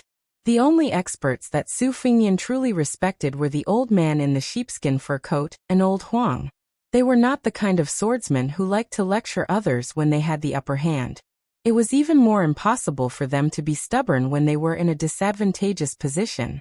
One matter, one sword. As they fought, they talked nonsense like the weather was good today. If not, they would sigh about life. Why were they being so wishy-washy? What were they doing earlier? Su Fengnian inhaled and exhaled. He was no longer greedy after controlling multiple swords. Purple chi lingered around him, revealing the blade of his sword to be a foot long. Since ancient times, martial arts competitions could not escape the rule that an inch shorter was an inch riskier. Just like Li Chungang, who once had thousands of flying swords on the Great Snow Plateau. However, the old god of swords himself had earnestly lectured Su Fengnian, who liked to talk about ostentation. This kind of method could be used as a shortcut to cultivate the will of the sword. It could also be used to frighten laymen. However, it was useless against a mortal enemy who was on par with him. Li Chungang straightforwardly gave 2 clear examples. Within a distance of 10 feet, he was confident that he could kill any expert who had not reached the level of Earth Immortal with his green-sleeve snake. Even Ancestor Lu's reincarnation, Qi Xuanjin, would not dare to let Wang Xianji punch him with all his strength at close range. However, once the distance was increased, As long as one had entered the realm of first pin, anyone could fight with all kinds of tricks. In a true battle of life and death, it was usually decided after a few rounds of close combat. When the old man in the sheepskin fur coat imparted his swordsmanship for the last time, he raised his arm and raised his sword. He said that the sword could open the gates of heaven. It seemed imposing, but it was actually just 3 feet of green sword and 3 feet of qi. Only this was qualified for Li Chungang to boast that he could open the gates of heaven and kill immortals. Su Fengnian's insistence on advancing instead of retreating was in line with Raccoon Diwu's intentions. This mountain chieftain of Mt. Tibbing, who had not killed to his heart's content for many years, was afraid that this brat would randomly jump and flee. It would be meaningless to kill him with his dragon tendon saber. Moreover, the interesting thing about the Jianghu was that no matter how high the realm of a martial artist was, they could still learn from others' strong points and smelt them into a furnace for their own use. This was especially true for the 5th raccoon, who was a top-notch master who was almost set in stone. The secret manuals that he could see must have been flipped through long ago, and the people who should be killed had already been killed. Instead, they needed some amazing younger generation to bring along those who were extremely hard to come by. Some geniuses who were not set in stone might still have a long way to go before they were proficient in martial arts, but they usually had some mysterious moves that were like antelopes hanging horns. The 5th raccoon was waiting for this unexpected surprise. It was obvious that this scholar swordsman had really made him sit up and take notice of him. Sword momentum and sword chi rolled like spring thunder. This brat's swordsmanship had reached a high level. The 5th raccoon was certain that he could use chi to control the sword, but he did not expect that the sword and the sword complemented each other, and the momentum could be so magnificent. It was truly a little surprising. The 5th raccoon stood where he was, maintaining a distance of 1 dragon tendon and 1 spring and autumn sword from Su Fengnian. He was willing to become an arrow pile, allowing Su Fengnian's sword chi to strangle him wantonly. He was as motionless as a mountain. The mountain chieftain of Mt. Tibbing did not appear on the martial arts roll for a very simple reason. The 5th raccoon would rather be the head of a chicken than the tail of a phoenix. He had never reached the top of the martial arts roll, and was placed side by side with the younger generation. Was that not a disgrace? One had to know that the broken spear Deng Mao, who was ranked 9th in the world, had lost his spear to the 5th raccoon. Deng Mao's realm advanced by leaps and bounds, but the 5th raccoon had been stagnant at the finger-profound realm for a whole 10 years. There was still a layer of unbreakable window paper between him and the celestial phenomenon. How could the proud and arrogant 5th raccoon endure this? The 5th raccoon's beloved daughter, Diwu Kei, had married Dong Zhuo, whom he looked down on. He had been suppressing a lot of resentment. The deputy mountain chieftain Gong Pu had died in battle at the mouth of the calabash, and the guest advisor and Penglai's cauldron carrying slave suffered heavy losses. This made the 5th raccoon even more vexed. Today, he had encountered this young swordsman who had intruded into Mt. Tibbing. Why would the 5th raccoon care about who his backer was, and how strong his background was? The 5th raccoon lifted the dragon tendon with one hand to resist the sword chi, and calmly reminded, "It's my turn." Su Fengnian's sword force was already close to a circle, and it was deeply imparted by Li Chuangong's sword technique. It could not be said to have any flaws. However, when the 5th raccoon gently flicked his blade, Su Fengnian's sword chi rolled away the dragon wall. An imperceptible crack appeared on the dragon wall, and it almost collapsed in an instant. After all, things like foundations still needed to be accumulated over time. Naturally, an old ginger was much more pungent than a young ginger. Su Fengnian did not have any fear. The 5th raccoon's defense was watertight, and he did not expect the sword chi to be able to mess up his position. A gap between attack and defense was often a turning point. However, against such an old fox, Su Fengnian could not be smart and take the initiative to show a flaw. He waited for the moment when the 5th raccoon changed from defense to offense. The dragon tendon tore the dragon wall, and Su Fengnian returned the favor. He who had not exhaled a breath gritted his teeth and took another breath. He used all his strength to pull the fuyao, and the sword chi was as thick as a dragon drawing water. The 5th raccoon frowned, and finally, for the first time, his blade technique went from simple to complex. The fuyao tornado was split into pieces by the dragon tendon blade. He took a step forward, stretched out his left arm, and slapped Su Fengnian's forehead. Su Fengnian's body flew out like a kite with a broken string, but he still took advantage of the situation to step on the fifth raccoon's chest. His luxurious purple clothes were covered with an eyesore of dusty footprints. After the fifth raccoon flicked away a poisonous hidden weapon with his finger, he gently brushed away the dust on his chest. That light kick was only a feint, and the killing move was still a small flying sword that was aimed at his eyeballs. The fifth raccoon said without batting an eyelid, "So not only can you control the long sword in the case, you can also use the short sword in your sleeve. However, since I am known as Beimang's most senior finger xian martial artist, I can be considered to have some understanding of the xian of finger xian. Whether it is the movement of qi, or the more concealed intentions, I can predict 70 to 80% of them. If you don't believe me, and if there are still some hidden flying swords, there is no harm in flying them out one by one. I will close my eyes and not use my blade. How about it?" After Su Fengnian landed on the ground, he bent his knees and slid backwards.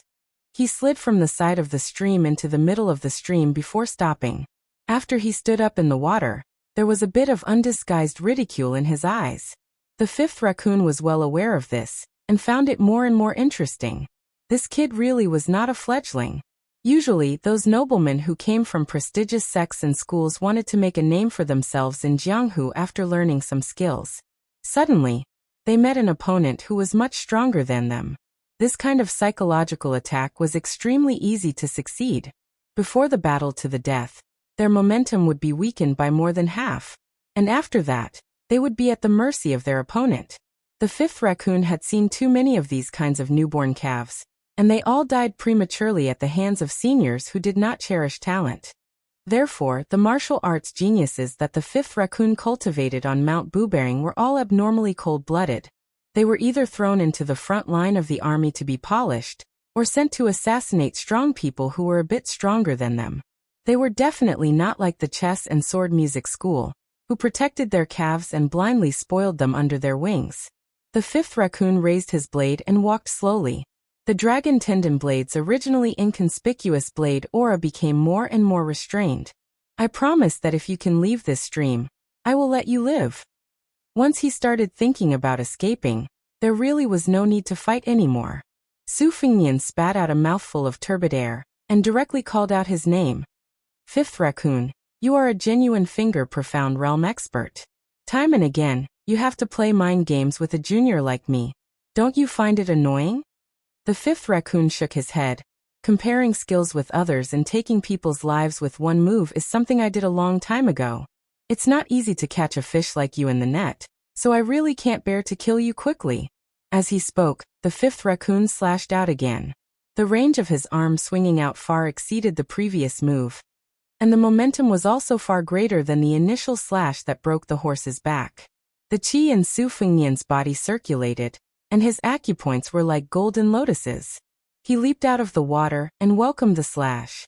Su Fengnian integrated the rising hand-shaking kunlun into his sword move. Just as his figure rose, it fell and sank to the bottom of the water. Then the entire stream, with the fifth raccoon and Su Fengnian as the central axis, exploded towards the upstream and downstream sides of the stream. The final sound was already transmitted from a few miles away. That central axis had already split open the bank of the stream, leading to the depths of the forest. This slash did not seem like a slow-killing technique. A few days ago, there was a rainstorm in the Ro-Ran mountain range, causing the stream to be deeper than a person's. After Su Fengnian was forced to the bottom of the water by the slash, he disappeared without a trace. The fifth raccoon stepped lightly on the surface of the water, and occasionally slashed down with his slash. The stream, which was originally as calm as a young lady washing clothes, shook violently, soaking the shore. There were even ravines that spread to the shore, and it was a shocking sight. The fifth raccoon was extremely patient, slowly slashing the stream, waiting for the moment when the kid was desperate and wanted to leave the stream. He was also waiting for the next surprise. He believed that this young swordsman still had some trump cards that could save his life. But the fifth raccoon was surprised to find that he seemed to be losing his patience. The matured De Jixian realm had all kinds of mysteries. There was the ability to draw water with a bamboo basket, and also the mirror flower water moon technique. The fifth raccoon frowned. He slashed water 19 again. The stream water was extremely turbid. The fifth raccoon did not plan to waste any more time. Although Su Fengnian, who was escaping in a sorry state like a swimming fish, looked like his life was hanging by a thread, his heart was as calm as still water. Borrowing intent to nurture intent.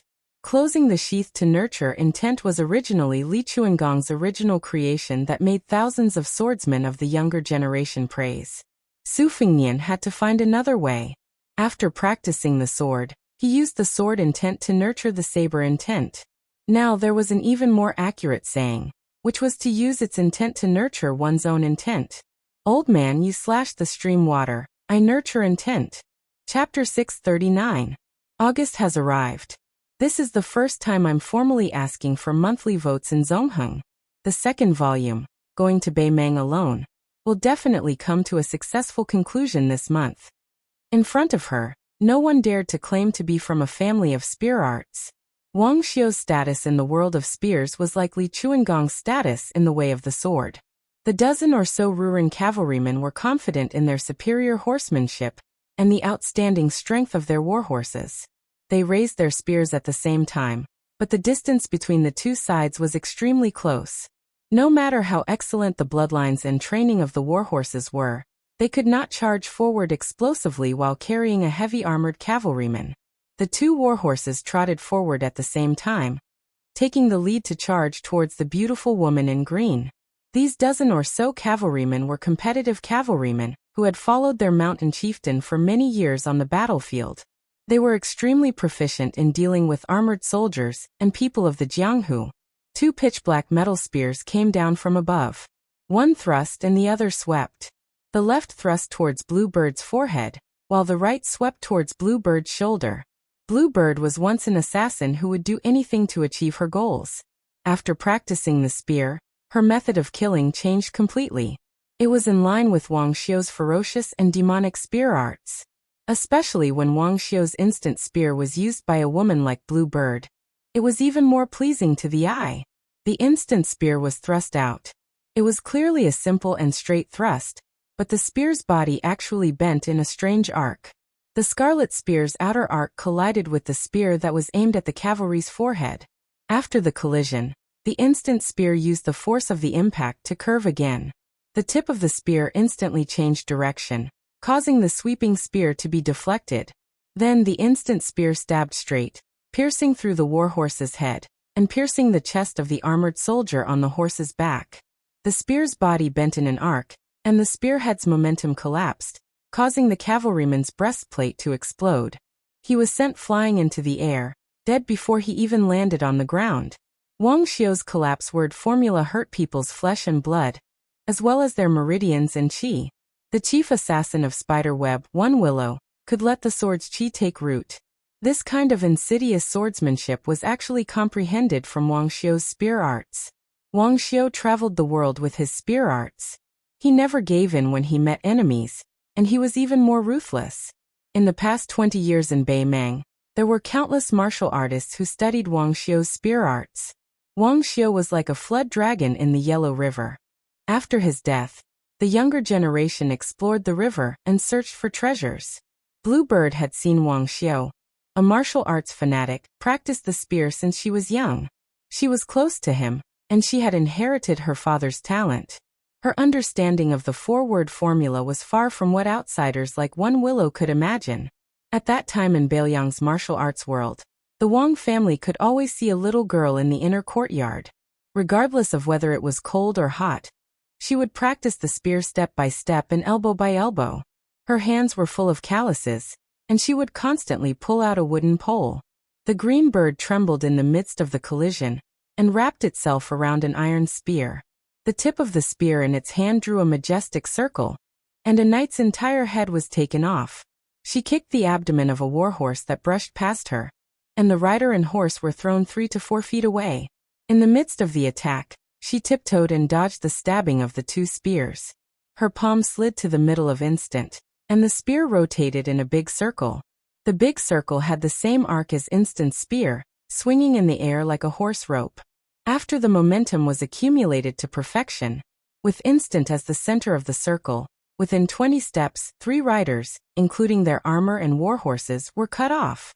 Some were cut off at the waist, and some were beheaded. Qing Niao continued to charge forward with her back bent. In an instant, she happened to fly beside her hand. She struck out with her spear and stopped 3 inches in front of a knight's face. Before the knight could secretly rejoice that this woman who killed people like scything flax had exhausted her qi, the bystanders only saw his face collapse. It was a horrible sight. Blue Bird patted the shaft of her spear lightly. An instant circled behind her, blocking a sharp iron spear that was chopping down like a knife. The arc could kill people, but it could also be used for defense. With her back facing the rider, she knocked on the spear with both arms. An instant spear immediately hit the rider's chest. Bluebird turned around and took a big step back with her right foot. The moment she grasped the rebounded spear, it changed from horizontal to vertical, and stabbed a big hole in the abdomen of the pale-faced rider. Bluebird lifted her spear slightly, and the huge force caused the rider who was still alive to fly into the sky. She pulled out her spear and poked and stirred again and again, and the armored soldier's corpse exploded. Around her, there were only a few riders who could stand. The remaining few riders looked at each other, and they were all ready to fight to the death. Bluebird looked at the storm on the other side of the stream from the corner of her eyes. She had to kill them faster. Su Beiji even wanted to die. The scholar who didn't believe in ghosts and gods was now grabbed by the 4 arms of an otherworldly creature that looked like a red bat, and hung on a big tree far away from the danger zone. Previously, when he looked at it from afar, the red-robed nascent soul always showed its face, and its 4 arms were all tucked into its big sleeves. Now Su Beiji looked at the compassionate face of Ksitigarbha Bodhisattva from a close distance, and he could clearly feel its 4 arms. He silently closed his eyes. He once argued with his grandpa about the annotation of the 7 words, "Confucius does not speak of strange forces in gods." Su Beiji had the same opinion as the Confucians of the past.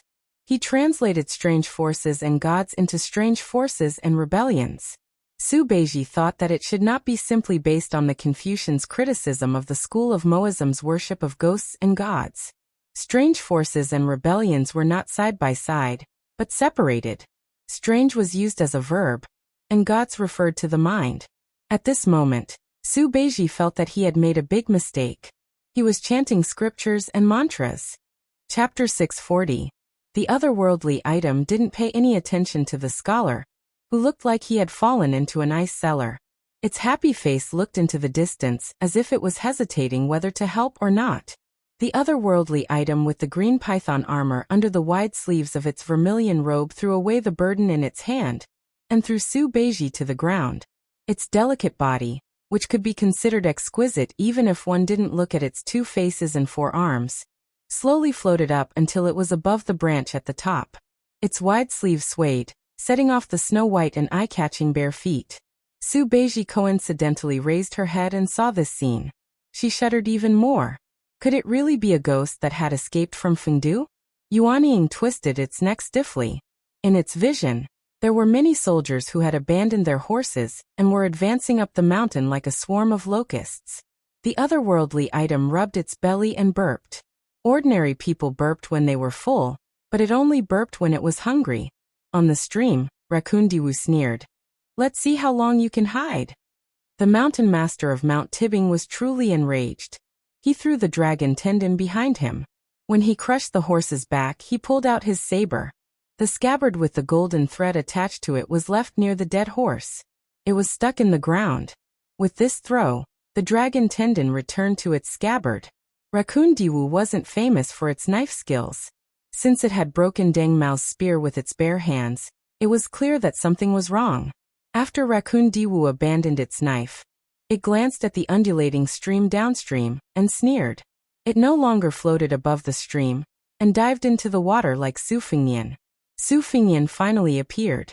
His whole body was soaked, and he was holding the spring and autumn sword with sword aura like the wind. The stream quickly retreated from the top of his head to his waist and knees. In the end, only the water stains were left on the soles of his feet. There was no way out and nowhere to hide. The area occupied by Raccoon Diwu became the dividing line. The stream was blocked by the purple-clothed man, and couldn't get close to the line. The turbulent and turbid stream stopped behind him, and continued to spread to both sides. The stream was baring its fangs and brandishing its claws, like a yellow dragon that could devour people at any time. Su Fengnian did something that made Raccoon Diwu feel strange. He put the spring and autumn sword back into its scabbard. The scabbard meant Raccoon Diwu had something to rely on. The sword returned to its scabbard. Was he in a hurry to reincarnate? Raccoon Diwu ran forward in big strides like thunder. With every step the man took, the stream behind him moved one step forward. Su Fengnian retracted his palm with his palm facing inwards and pushed out with his palm facing outwards. The 12 flying swords formed a semicircular sword. It was created with the method of tying the black strands, which gave it the rather resounding name of the lightning pool. Raccoon Diwu, on the other hand, defeated 10 people with one strength without any fancy moves. When they were 5 steps apart, it twisted its body sideways and punched fiercely. Su Fengnian used his palm to block the fist that could destroy cities and shake mountains. His feet sunk into the mud until it reached his knees. He used the pagoda holding style and stacked it on the back of his palm. Unexpectedly, he did not evade the punch. Raccoon Diwu's anger overflowed. It pressed down again and again. The mud under Su Fengnian's knees splashed out faster than an arrow. The stream behind Raccoon Diwu swayed violently. Su Fengnian's sword formation condensed and did not disperse. It was not to make an unnecessary attack, but to borrow the sword embryo of the 12 flying swords to support the big yellow courtyard. The man and the sword formation were in harmony. Raccoon Diwu kicked out. The expressionless Su Fengnian's right palm slapped down, while his left palm pushed towards Raccoon Diwu's chest. It did not disperse the kick, nor did it touch Raccoon Diwu's purple clothes. Su Fengnian only dissipated some of the force, but it was in vain as he slid backward. His feet and the knife cut a gully at the bottom of the stream. Without waiting for Su Fengnian to stand still and take a breath, Raccoon Diwu's legs swept towards his neck. Su Fengnian tilted his shoulder and blocked with both hands. Just by looking at the extent of the semicircular sword formation's trembling, one could tell that this kick was powerful. Su Fengnian's entire body sank into the muddy river wall that was as tall as a person. Raccoon Diwu stepped on Su Fengnian's chest and pushed his back a few feet into the muddy wall. He leisurely shook his head and teased. Fortunately, you have 12 flying swords that are not inferior to the Wu family's sword tomb. If you don't take people's heads, can they still be considered flying swords? Raccoon Diwu's hands reached into the air and grabbed. Then his 5 fingers formed a hook. A brand new sword formation that was formed by a thunder pool was torn apart by the enormous force. Su Fengnian did not give him the opportunity to destroy the thunder pool. He knocked Raccoon Diwu with his shoulder. Raccoon Diwu pulled on the sword formation with one hand and waved his other arm horizontally. Su Fengnian's chi dynamic that was sent flying to the side suddenly lost its traction with the sword formation. Raccoon Diwu stomped on the ground and leaped high. He struck with his elbow towards Su Fengnian, who had not yet stabilized his body. A huge pit that was more than 10 feet wide and 10 feet long appeared at the bottom of the river. This was the result of Su Fengnian using Fata Morgana to reduce 80 to 90% of Raccoon Diwu's elbow force. Raccoon Diwu laughed sinisterly. You dare to challenge me with just this weight? Raccoon Diwu stood still. He no longer chased after Su Fengnian, who was in a sorry state. He pulled out a mighty stance of a celestial being throwing a cauldron, and threw a punch in the air. Su Fengnian's chi dynamics speed climbed to the peak since he started practicing martial arts. Both of his hands drew circles, but he was still unable to completely eliminate the strong wind from this punch. After his body was hit, he bent like a bow. Black blood seeped out from the corner of Su Fengnian's mouth. He said in a muffled voice, I once whipped a famous horse while drunk. Raccoon Diwu mercilessly unleashed a crushing attack. At the bottom of the river, the purple-clothed swordsman was shining brightly. He continuously attacked and retreated. At the bottom of the river, he had already fought for a distance of 1 li. Raccoon Diwu did not even hear Su Fengnian's next sentence clearly. I once threw away 1,000 gold coins when I was young. Raccoon Diwu seized an opportunity to grab Su Fengnian's legs and threw him into the river behind him. Su Fengnian's body cut through the turbulent river water. He cut through more than half a li in one breath. Su Fengnian knelt on one knee and flicked the spring and autumn sword scabbard on his back. I once changed spring and autumn for spring thunder. The spring and autumn sword flew out together with the scabbard and pierced towards a traveling bag. Su Fengnian unsheathed the spring thunder in his hand. After Su Fengnian stood up straight, he bent his knees slightly and put 2 fingers on his right hand together. The tip of the spring thunder in his left hand pointed directly at Raccoon Diwu. Aitseng Shidi Kill Xian Finger. Chapter 641. The blade in his left hand. The stream flowed down on both sides. The 5th raccoon was like a mainstay. It squinted its eyes at the young swordsman who was accumulating power. According to the mountain master's style of doing things 20 years ago, he should have broken the momentum early and killed him in one fell swoop. However, when the 5th raccoon reached the mysterious finger realm, his vision suddenly became clear. It was as if a long scroll had been opened. The content was to prove immortality. The first part of the scroll asked for immortality. The tail of the scroll pointed to immortality. After flipping through the scroll for more than 10 years, the 5th raccoon was influenced by the realm. There were subtle changes in its temperament, and it became calmer. This did not mean that the 5th raccoon was beginning to be good. Instead, it meant that after reaching the mysterious finger realm, there were traces to follow and laws to rely on. Although the 5th raccoon did not know that Su Fengnian was using its dragon tendon stream slash to cultivate the divine will, the 5th raccoon was also waiting for Su Fengnian to help his mysterious finger longevity scroll to check and fill in the gaps. In the eyes of the 5th raccoon, it was a wonderful process of dismembering the divine will and turning it into a move. It was precisely because the one-sleeve green dragon was born from Li Chuangong's two-sleeve green snake was too mysterious that the 5th raccoon was especially patient. Every time it increased its qi, the 5th raccoon would be able to understand it more thoroughly. After that, he would benefit greatly. The 5th raccoon did not kill Bluebird because he wanted the essence of the arc spear. The reason why he kept Su Fengnian alive was because he did not think that an unknown junior would be a threat to him. He slowly lured him, and let him use a few trump cards for him to comprehend. Why would the 5th raccoon not do so? The 5th raccoon had comprehended the fishing the moon in a bamboo basket technique that only a fusionren in the Finger Xian realm could achieve. Simply put, it was a kind of ability to copy a gourd and draw a ladle. To fish the moon in the water, when the bamboo basket was lifted, the water would ripple and the full moon would shatter. However, the 5th raccoon could piece together a small piece of the moon in his psyche. In the 100 years of Jianghu, there were only a handful of people with this kind of talent, who could remember everything at a glance. It was not an exaggeration to say that it happened once in 100 years. Wang Xianji from the Martial Emperor City was one of them. So far, no one had heard of a second person. This was also the reason why Wang Xianji had a hobby of watching masters fight before he became famous.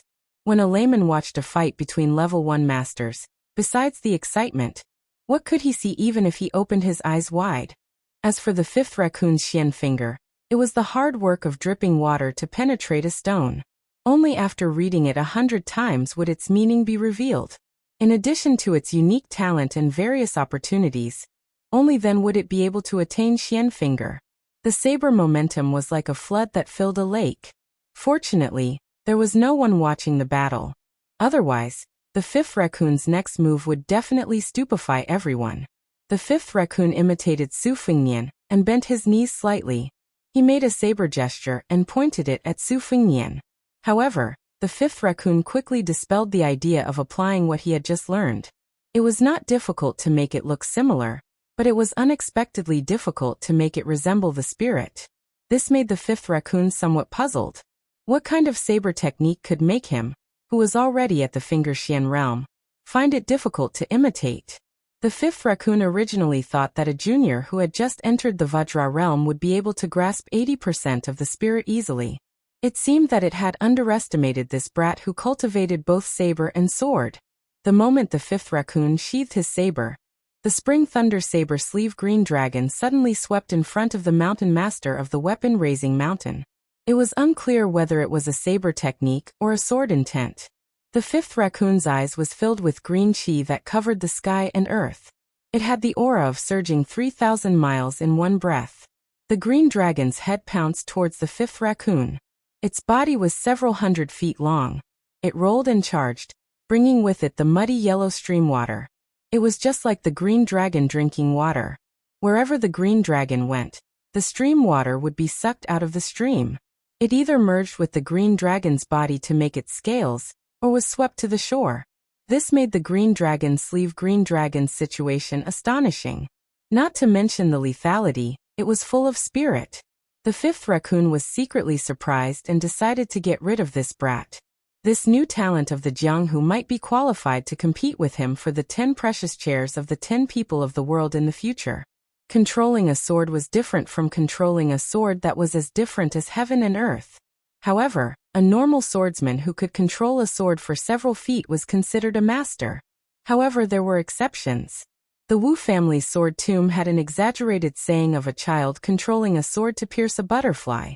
Therefore, to the experienced and knowledgeable fifth raccoon, the Su Fengnian's flying sword to injure people was not considered a shocking technique. However, this green dragon sleeve blade that the fifth raccoon could not copy was a different matter. The fifth raccoon revealed a serious expression for the first time. He extended his palm and blocked the green dragon's head. He only slid back a few feet with his left leg. The green and yellow-green dragon sleeve blade swayed ferociously. The space in front of the fifth raccoon seemed to be swaying in the wind and rain. The fifth raccoon had no choice but to use his left fist to smash the green dragon's head that had condensed its chi. The huge head fell to the bottom of the stream with a loud bang. A deep well was forcefully dug out, and the stream water continuously flowed into it.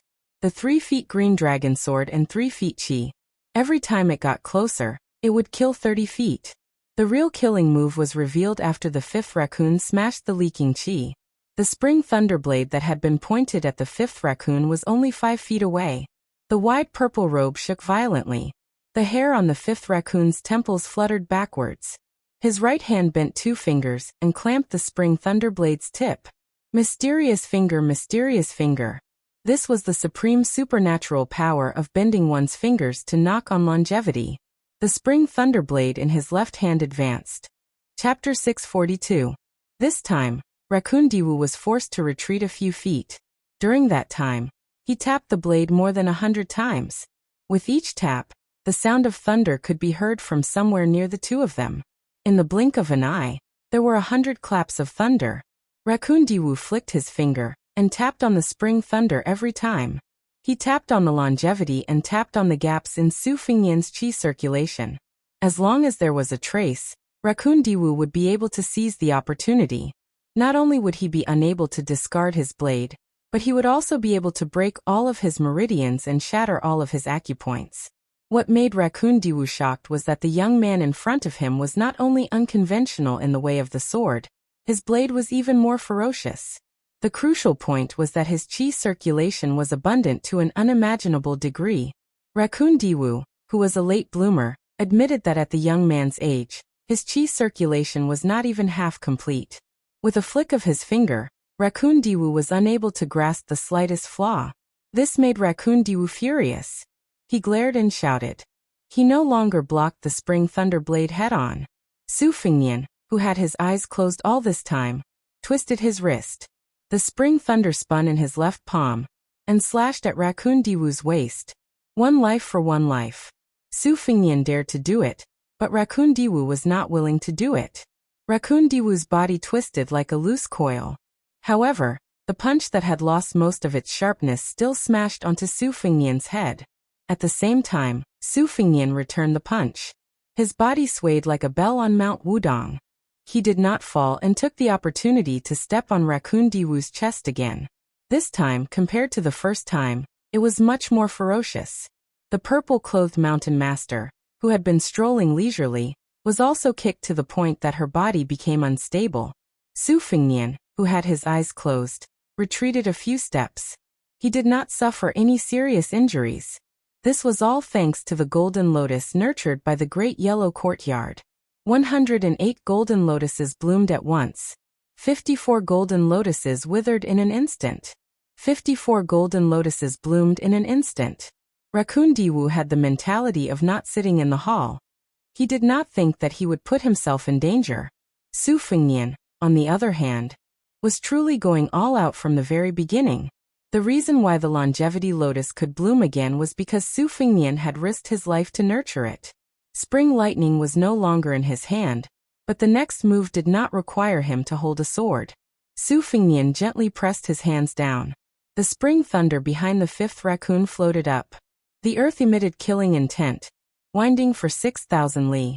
Neither the man nor the spring thunder saber moved, but Raccoon Diwu continued to throw out punches. The scene was absurd. There were some people and some things that were not mentioned, but that did not mean that they had been forgotten. Oftentimes, only things that could be easily spoken of would fade away. Su Fengnian was not the kind of rich and powerful son who was shrewd from the start. He was also not the kind of son of a feudal lord who understood the hardships of others from the start. There was the cultured and refined Chen Jibao, the flattering Chu Lushan, the serious Yuan Zuozong, and so on. Other than these people who surrounded Su Xiao in Beiliang Palace, there were many unfathomable faces that made Su Fengnian hide behind Su Xiao. Only the two old men who made the cold-hearted Su Fengnian feel grateful from the bottom of his heart had passed away. Old Huang, who lacked front teeth and loved drinking rice wine, did not have the chance to know how Li Chungang was when he was young. Before leaving the city, Old Huang seemed to have already known that he would not be able to return to the martial emperor city. At that time, he talked a lot, including one sentence. "Young master, I Old Huang, am not as good as other great swordsmen. I only know 9 sword moves. 6 of them were comprehended before I died. In fact, I'm not afraid of death, but I'm afraid that I won't be able to drink rice wine. Otherwise, I'm thinking that I haven't married in this life, so it's a waste for me to come to this world. At that time, I was always afraid that there would be no one to toast at my grave. This time it's different. Why do I feel that the sword competition is worth it?" At that time, Su Fengnian mentioned it, saying how unlucky it was. Old Huang grinned, missing his front teeth. Su Fengnian was more afraid of death than anyone else. If he died, would he still need the old Su Xiao to visit his grave? Li Chungang broke 1,000 armor with one sword move at Guangling River. After that, he escorted Su Fengnian back to Beiliang. On the way, Su Fengnian asked the old man who he had fought the most dangerous battle of his life. At that time, the one-armed old man was sitting in the carriage and scratching his feet. He thought for a while and pointed to his arm. However, he did not say the name of that person. He just smiled and digressed. "Young Master Su, remember this old man's words. When you are about to die, don't think about life and death." These two old men who had climbed to the top of Jianghu had gradually been forgotten. It was like every spring festival, when the old talismans were replaced by new peaches on the doors of every household. Su Fengnian slowly opened his eyes. Between the Yin realm and the Yang realm, there was a leisurely exchange of qi. He once saw with his own eyes a celestial being leaving his body in a dream at night on the peak of a mountain. He also once stood between a dragon and a python. He once said that he wanted to slay a dragon and a celestial being. Li Chungang said that when he first picked up a sword, he knew that he would become the world's top swordsman. Su Fengnian used 6 years of his life in exchange for a blade. The great python swallowed the sky. The world was silent, and the stream flowed slowly. The fifth raccoon slowly lowered its head. The tip of a blade was an inch out of its chest. Su Fengnian, with black blood flowing out of his 7 orifices, pulled out the spring thunder saber. He turned the tip of the saber and held the fifth raccoon's neck with one hand. One blade, another blade, another blade. Again and again he repeatedly stabbed the fifth raccoon's body. Chapter 643. As expected of a martial artist at the pinnacle of the Finger Xian realm. Other than the near-fatal strike that pierced through the heart, the fifth raccoon's expression did not change at all in the following strikes. He merely looked down indifferently at the young man who seemed to be possessed by the devil. However, the fifth raccoon's Vajra physique was destroyed by the initial strike. The tricky part was that it was similar to a willow branch bursting with murderous intent. The fifth raccoon's boundless inner energy was unable to gather the scattered qi in a short period of time. It was as if the sword immortal had carved out several ravines and diverted them. Furthermore, the fifth raccoon's later strikes were all meticulous. They were all aimed at the key acupuncture points, like a river flowing in and diverting the flow, digging a few large wells. Although the fifth raccoon did not show any signs of weakness, he knew that he had truly failed miserably this time. The mountain master of Troop Raising Mountain said hoarsely, "How did the last strike come about?" Su Fingnian looked coldly at the Finger Xian realm expert. He did not say anything and only gave him another strike. This strike was not easy to come by. It was unimaginable to outsiders.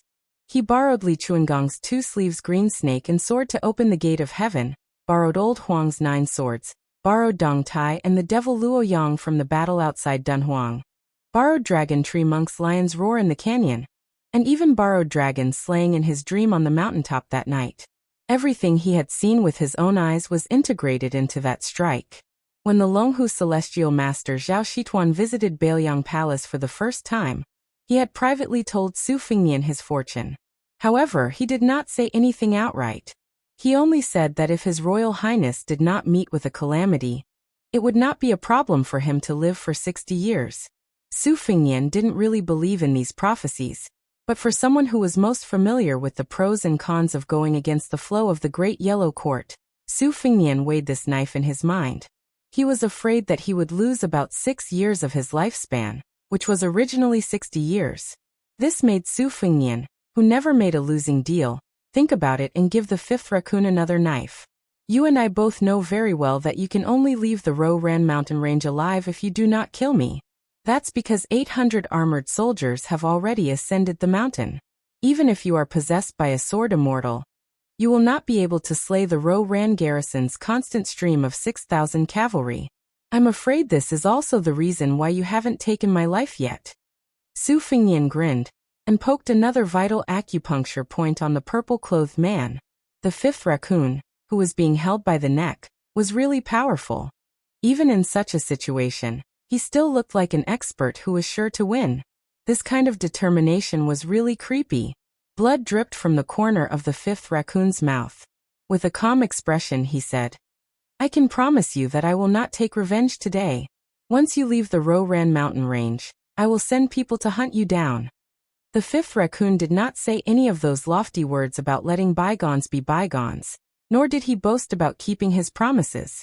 However, it was precisely because of these straightforward words that, in a situation where they were mortal enemies, that it was somewhat convincing. Su Fingnian raised his head and asked, "You don't believe that I'll stab you in the heart again?" The fifth raccoon remained silent as a mocking smile appeared on the corner of his mouth. Su Fingnian stopped but did not retract his blade. He said self-deprecatingly, "There's no such thing as an opportunist in this world. I know that you also have the means to avoid death or to trade a life for a life, but you're the mountain master of the army banishing mountain. You have a high position and authority, not to mention the possibility of touching the threshold of Earth Immortal, so don't think about dying together with a small character like me. This isn't a good deal at all. As for me, I'll still stab you without hesitation. You're a magnanimous person, so please forgive me. Otherwise, once you reconnect your Qi, I won't be a match for you no matter what." The fifth raccoon laughed until he started coughing. However, he still nodded his head, displaying the bearing of an ambitious and ruthless person. Su Fingnian lamented in his heart. Could he not be so infuriating that he could still talk and laugh after suffering such a heavy injury? While lamenting, he gently released his grip and allowed the fifth raccoon to land on the ground. However, the spring thunderblade had already pierced into the purple-clothed man's juk acupuncture point, and he did not plan to pull it out. Only by doing so could Su Fingnian be at ease. If not for the fact that they were in the fifth raccoon's territory, Su Fingnian would have pierced through all the acupuncture points on this fellow's body. The otherworldly nascent soul had returned while rubbing its belly. Its mouth was scarlet red, but it was the blood of the Ruran soldiers. It looked like it had eaten its fill. It carried Su Beiji back from the forest. Bluebird put away the luggage and carried it on her back. The 3 great Qin steel swords were also returned to their sheaths. Caution is the parent of safety.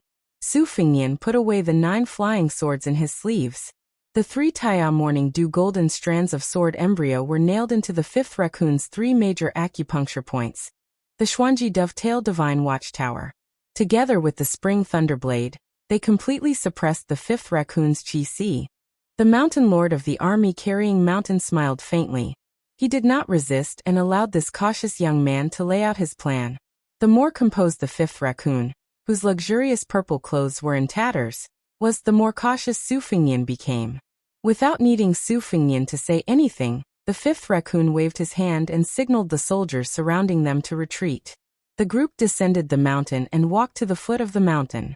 The mountain lord of the army carrying mountain's retainers brought over 4 war horses, according to the fifth raccoon's order.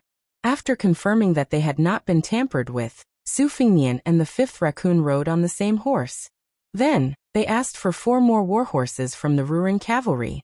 Bluebird and the otherworldly item Su Beiji each rode a war horse and followed closely behind. The fifth raccoon had no intention of letting the Ruran cavalry tail them. He ordered this cavalry troop that had been attacked by the otherworldly item to stay at the foot of the mountain. He urged his horse to gallop down south. Chapter 644. Diwu Raccoon seemed to be on a leisurely journey as he laughed softly.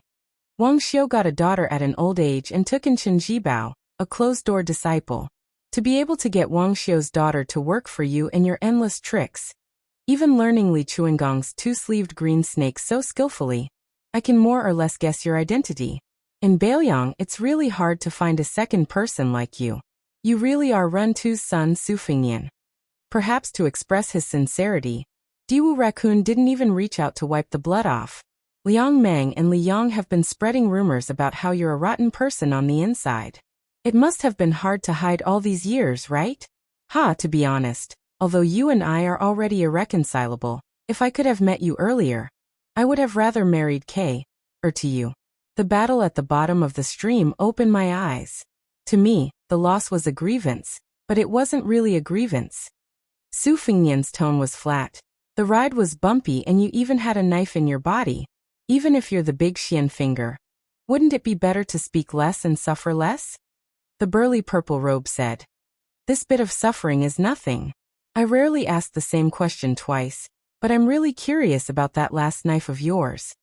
Su Fingyan, who had been paying attention to his surroundings, didn't pay attention to this at all. He frowned and asked, You didn't even take the eye of a 6-year-old slave? Are you really going to generously let me leave the southern foot of the Ruran mountain? Diwu Raccoon's face was full of ridicule, his tone colder. Why would I need to play tricks with you? A loss is a loss. Su Fingyan asked. Aren't you afraid that once we reach a secluded place, I'll completely end your life? Diwu Raccoon laughed. Su Fingyan. Oh Su Fingyan, if you really dare, why don't you give it a try? Su Fingyan laughed along with him. Forget it. It's said that those who don't know the mysteries don't know the mysteries. A top-notch expert like you has all kinds of strange methods. Earlier, when I was certain to die, I naturally dared to risk my life against you. Now that I have a chance to live, I'm not willing to drag the emperor down from his horse. The fifth raccoon clicked its tongue and said, The hereditary king of Bailiang, Su Fingyan. How am I going to kill you in the future? Su Fingyan smiled and asked, Are you regretting it? The fifth raccoon looked at the rare green and yellow rice fields in Baimang on both sides of the road and said softly, It's more interesting to kill them like that. Don't forget that I'm also the general of Baimang. From the Ruran Mountains to the Bailiang border, it's practically a flat stretch of land. Suddenly the fifth raccoon said, I heard that at the end of the Lianggan corridor, close to the western highlands, there is a group of 60,000 barbarians with a complicated composition. They have always refused to be educated. They carry their swords and mount their horses. That year they were all banished by the poisonous warrior Li Yishan. Su Fingyan was puzzled and asked, What are you trying to say? The fifth raccoon fell into deep thought. The horses galloped for the whole night without stopping. When the sun rose, they could no longer see the fertile land of the Ruran Mountains. All they could see was desolation. Su Fingyan finally stopped his horse and looked back. The fifth raccoon, who had been resting with his eyes closed, also opened his eyes. Su Fingyan held his spring thunder and dismounted with the fifth raccoon. He asked, Shall we part here? The fifth raccoon said indifferently, Okay, we part here. Let me ask you a question. It's up to you to answer or not. I'll tell you everything I know. After I pull out my dagger, if I go back on my word and come back to kill you, what are the odds of both of us winning? With your skills, Wang Xiu's daughter's arc spear, and the otherworldly item in the red robe, you have a high chance of killing a heavily injured Xianji who doesn't have a cavalry to protect him. Then what about the 3 foreign dignitaries of the army raising mountain, who are secretly following you? You know about them? The 5th raccoon, whose secret was exposed, laughed loudly. Even this way, we can part on good terms. Su Fingyan also laughed. Could it be that they wanted to forget their enmity with a smile? With his back facing Su Fingyan, the 5th raccoon's eyes gradually turned red and purple. However, the circulation of his breath did not change at all. The leader of the army raising mountain, who had never suffered such humiliation in his life, had endured it all the way. How could he not give the future king of Bailiang a parting gift? He wanted to step into the Xianji realm with one foot and enter the celestial phenomenon realm with the other. Compared to the head of the future king of Bailiang, the legacy of the fake realm was not that unacceptable. The 3 foreign dignitaries who were following him were nothing more than a smokescreen to make everyone look happy on the surface. The 5th raccoon was waiting for the moment when Su Fingyan pulled out his dagger to take a breath. As expected, Su Fingyan slowly pulled out his spring thunder. As soon as the spring thunder left his body, without waiting for Su Fingyan to retrieve the 3 flying swords, the Taya Morning Dew golden strands took the initiative to explode out of his body. The 5th raccoon's hair was disheveled. He stretched out his arms and laughed loudly. He had a kind of invincible conceit. Even if he was at the fake realm of celestial phenomenon, it was more than enough to deal with the 3 of them. Su Fingyan said softly, "Longevity lotus bloom." In the blink of an eye, the 5th raccoon's purple eyes turned golden. Thunder suddenly roared between heaven and earth. Dark clouds covered the sky. The 5th raccoon's chi was turbulent. He was completely out of control. He could only slowly and stiffly turn his head with difficulty. "Give me another incense stick's time." The leader of the army raising mountain could temporarily transcend mortality and become a fake realm of earth immortal. Su Fingyan smiled sinisterly as he walked forward. The spring thunder blade slashed at the 5th raccoon's neck. He slowly cut off the head. The red-robed otherworldly item had already floated behind the 5th raccoon. It bit the neck of the headless man in purple and frantically absorbed his cultivation. Su Fingyan cut off the head. It was a relief. What's the big deal about the fake realm of celestial phenomenon? I'll shrink my big yellow lotus into a longevity seed and implant it in one of your acupuncture points. I'll decide when the flower will bloom. Isn't this directly sending you to the fake realm of earth immortal? Isn't this a great gift? On the Roran mountain, if you were willing to let your profound finger drop to the Vajra realm instead of forcefully entering heavenly phenomenon, choosing the former between a false realm that has both advantages and disadvantages, and a drop-in realm that has no benefits, I'm afraid I would have died on the mountain. So what if you're a mysterious finger expert? You think you can come up with a foolproof plan and not suffer any losses? I've already sacrificed 6 years of my lifespan. Even the big yellow lotus is gone. 5th raccoon, if you don't deserve to die, who should? Su Fingyan muttered to himself. He looked at the head in his hand, and then at the floating otherworldly item whose red robe was fluttering in the wind. There was one less mysterious finger expert in the world. There was one more mysterious finger expert. At the same time, Su Fingyan's realm dropped. However, he did not drop from the initial stage of Great Vajra to the second stage. Instead, he fell to the fake mysterious finger realm. Chapter 645.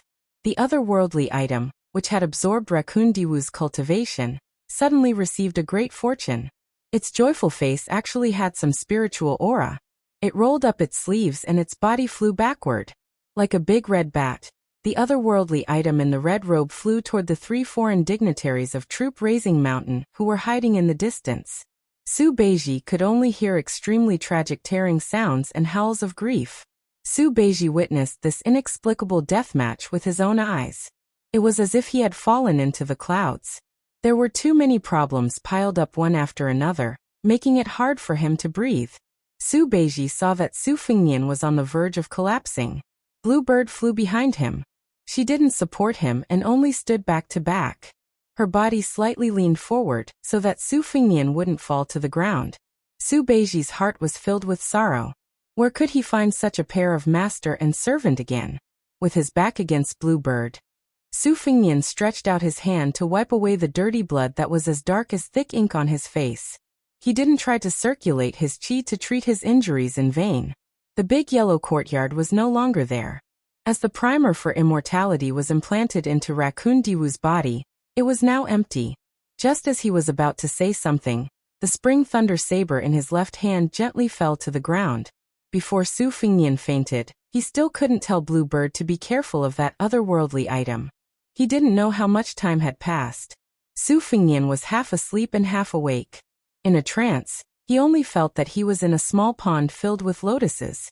Unfortunately, they were only withered old lotuses. Otherwise, looking at the purple and golden petals on the lotus leaves, and the pond full of blooming lotuses, it would definitely be a pleasant sight. Only then did Su Fengnian remember that it was autumn. He only knew that he was in the lotus pond, but he did not know whether he was sitting cross-legged in the water, or floating on top of the pond. It was as if his 7 souls and 6 spirits were like a pond of withered lotuses. Su Fengnian stared aimlessly at the pond. During this period, there was heavy rain of soybeans in the early autumn, wind in the late autumn blowing the lotus leaves, and then heavy snow in the winter. The lotus leaves in the pond were all destroyed. Finally, when spring came, Su Fengnian saw a lotus slowly rising from the empty and lonely pond. There was only a small purple lotus. Although it was only a small flower bone and was far from budding, Su Fengnian was sincerely happy. He remembered the joy of hanging a new peach talisman when he was young. When he first entered Bailiang, the Ministry of Revenue and the Imperial Clan Office pushed each other to the side. They were not even willing to spend tens of thousands of taels of silver as a token. Su Xiao used his own money to build a large-scale vassal manor on Qingliang. When the vassal manor was completed, the contents of the Spring Festival couplets were written by Li Yishan, and then written by Su Fengnian. The couplets that left the deepest impression on him were the 6 words Jia, Changchun, Qing and Yu. Su Fengnian stared blankly at the flower bud that was swaying in the breeze, but it refused to bloom. Su Fengnian waited and waited until he had a splitting headache. When he suddenly opened his eyes, there was no longer a small pond and a lone lotus. All he saw was Bluebird's haggard face. Seeing His Royal Highness waking up, Bluebird's eyes that had lost their moisture regained a trace of life. Su Fengnian found himself lying on a hard plank bed with 2 sheets. Bluebird said softly, "Young master, we have already passed through Jintoad province, but Su Beiji said that we could not go straight south, so we took a detour. Now we are on Yinjia Lake that borders Gusai and Longyi provinces." Su Fengnian asked, "How many days have I slept?" Bluebird said mournfully, 6 days and 6 nights. Su Fengnian let out a long breath. His entire body was sore and aching. It was good that he was still in pain. It was a good sign. Fortunately, he did not immediately become a cripple. Su Fengnian sat up. Bluebird helped him put on his outer robe. Su Fengnian walked out of the cabin and stood in the corridor, holding on to the railing. "I know what you are thinking. Are you blaming yourself for causing me to provoke the 5th raccoon? Actually, there is no need for that. It's like a person who has never had a small illness or disaster. If he really gets sick, he probably won't be able to get through it after just one time. It's not as long as those fellows who often get sick all year round. Besides, before I entered Baimang, I had thought of raising my blade all the way until I could finally use it on a finger-profound realm expert. Killing a devil Xieling whose realm had dropped wasn't satisfying enough." Bluebird did not say anything. Su Fengnian also knew that he was good at being harsh and sarcastic. Comforting others was really lame. He smiled and said, "Let me tell you a piece of good news. I am now at the finger-profound realm." Bluebird's hand, which had been carefully preparing to support Su Fengnian's frail body, trembled. Once one entered the finger-profound realm, it often meant that one would never be able to comprehend the true profound realm for the rest of their lives. One could fish up the moon with a bamboo basket in the finger-profound realm, but the finger-profound realm was like drawing water with a bamboo basket in the finger-profound realm. Chapter 646. Su Fengnian was too lazy to report only the good news and not the bad news. He said honestly, "Logically speaking, I have the Great Yellow Court and the favor of the Dragon Tree Monk. I have already entered the path of the Great Vajra.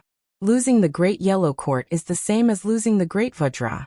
It is more accurate to say that rising in level is falling in level. The disadvantage of false level is that it is extremely difficult to go from false level to true level. But we have to be content with what we have. What's wrong with a fake realm? In any case, it's still a fake realm of the profound realm. Even that awe-inspiring Prime Minister Zhao Damping in the capital hasn't reached this realm yet. If the Great Yellow Cord is gone, I think it might be possible to rise again. Rank 1 has 4 levels. Buddhism's Vajra invincibility, Taoism's longevity, Confucianism's resonance of heaven and earth. And then there is the land immortal. For normal martial artists, the 4 levels are ascending in order. There are few freaks who can jump out of the level. The people of the 3 religions are much less restrained, and do not like to call themselves demigods. Whether it is a rise in level or a fall in level, I have found a path. Even if it is a wrong path, I want to walk it to the end and see what the end is like. Taking 10,000 steps back, Su Xiao is just a second-grade martial artist who can't be put on the stage. Some time ago, I had an argument with Su Beiji, and neither of us was convinced. In fact, in my heart, I also think that what he said is right. One has to rely on strategy to be the Prince of Northern Liang. Since he does not have the ability to go to the 2 palaces and take the heads, there is not much meaning. Su Beiji was standing not far away. He smiled bitterly and said, "To be honest, I think you are right. There is no harm in having more skills." Su Fengnian asked, "Are we going this way?" Su Beiji said in a low voice, "Yanjia Lake Navy. The general is my grandfather's trusted disciple. I was going to Beiliang alone and had to pass through here." Su Fengnian smiled and said, "Yanjia Lake Navy. This is the Beimang Empress plan for the South in the future. In the confrontation between the North and South, it has always been about guarding the river, guarding the Huai, and guarding the Jiang River. 2 of them have to do with the Navy. Indeed, we should prepare for a rainy day." Su Beiji's eyes lit up when he heard about the 3rd guard. "Unfortunately," Su Fengnian said unhappily, "I don't have the energy to talk to you right now. Besides, the 3rd guard strategy was developed by my second sister. If you have any ideas, go argue with her when you get to Beiliang." Su Beiji smiled and said, "I have long heard that the heir Junju of the Su family has a bellyful of military strategy. Her poetry and literature are even more heroic, without any feminine air. I admire you very much." Su Fengnian joked, "Let me give you a reminder. If you really meet my eccentric second sister, don't say such things. Be careful that you don't get killed by her sword." Su Beiji accepted his kind intentions and looked at the lake. He sighed and said, "My grandfather has always believed that the key to Beimang's future is to see whether Dongzhuo or Hongjingyan is to become the next Tuoba. This time, the sudden death of Raccoon Diwu at your hands has solved Dongzhuo's urgent problem and eliminated his worries. After the battle at Huluku, Dongzhuo was bound to have a rift with Raccoon Diwu. Raccoon Diwu once said that as long as he was alive, Dongzhuo, as his son-in-law, could forget about extending his hands into Mount Tibing and the Ruren Mountains. Now, in order to appease Dongzhuo, who has lost about 7,000 bodyguards, and in addition to the fact that she has always wanted to nurture a capable youth faction in the south, I reckon that the 26,000-strong cavalry from the Ruren 5 towns will all belong to Dongzhuo. Dongzhuo has always lacked heavy cavalry. With the Ruren cavalry, he will be like a tiger that has grown wings." Su Fengnian smiled and said, "Su Beiji, if Dongzhuo wants to wrestle with Beiliang, I'm afraid it will take a few more years, right?" Su Beiji stared and said, "A man without foresight is bound to have immediate worries." Su Fengnian smiled and nodded, "You're right." Su Beiji felt like he had punched cotton. He felt extremely uncomfortable. He snorted coldly, turned around, and returned to the cabin to continue reading history. Su Fengnian leaned on the railing, and saw an old-fashioned golden face staring at him. Su Fengnian extended his hand and knocked on its forehead. He smiled and said, "At least you still have some conscience. You didn't burn the bridge after crossing the river, nor did you add insult to injury." The otherworldly item stuck to the wall of the warship grinned. Such a lively and human-like expression gave Su Fengnian a fright. Su Fengnian asked, "Since you didn't leave, it means that I'm still a decent nourishing ingredient. There's still potential to be discovered? Good. By the way, Do you really want to go to Bailiang with me? The Yuanying of the otherworldly item, who had reached the peak of the arcane finger realm, nodded stiffly. Su Fingyan smiled and said, I've been scheming against Raccoon Diwu. It's called evil people will be dealt with by evil people. But we're different. We're both straightforward people. Let me tell you something. As long as you escort me back to Bailiang, I'll give you the Great Qin Dynasty's green python armor. From now on, you can treat Bailiang Palace as your new nest. What do you think? The otherworldly item that had yet to speak seemed to want to use the Ksitigarbha Bodhisattva to change its happy appearance. Su Fingyan stopped it and laughed. Don't turn around. It's daytime and it's scary. It's fine as long as I know the answer. The four-armed otherworldly item leisurely slid down the hull of the warship. Its vermilion robe disappeared in the lake. Su Fingyan turned around and leaned on the railing. He saw Bluebird's gloomy face. Obviously, she was jealous of the otherworldly item. Su Fingyan almost wanted to laugh out loud. However, he knew that she was shy, so he didn't expose her. He held back his laughter and asked, Have you collected Raccoon Diwu's head? Bluebird nodded. Su Fingyan stretched his body. This trip to Baimang was a bit miserable. We were chased from time to time, but we also gained a lot. This warship, which was as large as the Spring God Lake's Yellow Dragon warship, slowly sailed to the southern end of Yinjiao Lake.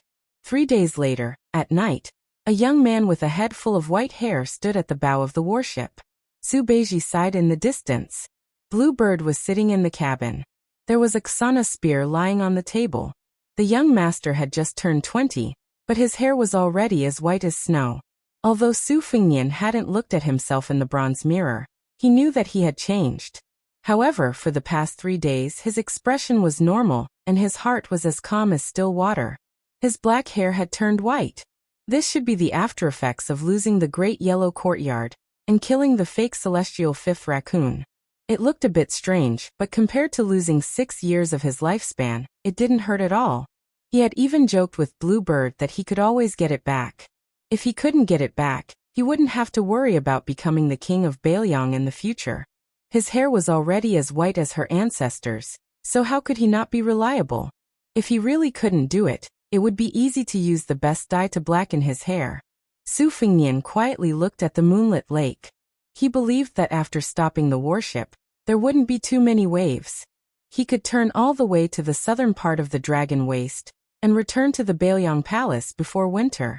Su Fingyan said softly, Black armor, childhood sweetheart, morning dew, spring water, peach blossoms, moth eyebrows, vermilion bird, yellow tongue, swan yu gold thread tai. It was like a general calling out brave soldiers on a general's platform. The 12 sword embryos flew out of his sleeves and hovered in the air. Dong Tai, who was already in the sword celestial realm, but was still the most mysterious, would probably be shocked by Su Fingyan's godly speed of sword nurturing. Chapter 647. From the beginning to the end, Su Fingyan did not see the Yinjiao Lake Navy commander. After getting off the boat, he sat in a carriage from Jianling Army Town in Longyao Province. Su Fingyan lifted the curtain and saw a strong lieutenant of unknown identity appear at the bow of the boat. Su Beiji, who was in the same carriage as him, looked away along the curtain and said softly, There is a Yinjiao Lake cavalry escort us to Luantong City in the north of Maolong. We will take the road openly. Su Fingyan leaned against the wall of the carriage.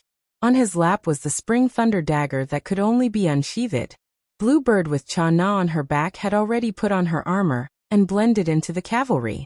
Su Beiji said slowly, Maolong has become a new frontier in the confrontation between the north and the south of Liangmang. After Dongzhuo withdrew from the mouth of the gourd, no one was willing to throw their lives away. Only Huang Songpu asked Empress Morong to send an urgent report 800 miles away to lead the troops as reinforcements. Lu Gui and Yang Yuanzhan, the 2 great generals, were still observing. Huang Songpu's power was no longer the same as before. Nominally, he was the king of the southern courtyard in charge of 400,000 troops in the southern dynasty. Lu Gui and Yang Yuanzhan did not need to raise their heads, and even Dongzhuo's 60,000 bodyguards were completely unruly. This time, Huang Songpu completely put down his face and used the precious favors he had accumulated over many years to mobilize 90,000 elite cavalry. It was so difficult to be a great general in the Southern dynasty. If you did not lead the troops, everyone would be willing to be kind to you and worship you like a bodhisattva. If you really had the military power, they would stab you in the back and hope that you would lose the battle and lose all your capital. This kind of bad habit was brought along by the remnants of the spring and autumn period.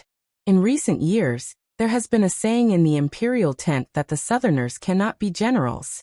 If not for Empress Morong's suppression, and Lu Gui and Yang Yuanzhan did not want the Northerners to interfere with the Southern affairs, they would have sent secret reports. Finally, they did not drag the Southern dynasty down. Otherwise, Huang Songpu would not have had the chance to confront the Bailiang cavalry. Su Fengnian saw a scroll in Su Beiji's hand.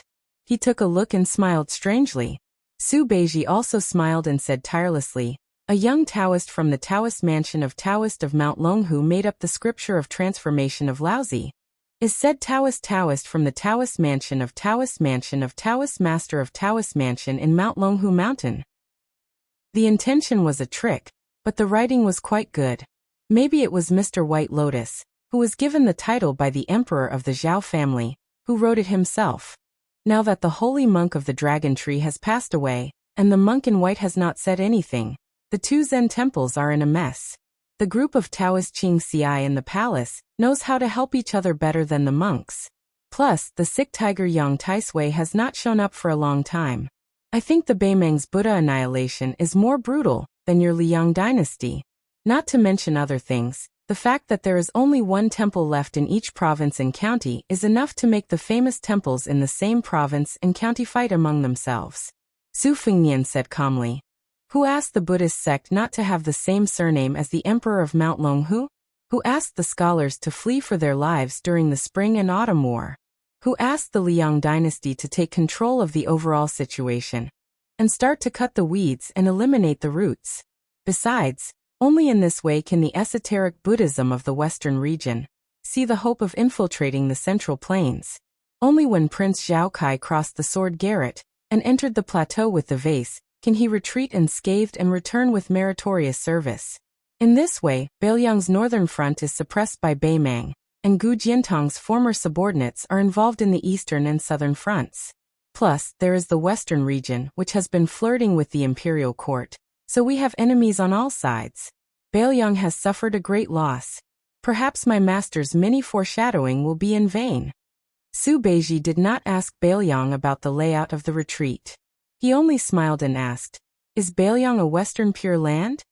Su Fengnian shook his head softly and said, "This weakness is too big. Su Xiao can't openly oppose the imperial court. At most, he will turn a blind eye to the monks who fled into the country. This is already the greatest protection. Besides, a mountain cannot accommodate two tigers.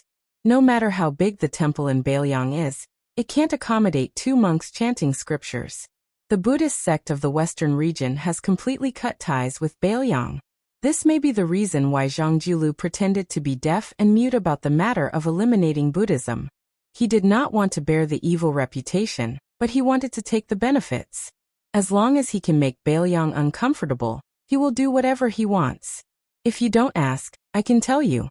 The western region and Shuzhou were originally the two dens of the cunning rabbit that my family worked hard to create. Now one of them will be missing." Su Beiji frowned and said, "Whether that illegitimate son Zhao Kai can succeed is still uncertain." Su Fengnian still shook his head. "I dealt with him during my second journey and almost died at his hands. He is very cunning. With him in charge of the western region, he is like a new vassal king. Bailiang will definitely be unhappy." Su Beiji smiled and said playfully, "Bailiang's big yellow sect Jean Lanting. Wasn't it your father who personally promoted him to become an official in the capital? How can he bite back? His death remonstrance may seem trivial, but in my opinion, it is far more ruthless than the old minister's bitter tears. Although he no longer has an official position, he has amazed the people in the imperial court with a single brilliant feat. Everyone in the court praises him. And some people even call him Jin Qingtian. It seems that Zhang Jiulu also has the intention to cultivate him. The Yan family became a relative of the imperial family, and the Jin family will be next. They will be able to take root in the capital in a few years. You Bailiang people are just a bunch of ingrates. But you all have good endings. Su Fengnian glanced at Su Beiji and sneered. Scholars all want to serve the imperial court. Have you heard of a few old Bailiang soldiers turning around and cursing Su Xiao? Su Beiji was speechless. Chapter 648. Su Fengnian bent down and took out a lacquered box from a bag by his feet. It contained a head smeared with lime. Su Beiji silently shifted his butt and hid in a corner, hiding far away. I heard from the old man in the sheepskin fur coat that the divine gate allowed one to become a land immortal. If it was a fake, it would take a long time to climb the divine gate. Fortunately, Old Li did not lie to me.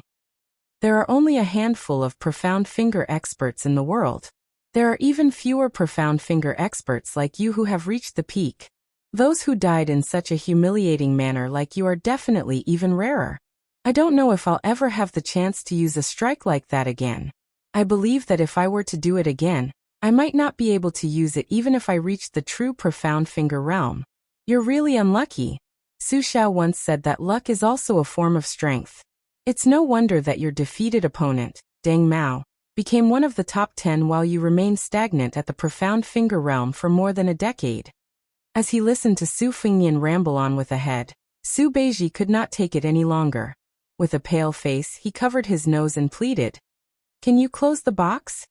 Su Fengnian lifted the box and handed it to Su Beiji, scaring Su Beiji so much that he slammed into the wall of the carriage. Su Beiji said angrily, "The dead should be respected. Raccoon Diwu is a long-established senior of the Jianghu. Can you not trample on his head?" The white-haired Su Fengnian put down the box and continued to stare at the head that had died with its eyes wide open as he nagged. Although Mount Bubang has so many Ruran cavalry under its control, and is destined to be Bailiang's mortal enemy in the future, the two of us should have minded our own business. I could have taken my maidservant and fled far away while you remained your general and mountain chieftain. Instead, you came to kill me. Who else should I kill if not you? This time, I went to Beimeng to practice my saber. Every drop of divine will that I cultivated with great difficulty has been destroyed by your hands. Why don't you come back to life and let me slash you again? Hey, are you a man? If you are a man, then open your eyes and give me a clear answer.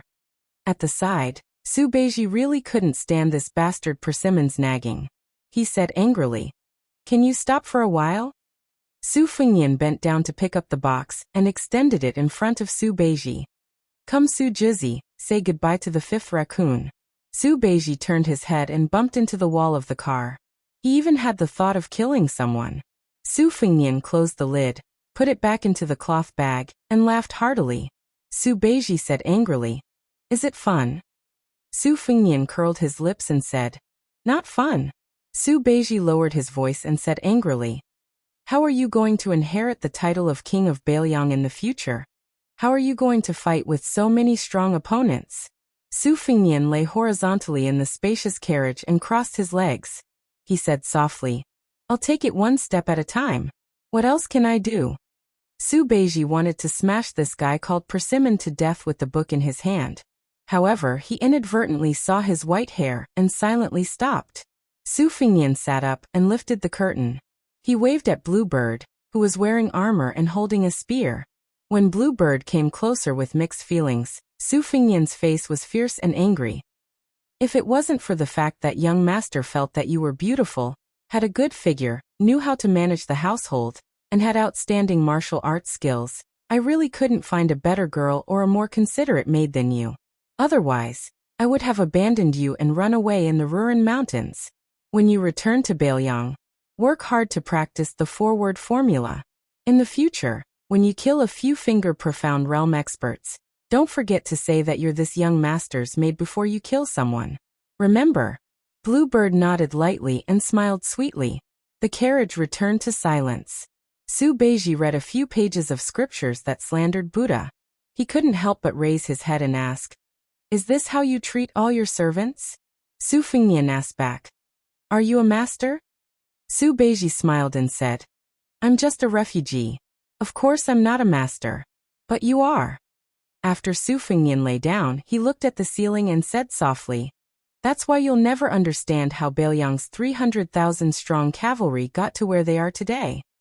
No longer paying attention to Su Beiji, Su Fingnian finished humming that vulgar song for mountain patrol.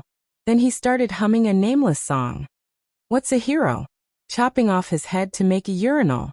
What's a hero? Does he know a unique skill like the monkey picking peaches? What's a hero? When you're penniless, can you conjure up a big flatbread? Su Beiji spoiled the mood, interrupted and asked, Can I ask you something? Su Fingnian stopped humming and nodded. Su Beiji asked curiously, Do you still have the strength of a first pin? Su Fingnian chuckled. That's hard to say. As for me, I have a saber manual. Originally, I learned it step by step. After learning a move, I turned the page one by one. A while ago, I accidentally skipped to the last page. It's obviously a saber manual. The last page is called Lingxi, but it talks about the realm of the sword. What a coincidence. I have 12 flying swords on me. As long as they're not at the mysterious finger realm, I can kill one if one comes within 10 feet of me. If 100 come, I can still kill 100. Su Beiji said calmly, Amazing. Su Fingnian turned his head and asked in puzzlement, Are you praising me or belittling me? Su Beiji lowered his head to read the book. When he suddenly looked up, Su Fingnian had picked up the box again and displayed the gray head in front of him. The elegant and mellow Su Beiji couldn't care less about scholarly elegance. He gripped the book tightly and smacked the bastard. Su Fingnian smiled and retreated. He put away the box and the cloth bag. After lying down, he folded his hands and used them as a pillow. Su Juzi, what do you think of the new nickname I gave you? Su Beiji rewarded him with one word. Scram. Su Fingnian turned to the side and rummaged through the cloth bag. Su Beiji quickly sat up straight and nodded seriously. This nickname is very good.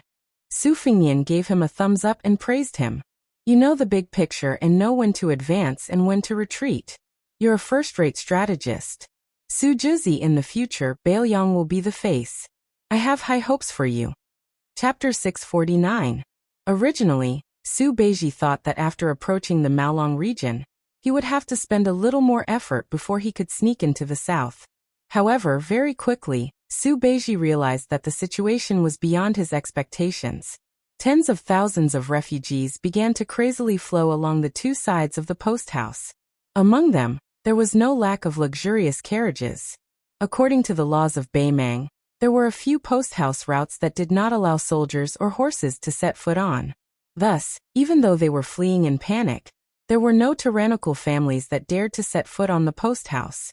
Fortunately, the flow of people was huge. 2 flat paths had already been created on both sides of the post house. Carriages and horses could pass through without hindrance, only moving slowly. The post house routes of Beimang were interwoven like a net.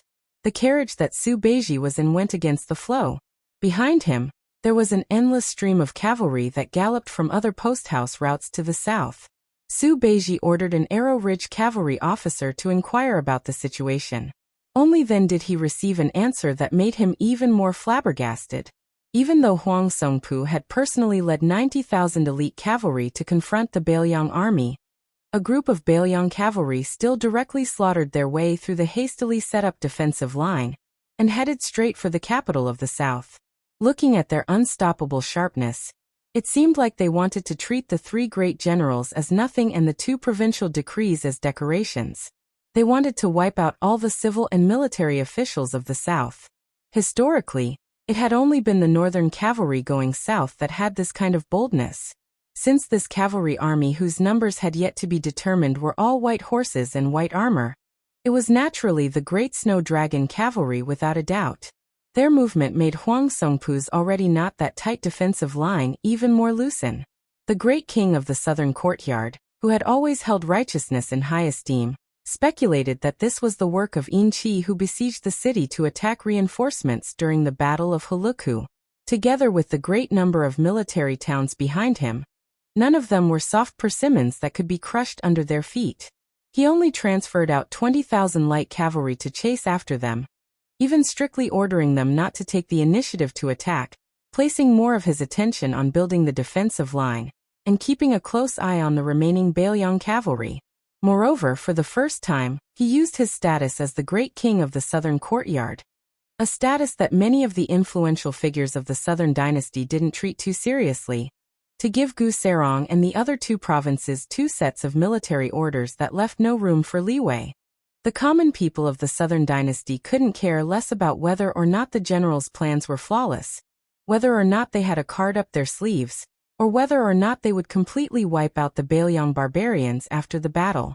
They only heard that as long as those barbarians' horse hooves entered the city, they would massacre the entire city until it was empty.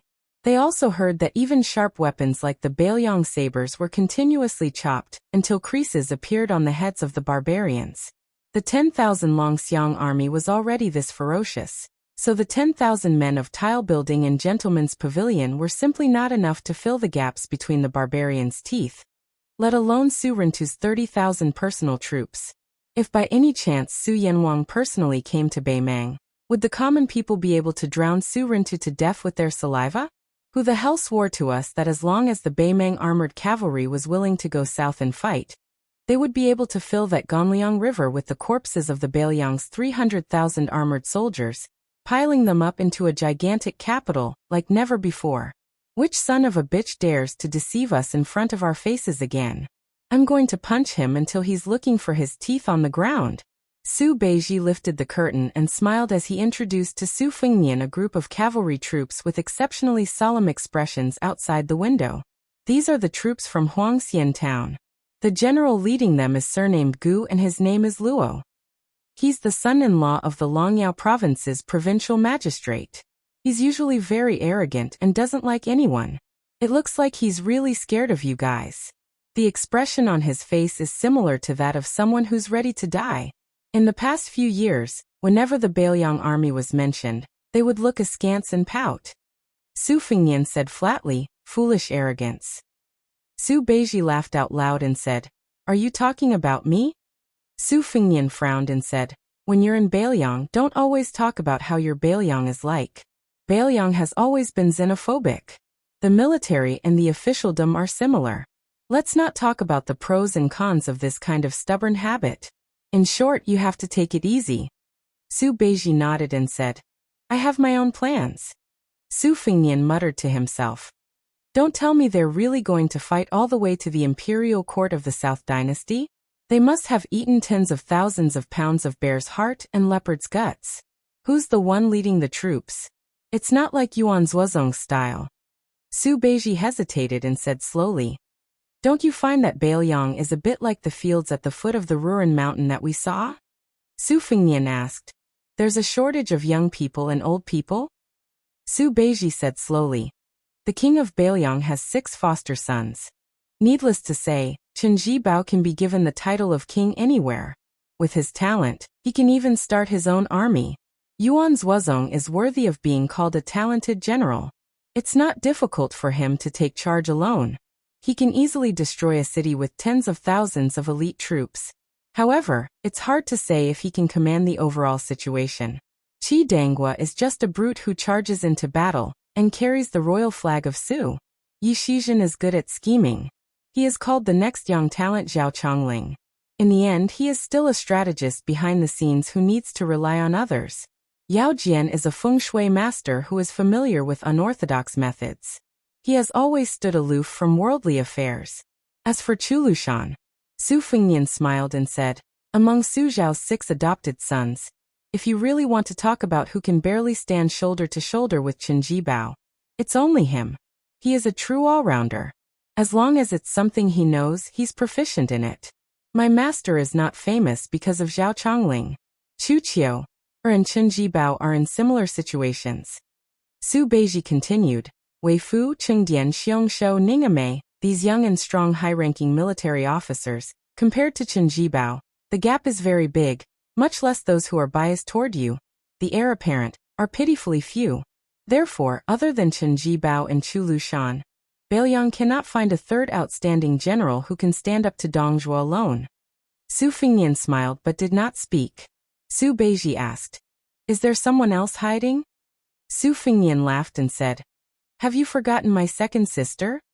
Su Beiji said doubtfully, "You also know that talking on paper and personally leading troops are 2 different things." Su Fengnian's expression changed dramatically. He clenched his fists because he knew who was leading the Great Snow Dragon cavalry to Nanjing. Su Beiji immediately guessed the truth. He said bitterly, "If she can return to Beiliang alive, I will be convinced." Su Fengnian exhaled deeply. His brows relaxed. He closed his eyes and leaned against the wall of the carriage.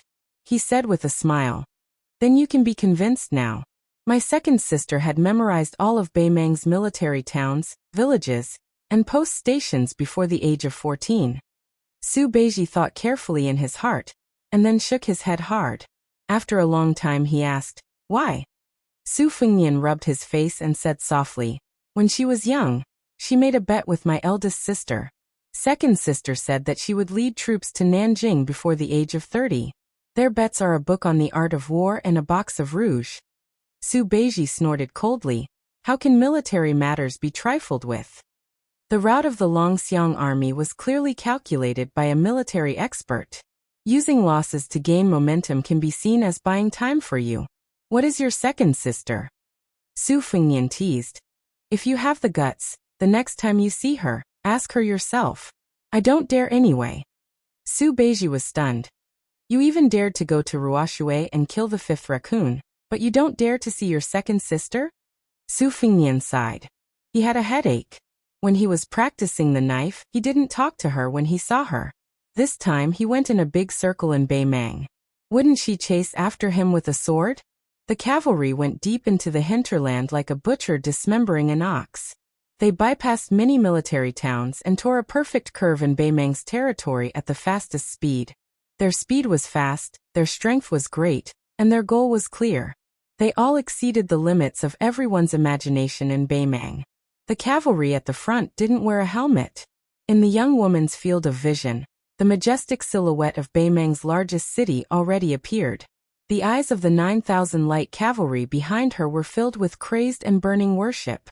They never knew that war could be fought like this. It was like a big man strolling about in his own home. When he encountered a disobedient child who didn't have the strength to retaliate, he would fiercely smack him with a chestnut. Every time they came into contact, it was just like she said, where and when they would cross swords with many troops. It was because they bypassed all of the tough bones. With the Great Snow Dragon cavalry's military strength, dealing with them was as easy as blowing off dust. Could it be that she was the mistress of Southern Dynasty? Going up north was a piece of cake, but going down south would be a tough battle. However, this daddy has even seen Nanjing Manor City Gate, so why would I be scared of you bunch of grandsons? The woman's appearance couldn't be considered a country-toppling beauty, but she was heroic and extraordinary. Her temperament didn't have the slightest bit of charm or delicateness mixed in. After she got off the horse, she fished out a yellowed book from her bosom. She ignited the flames and burned it to ashes. She raised her head towards the sky. Her lips moved slightly, and then she silently mounted her horse. Chapter 650. The heavy snow in Beiliang's winter over the years had always been heavy, unlike in the south. This made the children, who had recently settled down in this barren and desolate land, very happy. The amount of iron ore, war horses, and food in Beiliang was not something they could touch. Among the 4 children, the eldest daughter wasn't particularly outstanding. She was just like any other young girl who liked to use rouge and face powder. It was just that she had a feisty temperament, just like when she swung on the swing. She wasn't as reserved as the other young ladies of noble families, always wishing that she could swing higher than the top floor. The second child was the most intelligent. Since childhood, he had been regarded as a child prodigy. He learned to read very quickly and was introverted. Everyone said that he took after his mother. The third child looked the most like his beautiful mother. He was a typical lucky man from the north and a prime minister from the south. He was destined to be a noble since he was born. Perhaps this family's descendants had used up all their luck on the first 3 children, so the 4th child, who was born and raised in Beiliang, was a little pitiful. Just like the land in his hometown, he had never cried since he came out of his mother's womb. After he could walk, he was simple and naive. He was yellow and skinny, and there were often 2 lines of snot hanging from his nose, mixed with saliva. The servants in the mansion also thought that the mistress died because of him. In private, they liked the first 3 young masters from the bottom of their hearts. Only the 4th child, who was extraordinarily strong, disliked him. Some brave young servants would fiercely bully him when there was no one around. Anyway, the little boy was like copper tendons and iron bones, so he was not afraid of being pinched. Even if he was slapped a few times, it would not be a big deal as long as he was not seen by the housekeepers and gatekeepers. The 12-year-old Su Weisheng's study was spotless and orderly. There were no superfluous decorations, except for the 4 treasures of the study, and the vast number of books that included the 100 schools of thought. Every book on the bookshelf was meticulously circled with a red pen. Today, she was writing the character, Yong, meticulously. As the second commandery princess of Baelyang Palace, she was known to be good at everything except calligraphy. This made Su Weisheng, who was always eager to outdo others, go to a dead end and swear to write a satisfactory regular script. It was okay if he couldn't beat his brother, but how could he lose to her? She had long been familiar with the true meaning of calligraphy. She didn't need others to teach her how to write. She knew very well how to write with a straight brush and a side brush to the point of perfection. However, when it came to her to write, it was always twisted like an earthworm. This made Su Weisheng, who had written more than 3,000 characters this autumn, a little annoyed. A handsome boy with red lips and white teeth carried a corpse that was smaller than him into the study. Su Weisheng raised the corner of his eyes slightly and ignored him. The luxuriously dressed child put down the corpse and laughed. "Huang Manor, we're here." The corpse, lying on the ground, immediately stood up after hearing the voice. He grinned foolishly, with 2 snot drooling and a lot of saliva hanging from his nose. This pair of brothers was Su Fengnian and Su Longxiang. Huang Manor liked to be dragged by his brother. He also liked to be thrown into the snow by his brother on a snowy day. His whole head was cold and very comfortable. Su Fengnian reached out and carefully wiped his brother's snot and saliva. Then he wiped it on his cuffs carelessly. He pointed to a wind-weather seismograph with a dragon head facing a toad in the study. He patted Huang Manor's head and said with a smile, "Go and play with the toad. Remember not to break it this time. If second sister chases you away, I won't help you." The yellow child obediently squatted beside the big bottle. This time, he didn't secretly pull up the toad that was squatting on the ground to catch the bronze ball. Su Fengnian lay on the desk and shouted, "Second sister, you're still practicing calligraphy. What are you practicing for? Let's go fishing by the lake. Big sister has already set up the embroidery stool." Su Weisheng, who was already a young girl, didn't even look at her brother Su Fengnian. Su Fengnian scratched his head and said helplessly, "You really don't want to go?" Su Weisheng said impatiently, "Write another 60 Yong characters. I still want to study." Su Fengnian, who was used to it, said "Oh" and laughed. He grabbed the brush and spread out a large piece of paper. He scribbled a few dozen Yong characters in one breath before returning the brush to his second sister. "Look, you've already finished writing. Let's go play together." Su Weisheng glared angrily. The little heir of Baelyang Palace whistled and didn't care at all. Su Weisheng put down the brush and said coldly, "Just half an hour." Su Fengnian smiled and said, "Okay." The 3 siblings walked out of the study together. Huang Man, was naturally dragged out by his brother. Su Fengnian asked, "Second sister, when is it going to snow?" Su Weisheng frowned and said, "The frost has just started. It's not even the beginning of winter yet. Besides, it might snow a few days after the light snow this year." Su Fengnian made a face and said, "Second sister, you're so smart. Why don't you just let the heavens snow earlier?" Su Weisheng reached out and pinched the little heir's ear hard. This year, Baelyang's first snow really did come 3 days after the light snow. The 2 young ladies and the 2 younger brothers were having a snowball fight. Su Fengnian had to persuade his second sister to come out of the study and play with her. Of course, he and his second sister were on one side, while his eldest sister, Su Jihu, and his younger brother, Huang Man, were on the other side. Because the terrifyingly strong Huang Man had told her brother that he was only allowed to make snowballs and not throw them. In addition, under the command of his second sister, Su Weisheng, Su Fengnian played in a very methodical manner. The isolated and helpless Su Jihu was naturally smashed many times. However, after surrendering, she secretly stuffed a snowball into Su Fengnian's collar, and was satisfied. Su Fengnian grimaced and took out a snowball from his clothes as he said to his second sister, How about we go to Tide Listening Pavilion to enjoy the scenery? Su Weisheng refused without hesitation. No, I want to study. Su Jihu helped her brother take out a snowball and said with a smile, It's enough for a girl to marry a good husband. You've read so many military books. Don't tell me you still want to be a general? Su Weisheng glanced at this older sister who had been an enemy since they were young. She couldn't be bothered to speak and turned to leave. Su Jihu made a face at her younger sister's back. Su Weisheng seemed to have eyes on the back of her head. She paused and turned her head to say coldly, How many more years do you think Su Fengnian will be able to play? Su Jihu furrowed her beautiful brows. She put her hands on her hips and asked, How do you know? Su Fengnian sensed that something was amiss and knew that they would be implicated if they stayed any longer. He pulled Huang Man, and hurriedly left the battlefield. Afterwards, he found out that his two sisters had made a bet. That year, the snow in Bailiang was exceptionally heavy. The young heir almost thought that the heavens were an old farmer who raised geese. Otherwise, why would there be so much goose feather snow? Su Fengnian was led by a man in a black robe into the military town of Maolong in a carriage.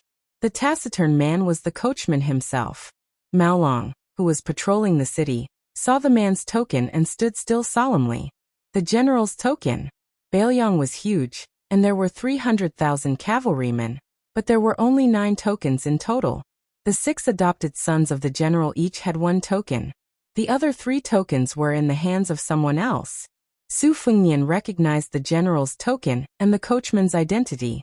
He only had 1 title, ugly. He was one of Su Zhao's men of sacrifice from Earth Branch. In the Battle of the Concubine's Tomb, Yuan Zuozong was not the only one who survived. This man of sacrifice also survived. The number of people he killed was not much less than White Bear Yuan Zuozong. Su Fengnian did not reveal his identity as the heir, and went to the general's mansion in Maolong. He just chose a secluded inn to stay in. The innkeeper had already fled for his life. However, with Bluebird by his side, Su Fengnian did not have to do anything. Everything was comfortable. Su Fengnian said that he would stay here for a few more days. Ugly naturally had no objection. When this cold-hearted man of sacrifice first saw His Royal Highness, he also had a fleeting moment of absent-mindedness. When he wrote the 4 words in the secret letter, his hand trembled slightly. The heir's hair turned white.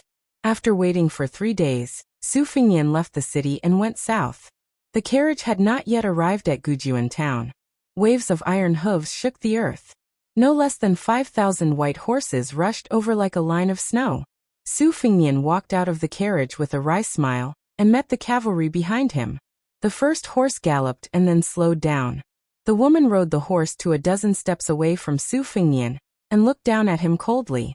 She originally had too many words of reprimand hidden in her mind, to the extent where she even wanted to give him a few horse whips, and then tie him up and bring him to northern Liang. However, when she saw the exceptionally unfamiliar scene in front of her, the lips of this heroic woman who could enter northern Mang as if there was no one around her trembled, unable to utter a single word. Su Fengnian wanted to say something but stopped. She raised the whip and pointed at Su Fengnian. She said angrily, Su Fengnian, if you have the ability, die in Bei Mang. She turned the horse around and galloped out. After she turned her back to the white-haired man, her vision blurred. She covered her heart with one hand. Su Fengnian stood in the same place. He looked up at the sky and reached out to block the dazzling sunlight. The snow cavalry came in a hurry and left in a hurry.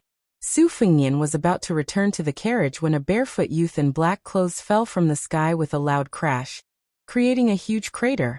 Su Beiji, who had walked out of the carriage and stood beside the horse, opened his mouth wide.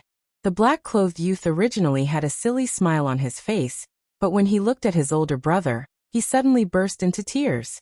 Then he let out a roar towards the north. Su Beiji covered his ears but couldn't bear it.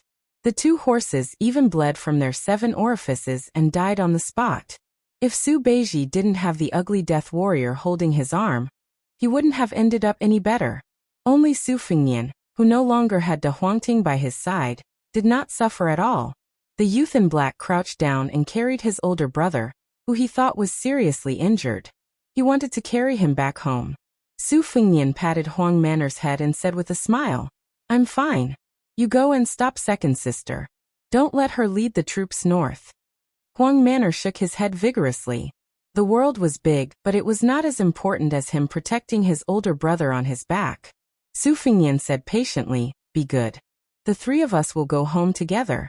Just as Huang Manor carefully put down Su Fingyan, a horse returned.